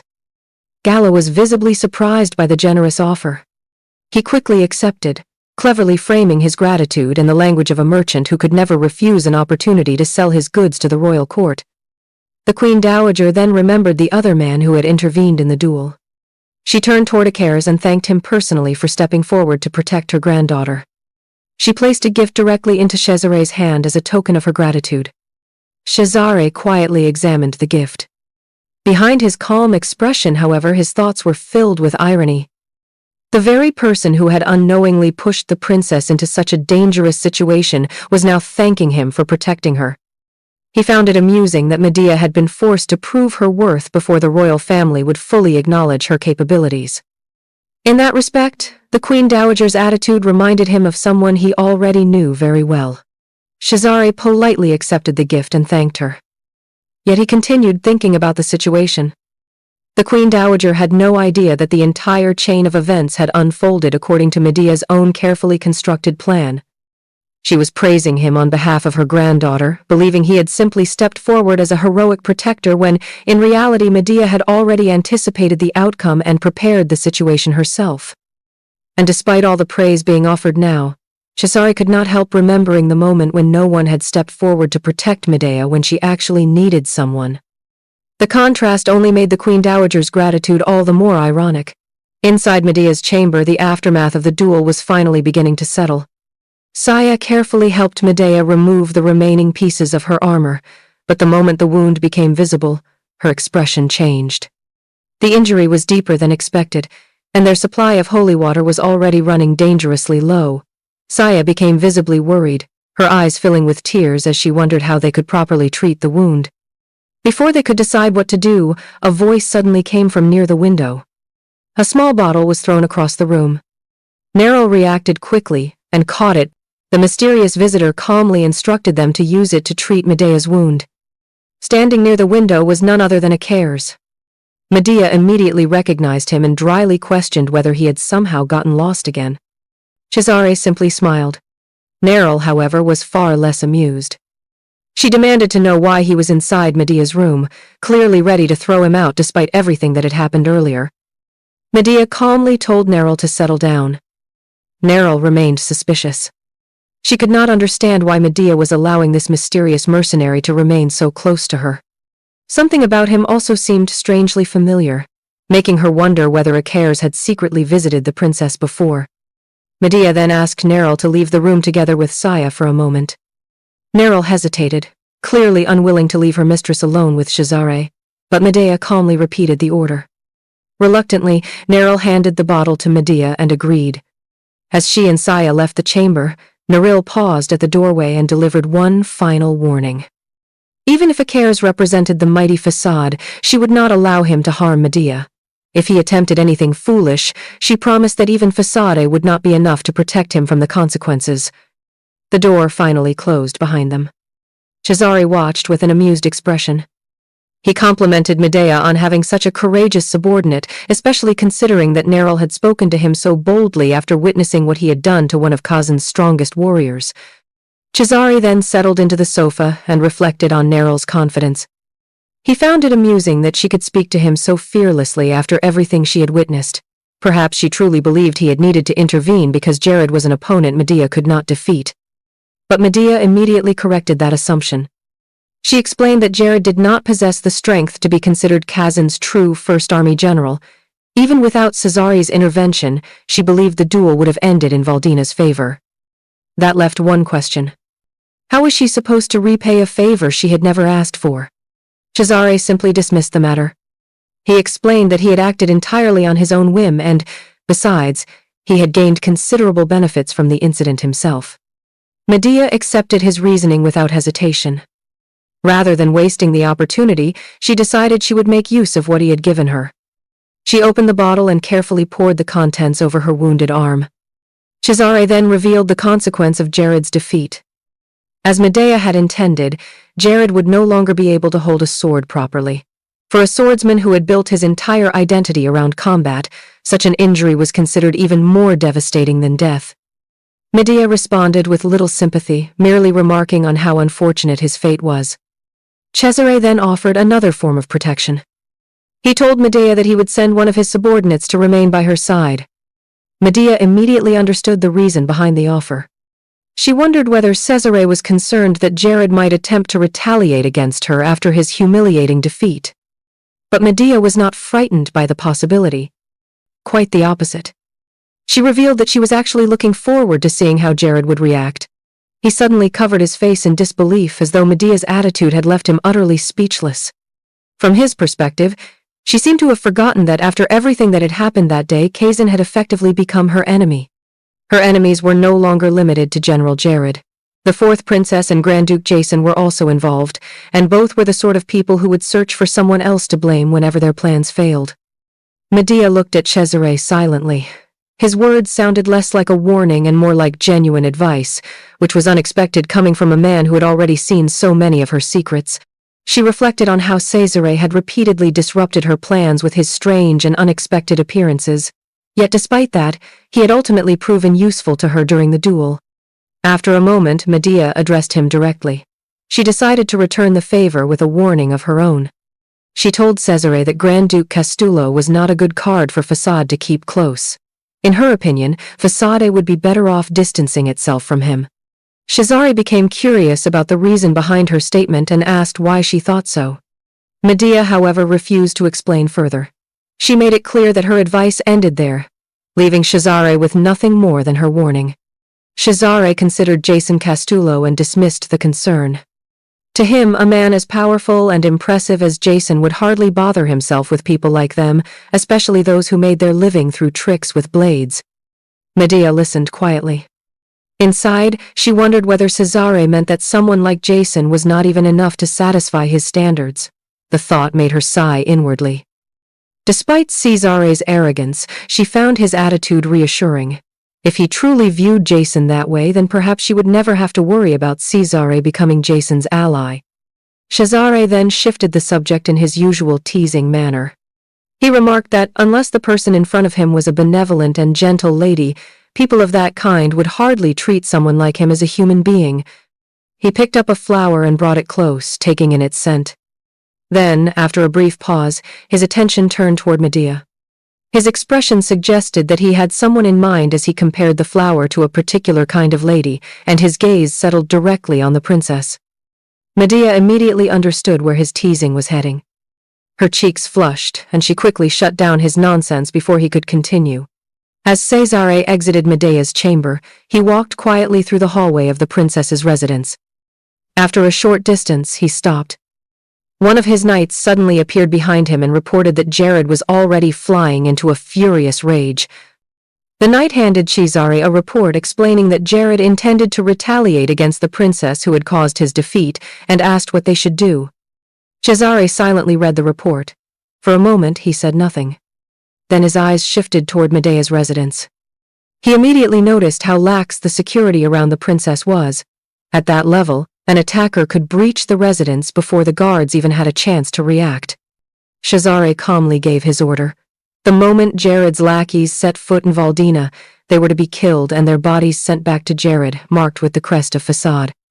The knight immediately bowed and accepted the order.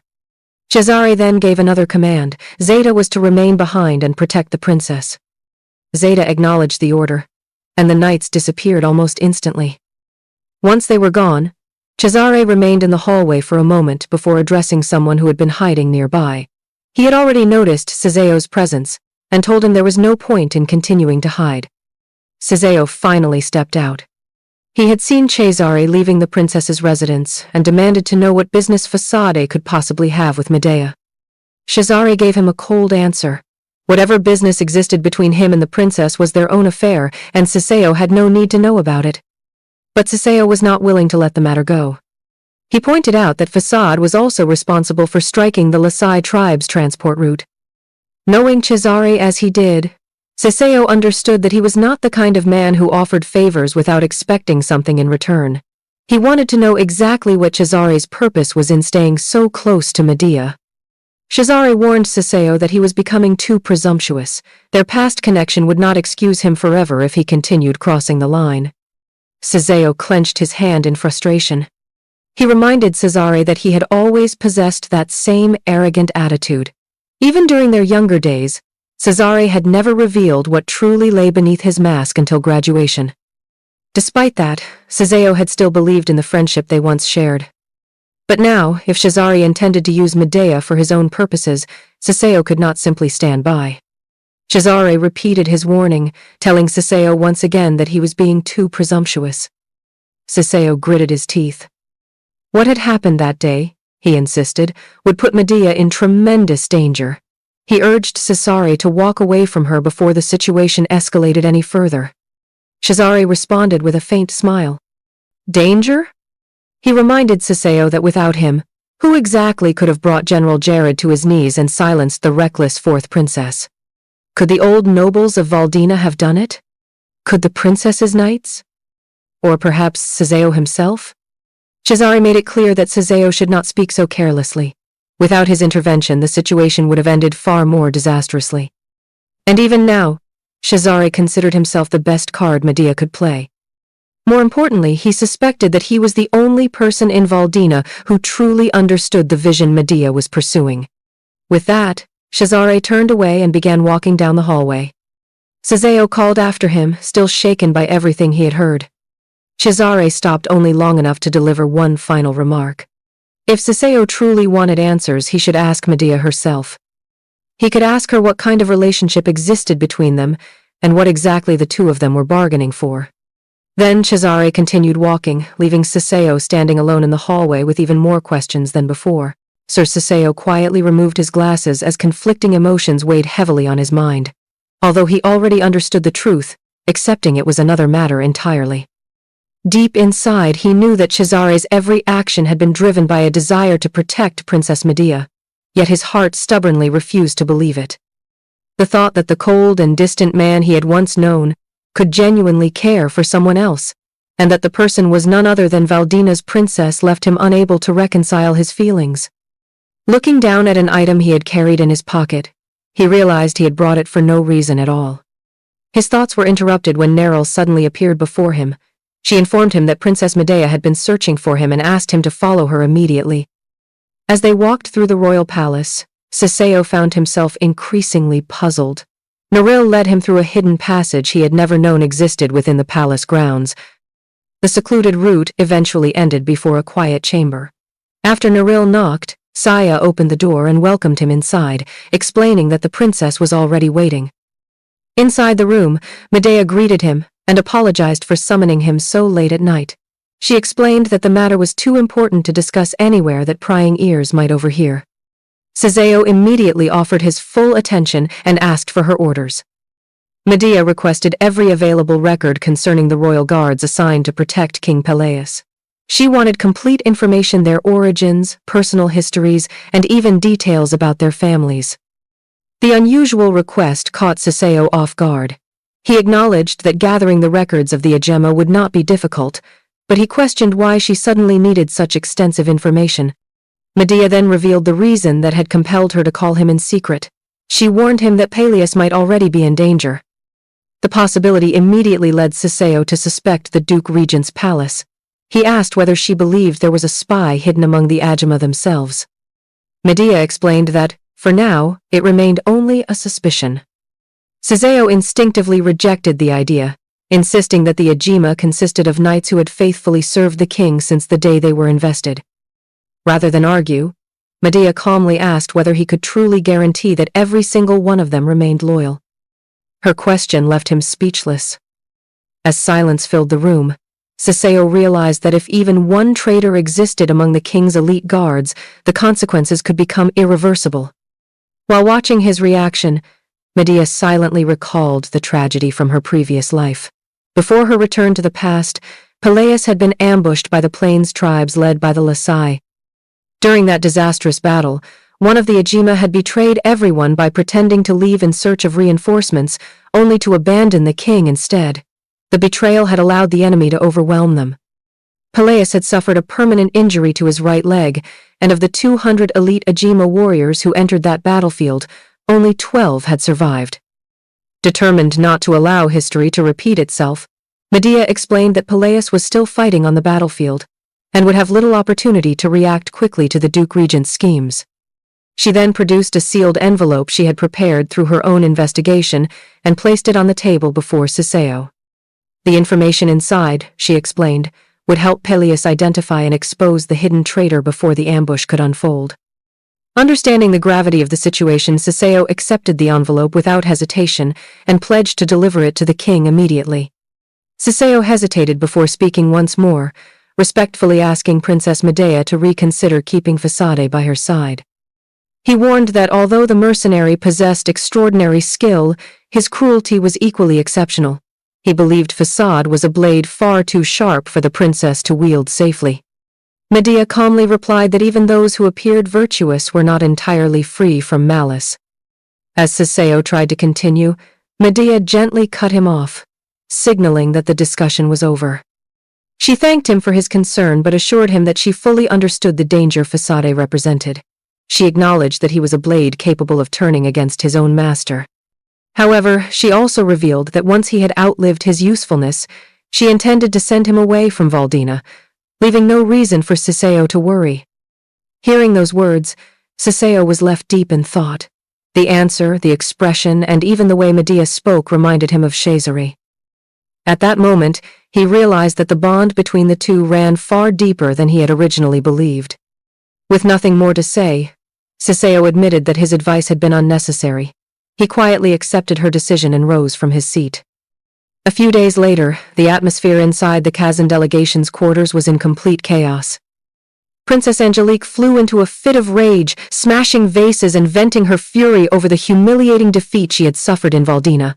Panic quickly replaced her anger as she realized the consequences awaiting her.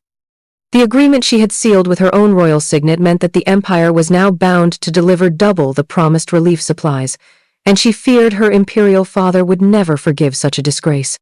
Count Kensington confronted her, demanding to know how she intended to deal with the disaster. Driven into a corner, Angelique proposed eliminating Princess Medea altogether, believing that if the person who made the oath disappeared, the agreement would become meaningless.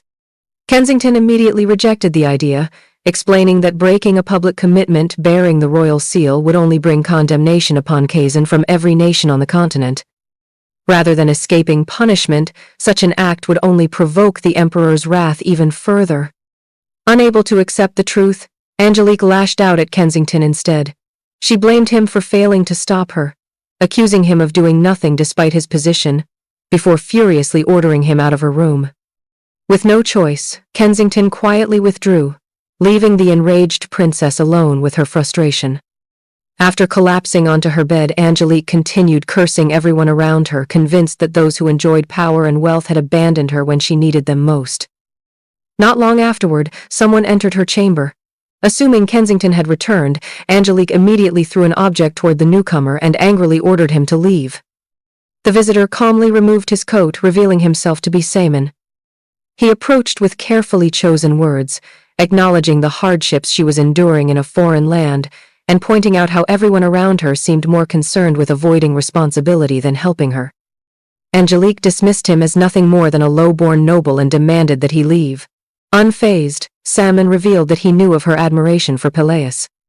He explained that although the king possessed the noble qualities she desired, Peleus would never bow before the Kazan Empire. He then suggested that chasing an unattainable prize was pointless when someone much closer was willing to offer himself instead, presenting himself as the flower she could easily possess. Amused by his boldness, Angelique mocked his comparison. Simone calmly accepted whatever role she wished to give him, making it clear that he was willing to become whatever she desired. Rather than dismissing him, Angelique silently studied him before suddenly shoving him onto the bed, declaring that he would regret provoking her. The encounter marked the beginning of an unexpected alliance, as Saman deliberately placed himself within reach of the volatile imperial princess. The following morning, Saman awoke inside the fourth princess's chamber with his body covered in bruises, quickly realizing that spending the night with Angelique had been far more brutal than he had expected. He reflected on the previous night in frustration, remembering how she had refused to let him speak, and instead vented all of her rage on him.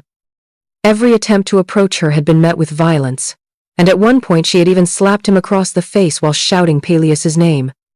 Saman had entered the room hoping to establish another valuable connection to the Kazan imperial court, but instead found himself enduring the princess's uncontrollable temper. As Angelique slowly opened her eyes, Simon greeted her politely and tried to show concern for her comfort after the previous night. His courteous attitude earned him nothing but cold contempt. Angelique demanded to know why he was still there, insisting that anyone with common sense would have left already.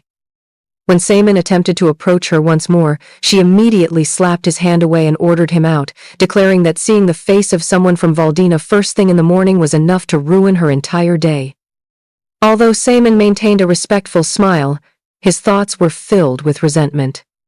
He silently cursed Angelique's arrogance, convincing himself that he would never have tolerated such humiliation if she were not the daughter of the emperor's highly favored Eastern Empress consort.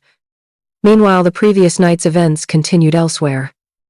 Inside the regent's residence, Duke Joaquin erupted in furious rage.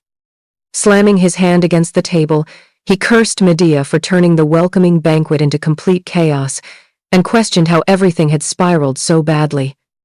His anger only grew as he realized that Siseo remained completely unharmed despite all of their schemes. The failure of their plans had already cost them Etienne, leaving Joaquin unable to understand where everything had begun to fall apart. Catherine remarked that if Minister Etienne were still alive, he never would have allowed Medea to run wild like this. She worried that simply supporting Grand Duke Jason Castulo might no longer be enough. Although Count Laju was helping them, she feared that if the fourth princess's wrath was directed at them, they would have no way to deal with it. Simon then stepped forward and asked them to leave that matter to him. Joaquin asked if he already had a plan. Simon confidently replied that he intended to win the fourth princess's favor. He believed that if he became Angelique's consort, all of their problems would be solved. Though he found the idea pathetic, he convinced himself that he had no other choice. As long as he could become the Kazan Emperor's son-in-law, everything would be worth it. Suddenly, Simon noticed a commotion outside. Meanwhile, Angelique heard the noise as well and demanded to know what was happening. A maid rushed in and urgently informed her that she needed to come outside immediately. As they walked through the corridor, the maid revealed that the relief supplies from Kazan had arrived. Angelique stopped in disbelief, unable to believe they had arrived so quickly. The moment she stepped outside, she was greeted by countless wagons loaded with relief goods. The citizens erupted in celebration, cheering that the relief supplies had finally arrived. Still stunned, Angelique questioned how everything had happened so fast. A maid then handed her a letter from the Eastern Marquis. As Angelique read it, she learned that her grandfather had already acted. The letter explained that since Medea had spared the emperor's daughter during the duel, they would also show their sincerity by sending the promised relief supplies immediately. Watching from the side, Simon realized that the Eastern Marquis, Angelique's grandfather on her mother's side, had acted before even the emperor could respond. The moment he heard his granddaughter had caused trouble, he immediately took action himself. Angelique crumpled the letter in anger. At the same time, the voices of the celebrating citizens echoed throughout the streets. Everyone praised Princess Medea for securing the relief supplies. The people talked about how Kazan had tried to withhold its promise, but Medea had brought the imperial princess to her knees in a duel and forced the empire to send double the relief goods. Many openly declared that Kazan deserved the humiliation. Angelique's expression darkened with rage as she bit down on her teeth. Before she could calm herself, another maid approached and informed her that a newspaper had just been released. Angelique took the newspaper and read the headline. It announced the great victory of the Valdina army over the Lasai tribe and claimed that the noble prayers of Princess Medea, the godmother of Saint Esther, had been answered. Furious, Angelique could only curse the people of Valdina as her anger reached its limit. Angelique's fury exploded as she hurled the newspaper onto the floor and repeatedly stomped on it. She seethed with rage over Medea's growing fame, furious that she could no longer eliminate her so easily.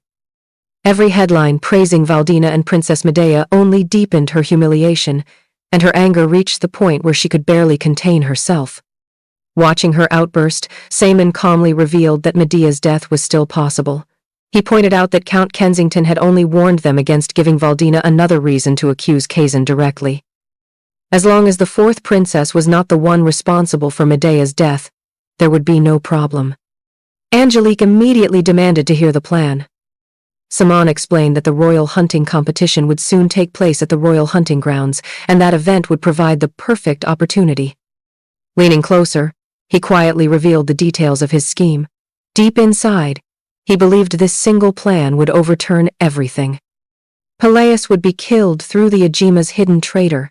Medea would be torn apart during the hunting festival, and with Kazan's support behind them, House Claudia would finally seize Valdina's throne.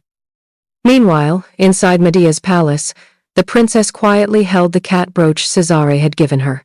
She carefully examined the small gift when a sudden breeze slipped through the curtains, stirring the room. As she looked toward the window, memories of Cesare's visit resurfaced. His confident expression and the moment he insisted she would like the gift flashed vividly through her mind. Medea silently acknowledged that everything he had given her had always proven valuable. His help had allowed her plans to proceed without a single setback. With the hunting competition drawing near, she realized the next stage had finally arrived. The long-awaited hunt was about to begin.